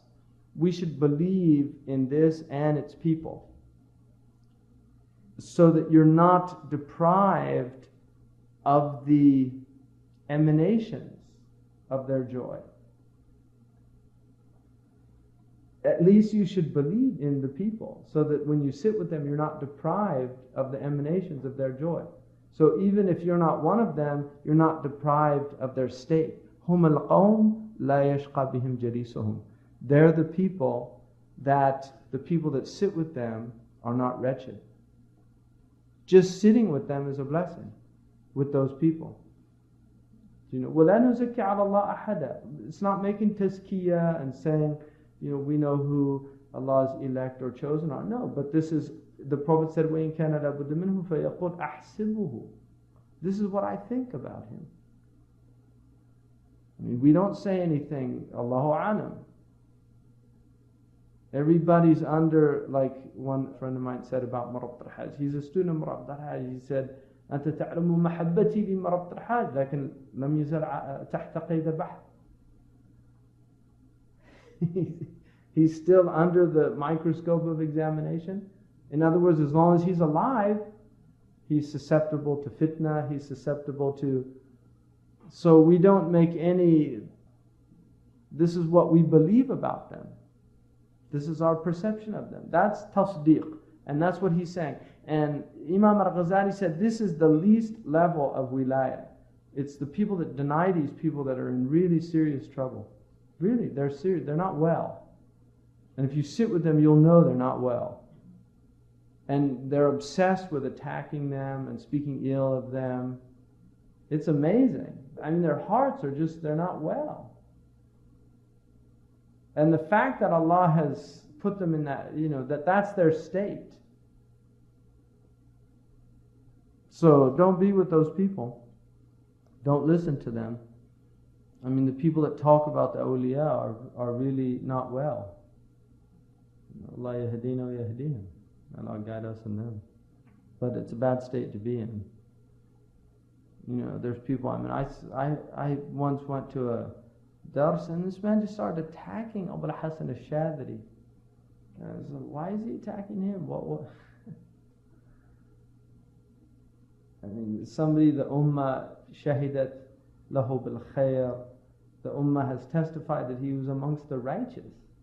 So why you want to put him amongst somebody else? Why even risk that? It's a very strange thing to do, but people do that.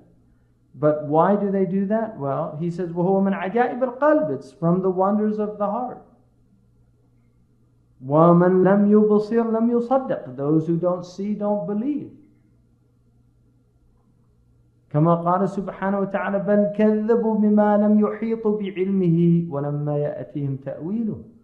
They denied what they had no knowledge of, nor did they have knowledge of its interpretation. That's what Allah says. They just denied it because they didn't have knowledge of it. وقوله وإذا لم يهتدوا به فسيقولون هذا إفك قديم. If they don't have any knowledge, if they haven't reached guidance of this matter, they just say, oh, these are just old lies. These are just lies. They've been repeated before. And what he's saying is this knowledge is a knowledge of tajriba. The beauty of that statement is what makes something a science is what Sir Karl Popper called its falsifiability. Something is scientific if it's replicable. If you can falsify it, in other words, if you can't replicate it, you can prove that it's not replicable. So for instance, if you freeze water, like I learned water freezes at 32 degrees Fahrenheit, right? Or 0 Celsius if you're from England. That's what you learn in school. Did you ever actually test that? No, you just assume that it must be true because they're telling you in school and it's in the books. That's taqleed. That's called taqleed. You just believe the authority because he's an authority, and who am I to question an authority? Right? I'm just a humble, insignificant bloke. He's a big professor. So, but if you take a thermometer and you put it in the water and you put the water into a freezer and you watch the water and it gets down to 32 degrees, if you touch the water, oh, it's ice. So you do the experiment yourself. There's a really nice book for people that have children. It's a book of replicating the great scientific experiments. Like a lot of the great experiments of human history are very simple to do. Like Newton, when Newton refracted light and saw that there were 7 colors in refracted light. He just took a prism, put it in the sun, and replicated it. So this is also a replicable science. People that follow this science have the same experiences. They see the same things, And they have the same. That's why somebody who's gone down that path and done it knows what to expect, and also knows the pitfalls of it. Right? يصحب شيخنا عارف المسارك يقيه في طريقه المهارك. That's what Ibn Ashur says. He accompanies a teacher who knows the byways of this path. He knows the ways of the path, and he'll protect him from the pitfalls. Because if you go down a road and somebody knows the road, oh, watch out the bend coming up. If you're driving, watch out the bend coming up. There's a big hole on the left side. Right? That's what, if somebody knows the road, he can tell you. But if you're driving 80 miles per hour and you don't know there's a big hole, and then you turn and suddenly your car, you lose control. You crash. That's why on the road they have signs, don't they? They tell you soft shoulder ahead. They do that. Why? That's somebody who knew the road, put those signs there for you to let you know. If you don't obey the signs, you endanger yourself. So there's a tariqah, and this is what the prophets did. They took the majority of humankind, the people that follow them, they're the real guides on the road. But the shuyukh are like those signs. That's what they are. But the prophets are the ones that put the signs. They're the ones that did the real work. The other ones, they're lesser guides. They're not like the prophets, but they're warathatul anbiya. The Prophet ﷺ said, al-ulama warathatul anbiya. The scholars, and this is not outward, this is the ulama alladhina yajma'una bayna al-zahir wal-batin. The people of inward and outward knowledge. They have outward knowledge, like Shaykh Abdullah has outward knowledge, but then he has wara', he has taqwa, he has piety. He's done dhikr all his life. He gets up at night. He does all that work. So he has the inward reality as well. So he's got these two realities. So those are the warathatul anbiya. They're the inheritors of the prophets. So you're taking from the inheritance of prophecy. So when you sit with them, it's like sitting with the prophets. It's the closest thing we have to sitting with the prophets. Allah doesn't deprive people of every generation of having that blessing, of sitting with the people of knowledge. So that's what he's saying. So the people that deny that, well, كذلك كذب الذين من قبلهم فانظر كيف كان عاقبة الظالمين ومنهم من يؤمن به ومنهم من لا يؤمن به وربك أعلم بالمفسدين. They denied the people before them. So look at what happened to the oppressors, people who deny. Amongst them are those who believe in him, and amongst them are those who don't believe in him. And Allah knows best who are the mufsideen. Allah knows who are the muslihin, who are the mufsideen. رَبُّكَ أَعْلَمُ بِمَنِ اهْتَدَى. He knows better who is guided.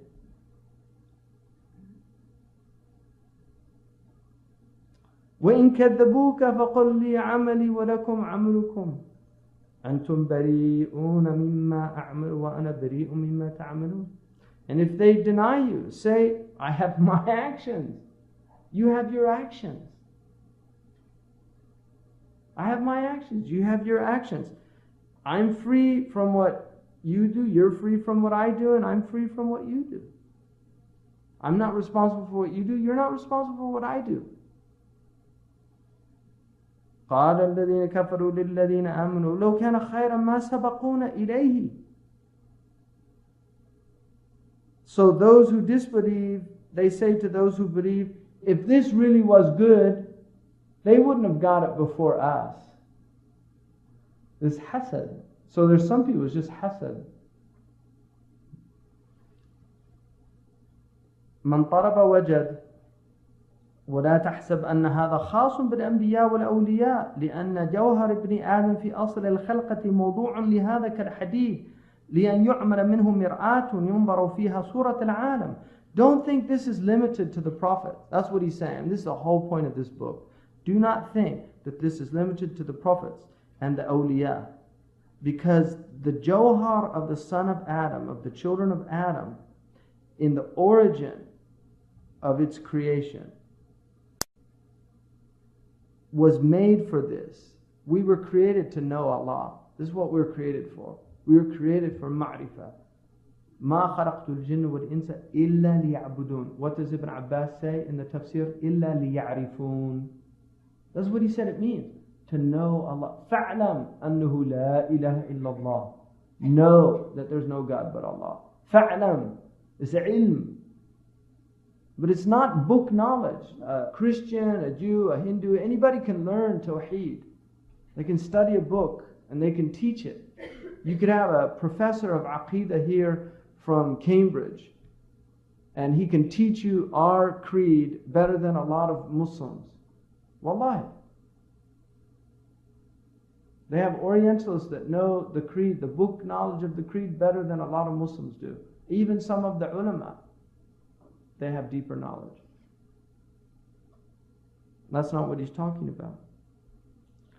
Like iron, the iron was created to make mirror out of it so that you can see the forms of the world in it. إِلَّا الَّذِي صَدَأَ, unless it oxidizes, فَيَحْتَاجُ إِلَى إِجْلَاءٍ, deoxidizing it, removing that rust. أَوْ جَدُبَ فَيَحْتَاجُ إِلَى صَقْلٍ, or it becomes dried and it needs to be polished. أَوْ سَبْكٍ لِأَنَّهُ قَدْ تَلِفْ, or it needs to be reframed because it was broken. So you have to recast it. وكذلك كل قلب إذا غلب عليه الشهوات والمعاصي لم يبلغ هذه الدرجة. And just like that, every heart, if it's overwhelmed by desire and by disobedience, it can't reach this degree. It can't reach this level. وإن لم تغلب عليه تلك الدرجة كما قال النبي صلى الله عليه وسلم ما من مولود إلا يولد على الفطرة. No child except that it's born on fitrah. There's a fitrah, it's open to this knowledge. The child's open to this knowledge, it's born like that. وقال الله تعالى وأشهدهم على أنفسهم ألست بربكم قالوا بلى. And then he caused them to witness over themselves, am I not your Lord? And they said bala, because that's what happened. إذا أخذ ربك من بني آدم, when your Lord took from the children of من ظهورهم ذرياتهم وأشهدهم على أنفسهم ألست بربكم قالوا بلى شهدنا أن تقولوا يوم القيامة, so that they can't say on the day of judgment إنا كنا عن هذا غافلين, we had no knowledge of this. So we've already witnessed this. It's just a reaffirmation of what we've already witnessed. We've already witnessed our Lord in the unseen world. We've already witnessed Him, that He's one and that He's our Lord. And so it's a reaffirmation in the dunya of this reality. كذلك بنو آدم في فطرتهم التصديق بالربوبية كما قال سبحانه وتعالى فطرة الله التي فطر الناس عليها. And also Banu Adam in their fitrah, they believe in the lordship of Allah subhanahu wa ta'ala. Just as Allah subhanahu wa ta'ala said, this is the fitrah of Allah. This is the original nature that Allah has created the human being on. فطر الناس عليها. والأنبياء والأولياء هم بنو آدم. They are the children of Adam. So they're the models. The prophets are the models for human beings, but they're human beings.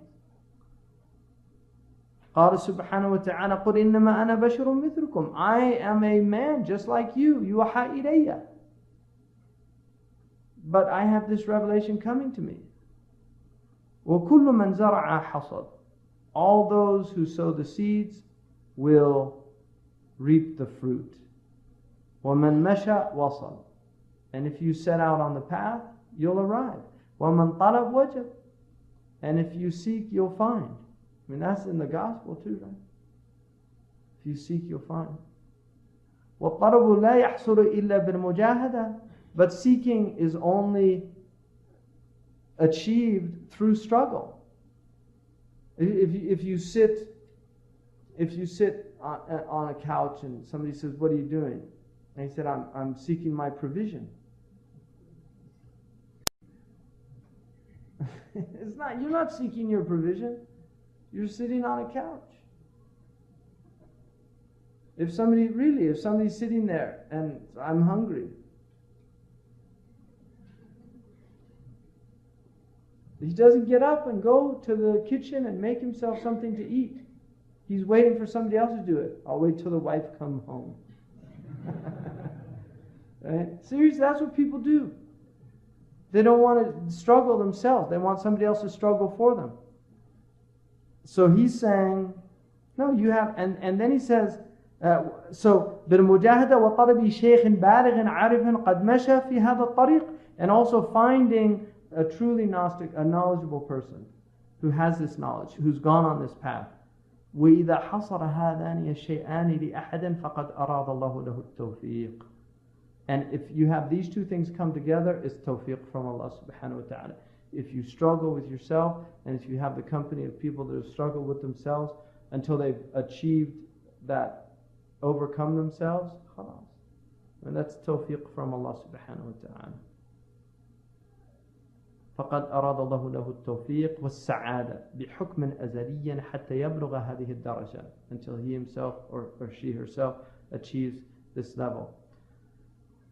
إن اللذة والسعادة لابن آدم معرفة الله سبحانه وتعالى. And this is خلاصة القول. The true joy and the true delight of the children of Adam is in knowledge of Allah subhanahu wa ta'ala. اعلم أن السعادة كل شيء ولذته وراحته تكون بمقتضى طبعه وطبع كل شيء ما خلق له. So know that the joy of everything and its delight and its repose is that which is in accordance with its nature.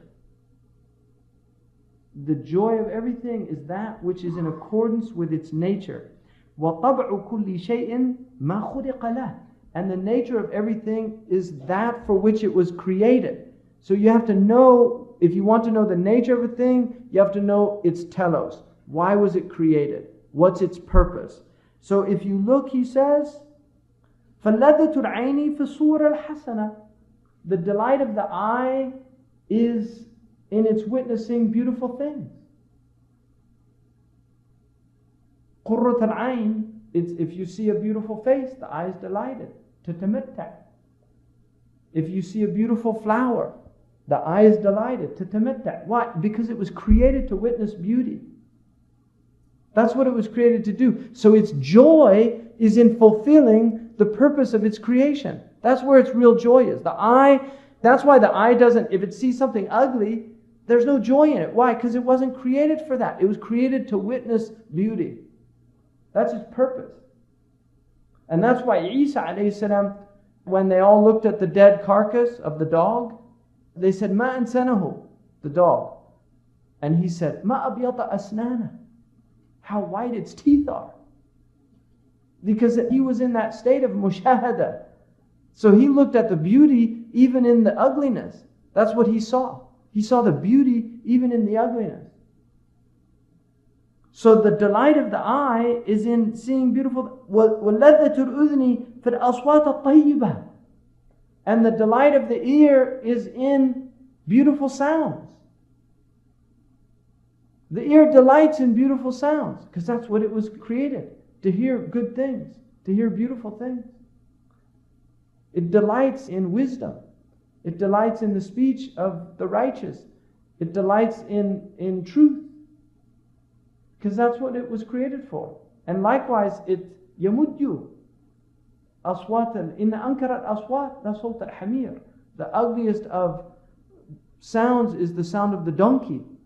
Because the ear hears it, it's ugly sound.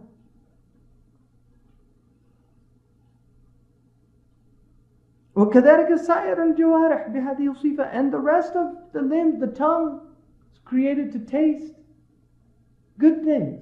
That's why it delights in sweet things, it delights in sour things. It delights in those things because it was created to do that. It has all the different taste buds on it. People like salty things. They say, lassie, sweet or salty. Some people, they like sweet, some like salty, but they're all there. But that's the joy of these things. And touching, to touch something beautiful. وَلَذَّةَ الْقَلْبِ خَاصَةً بِمَعْرِفَةَ الْجَوَارِحِ بِهَذِهِ الصِّفَةِ. And the ladha of the heart specifically وَلَذَّةَ الْقَلْبِ خَاصَةً بِمَعْرِفَةِ اللَّهِ سُبْحَانَهُ وَتَعَالَى لأنه مخلوق لها. And the joy of the heart is in knowledge of Allah subhanahu wa ta'ala, because that's why the heart was created. It was created for that. But when people are sick, they take joy in cacophonic sounds. When people are sick, they like to see ugly things. There are people that enjoy seeing terror, watching war. They do really. Because they're sick, they're unwell. There's people that take pleasure in those things, in being cruel to people, because they're sick. And the same way, their heart. But it's not real ladda. He's talking about sa'ada haqiqiyya. All those are false. وَكُلُّ مَنْ لَمْ يَعْرِفْهُ ابْنُ آدَمْ إِذَا عَرَفَهُ فَرِحَ بِهِ. Everything that the son of Adam knows, once you have ma'rifah of it, you rejoice in it. Anything that you have knowledge of, you rejoice in it. مثل لعبة الشطرنج. Even the game of chess. إذا عرفها فرح بها. If you know how to play chess, you get excited. You're happy about it. ولو نهي عنها لم يتركها ولا يبقى له عنها صبر. And if he's prohibited from playing it, he doesn't want to leave it. And he gets impatient. I really want to play. There's people obsessed with chess. So he's saying, if you have ma'rifah of something, you get a joy. That's the nature of the son of Adam. Even foolish things, they get a joy. There's people that can do the most ridiculous things. And they like to do it, and they like to show you juggle 10 plates and hold something on their nose. Really. There's people that can do that, and they get a pleasure out of that knowledge, that ma'rifah. They have a knowledge of something. كذلك إذا وقع في معرفة الله سبحانه وتعالى فرح بها ولم يصبر عن المشاهدة لأن لذة القلب هي المعرفة. And just like that, if you have knowledge of Allah, which is knowledge of the greatest thing, كل ما تهواه موجود في ذات الله. Everything you desire exists with Allah subhanahu wa ta'ala. Everything you desire exists with Allah subhanahu wa ta'ala. It's the highest, it's the truest thing, it's reality. And so, for that reason, he'll be impatient without this witnessing, without this knowledge. Because the joy of the heart is in knowledge. وَكُلَّمَا كَانَتَ الْمَعْرِفَةُ أَكْبَرُ كَانَتَ اللَّذَّةُ أَكْبَرَ. Every time the knowledge is greater, the joy is greater. The greater knowledge you have, the greater joy you have. وَلِذَلِكَ فَإِنَّ الْإِنسَانَ إِذَا عَرَفَ الْوَزِيرَ فَرِحْ. And like that, if somebody knows the minister, he's so happy. I know the minister. There's people, even Muslims, they want to have their picture taken with the president. You know, you go fill the gas tank up and the attendant comes. You don't say, oh, can I have my picture with you? And be next to the gas attendant. Why don't you do that? Because anybody can know the gas attendant, but not everybody can know. And then they say, oh, see, they take the picture and look, see? And they put it in their office. They have a picture. That's me with, right? I'm ashamed of my... But that's what they do. They put in their office and people come in and, oh yes, I met the president. And why? Well, because he's happy. وَلَوْ عَرَفَ الْمَلِكْ لَكَانَ أَعْظَمَ فَرْحًا. So if he knows the king, oh, he's just flying out of his skin. If he knows the minister, it's a big thing. But if he knows the king, then it's like the minister. This is the way people are. Wallahi, it's amazing. It's pathetic. وَلَيْسَ مَوْجُودٌ أَشْرَفَ مِنِ اللَّهِ سُبْحَانَهُ وَتَعَالَى. Nothing in existence is more honorable than Allah subhanahu wa ta'ala. There's no greater sharaf. لِأَنَّ شَرَفَ كُلِّ مَوْجُودٍ بِهِ وَمِنْهُ. Because the honor of everything is because of Him. The honor is because of Him. And from Him. وَكُلُّ عَجَائِبِ الْعَالَمِ آثَارُ صُنْعَتِهِ. Every wondrous thing in this world that you wonder at and are amazed at, they're just traces of His power, of His creative power. Everything that amazes you in the world is just a trace of Allah subhanahu wa ta'ala's creative power. فَلَا مَعْرِفَةَ أَعَزْ مِنْ مَعْرِفَتِي. There's no knowledge greater, more precious, more inestimable than His knowledge. وَلَا لَذَّةَ أَعْظَمُ مِنْ لَذَّةِ مَعْرِفَتِي. And there's no joy more vast than the joy of His knowledge. وَلَيْسَ مَنْظَرٌ أَحْسَنَ مِنْ مَنْظَرِ حَضَرَتِهِ. And there's no presence like the presence of the divine.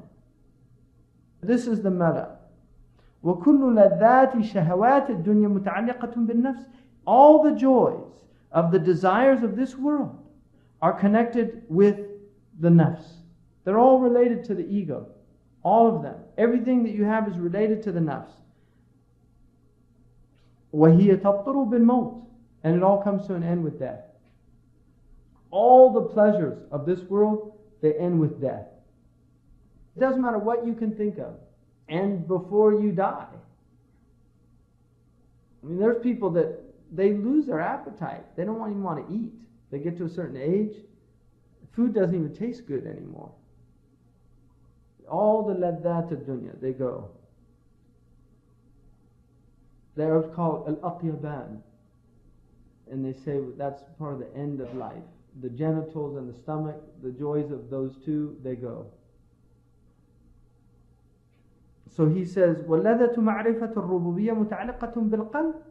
But the joy of knowledge of lordship is connected to the heart, to human consciousness. فَلَا تَبْطُرُ بِالْمَوْتِ. It doesn't end with death. So all the joys end with death, but the joy of knowledge of Allah doesn't end with death, because all the joys in this world are connected to the senses. And the heart is not of the senses. Consciousness is not of the senses. بَلْ تَكُونُ لَذَّتُهُ أَكْثَرُ. The joy is even greater when you die, because the ma'rifah expands and becomes purer and more knowledgeable. وَضَوْءُهُ أَكْبَرُ.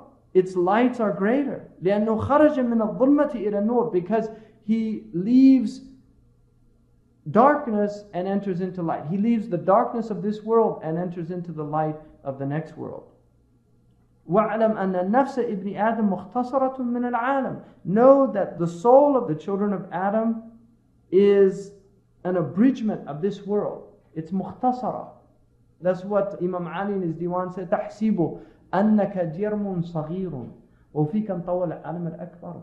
You think that you're some insignificant mass, no real significance to you, and in you the entire cosmos exists. And one of the extraordinary things about the human being, and this is something that a Nobel Prize winner discovered, was that if you measure the greatest things in the world and you measure the smallest things in the world, their sizes, the biggest and the smallest thing, and then you add them together and divide by 2, it's approximately the human being. So we are the barzakh between the physical world, the subatomic world, and the macrocosm, the microcosm. We literally are the barzakh between these two things. This is where Allah has put us. So we're an extraordinary creature. I mean, there's a beautiful book called The Power of 10. If anybody's ever seen that, it just keeps taking things by power of 10, going out into outer space, and then it goes into the skin. So it starts with a human being sitting, and then they move out and then move in, and show you that in us are vast worlds, as vast as what's out of us. Inside of our bodies, there is a vastness that is not less significant than the vastness of the cosmos. And that's who we are. And that's why human beings have been degraded. They've been made to believe that they're insignificant, that they're meaningless, that they're pointless, that they're there for the lowest of their nature, the shahawat. That's all they're there for, is to eat and drink and copulate and dance and laugh and be entertained until they die. That's all. That's all it is. No, human beings are something vast. That's what he's telling us. وَفِيهَا مِن كُلِّ صُورَةٍ فِي الْعَالَمِ أَثَرٌ مِّنْهُ. Every form that you see in the world, there's the trace of it in the human being. لأن هذه العظام كالجبال ولحمه كالتراب. لأن هذه العظام كالجبال ولحمه كالتراب وشعره كالنبات ورأسه كالسماء وحواسه مثل الكواكب وتفصيل ذلك الطويل. Look, the bones in your body, they're like the mountains. The bones in your body are like the mountain. The mountains hold the earth together. They're the pegs. They're the autad. And you have these bones in your body. Your flesh is like the earth. Hair is beautiful. It adorns the person just like the foliage adorns the earth. Your blood is like the rivers. Your lungs are like trees. Look at the bronchial tree. And what do trees do? They breathe air. They breathe carbon monoxide, and then they in turn exhale oxygen. We breathe in oxygen and we exhale carbon monoxide. So the trees are our lungs. And we're their lungs.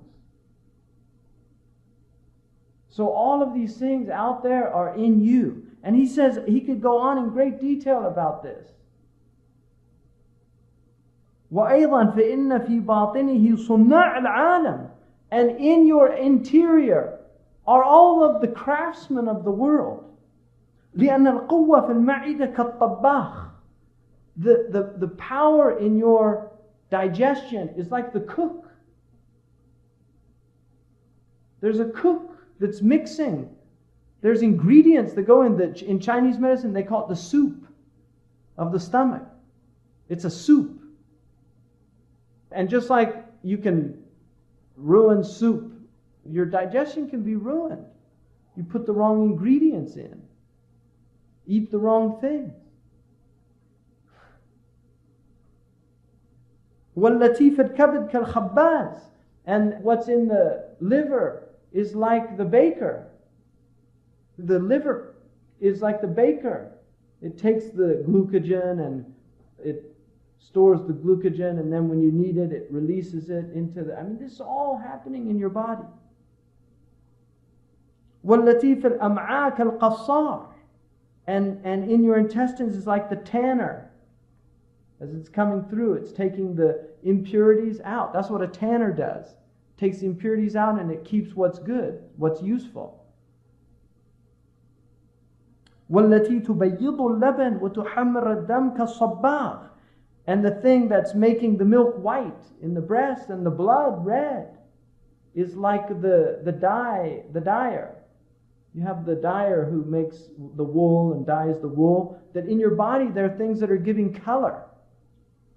The hemoglobins in your body, he's saying these are like the dyer. So you have all these crafts. وَشَرَحُ ذَلِكَ يَطُولُ. I could go on in great detail. He's saying, but you get the idea. وَالْمَقْصُودُ أَن تَعْلَمَ كَمْ فِي بَاطِنِكَ. My whole point is to tell you how much is in your interior that's going on. مِنْ عَوَالِمْ مُخْتَلِفَةٍ كُلُّهُمْ مَشْغُولُونَ بِخِدْمَتِكَ. All these worlds in you, and they're all preoccupied with your service. They're at your service. They're all doing this work for what? To serve you, your consciousness. That's all it's there for. To serve your heart. They're all there to serve your consciousness. What's your consciousness there to serve? If each one of these has a purpose, what's the purpose of the summation? You're meaningless. You don't have a purpose. There's no point to exist. That's what these ignorant people tell them now. All of this that's going on, all these marvels. So he says all of this is in your service. وَأَنْتَ فِي غَفْلَةٍ عَنْهُمْ. And you're completely heedless of this. وَهُمْ لَا يَسْتَرِيحُونَ. They never get rest. The heart is pumping thousands of gallons. If you looked what the heart does in a day, if you had to do the buckets, you would be completely worn out. You couldn't do in a day what your heart does. Your physical body could not carry in a day what your heart is carrying in a day. You completely be wiped out. Your breathing, your lungs. You're inhaling and exhaling. The digestion. If you had breakfast this morning, they're working down there. You're just sitting here.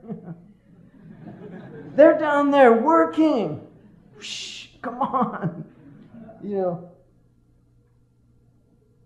We need the gallbladder. Send down more bile. They ate too much fat this morning. We need to break this down. Right? And then the pancreas, they had too much sugar. Emergency, release insulin. Right? The insulin's going out, grabbing the sugar, taking it to the liver. The liver, oh, too much sugar. We need to transform glucose into glycogen. Store it here, move that. It's all happening. It's a factory in there. And there's all of these workers, and they're all serving you, and you're sitting here in a complete state of heedlessness. Kam min ni'matin. How many blessings. Asbagha alaykum. Ni'muhu zahiratan wa batinatan. He's completely showered you in blessings, inwardly and outwardly. And we're in heedlessness. Complete state of heedlessness. وَلَا تَشْكُرُ مَنْ أَنْعَمَ عَلَيْكَ بِهِ. And you don't give gratitude to the one who gave you all of these blessings. How do you give gratitude? الشكر صرف العبد ما أولاه مولاه في من نعمه في رضاه. Shukr is to exert all of the blessings that your Lord has given you in what your Lord intended for them. That's shukr. That's gratitude. وَهُوَ عِلْمٌ عَظِيمٌ وَالْخَلْقُ غَافِلٌ عَنْهُ. This knowledge of all of these things is a vast knowledge, the knowledge of anatomy and physiology. And it was a very important knowledge of Imam al-Ghazali. He actually wrote a book just describing all the wonders of creation. He considered it a very important knowledge. كَذَلِكَ عِلْمُ الطِّبِّ. And like that, the knowledge of medicine. فَكُلُّ مَنْ أَرَادَ أَنْ يَنْظُرَ فِي نَفْسِهِ مِنْ عَجَائِبِ صُنْعِ اللَّهِ تَعَالَى فِيهَا يَحْتَاجُ إِلَى مَعْرِفَةِ ثَلَاثَةِ أَشْيَاءٍ مِنَ الصِّفَاتِ الْإِلَهِيَّةِ. Anybody who wants to look into his self and look at the wonders of God's creation, he needs to have the knowledge of three things from the divine attributes. الأولى أن يعرف أن خالق الشخص قادر على الكمال. You should know the creator of the individual is omnipotent and has complete capacity over perfection. وَلَيْسَ بِعَاجِزٍ. He's not incapacitated by anything. وَهُوَ اللَّهُ سُبْحَانَهُ وَتَعَالَى. And that is Allah. وَلَيْسَ عَمْلٌ فِي الْعَالَمِ بِأَعْجَبْ مِنْ خَلْقِ الْإِنسَانِ. There's no action in the world that is more wondrous than the creation of the human being. مِنْ مَاءٍ مَهِينٍ. From a vile drop of fluid. There's nothing like it. It's over. وَتَصْوِيرُ هَذَا الشَّخْص بِهَذِهِ الصُّورَةِ الْعَجِيبَةِ. And the perception of this person in this wondrous form. Just as Allah subhanahu wa ta'ala has said, that Allah has made him, صَوَّرَهُ, in this wondrous form. He's fashioned him in this wondrous form, just as Allah subhanahu wa ta'ala has said, إِنَّا خَلَقْنَا الْإِنسَانَ مِن نُطْفَةٍ أَمْشَاجٍ نَبْتَلِيهِ. We have created the human being from a mixed fluid.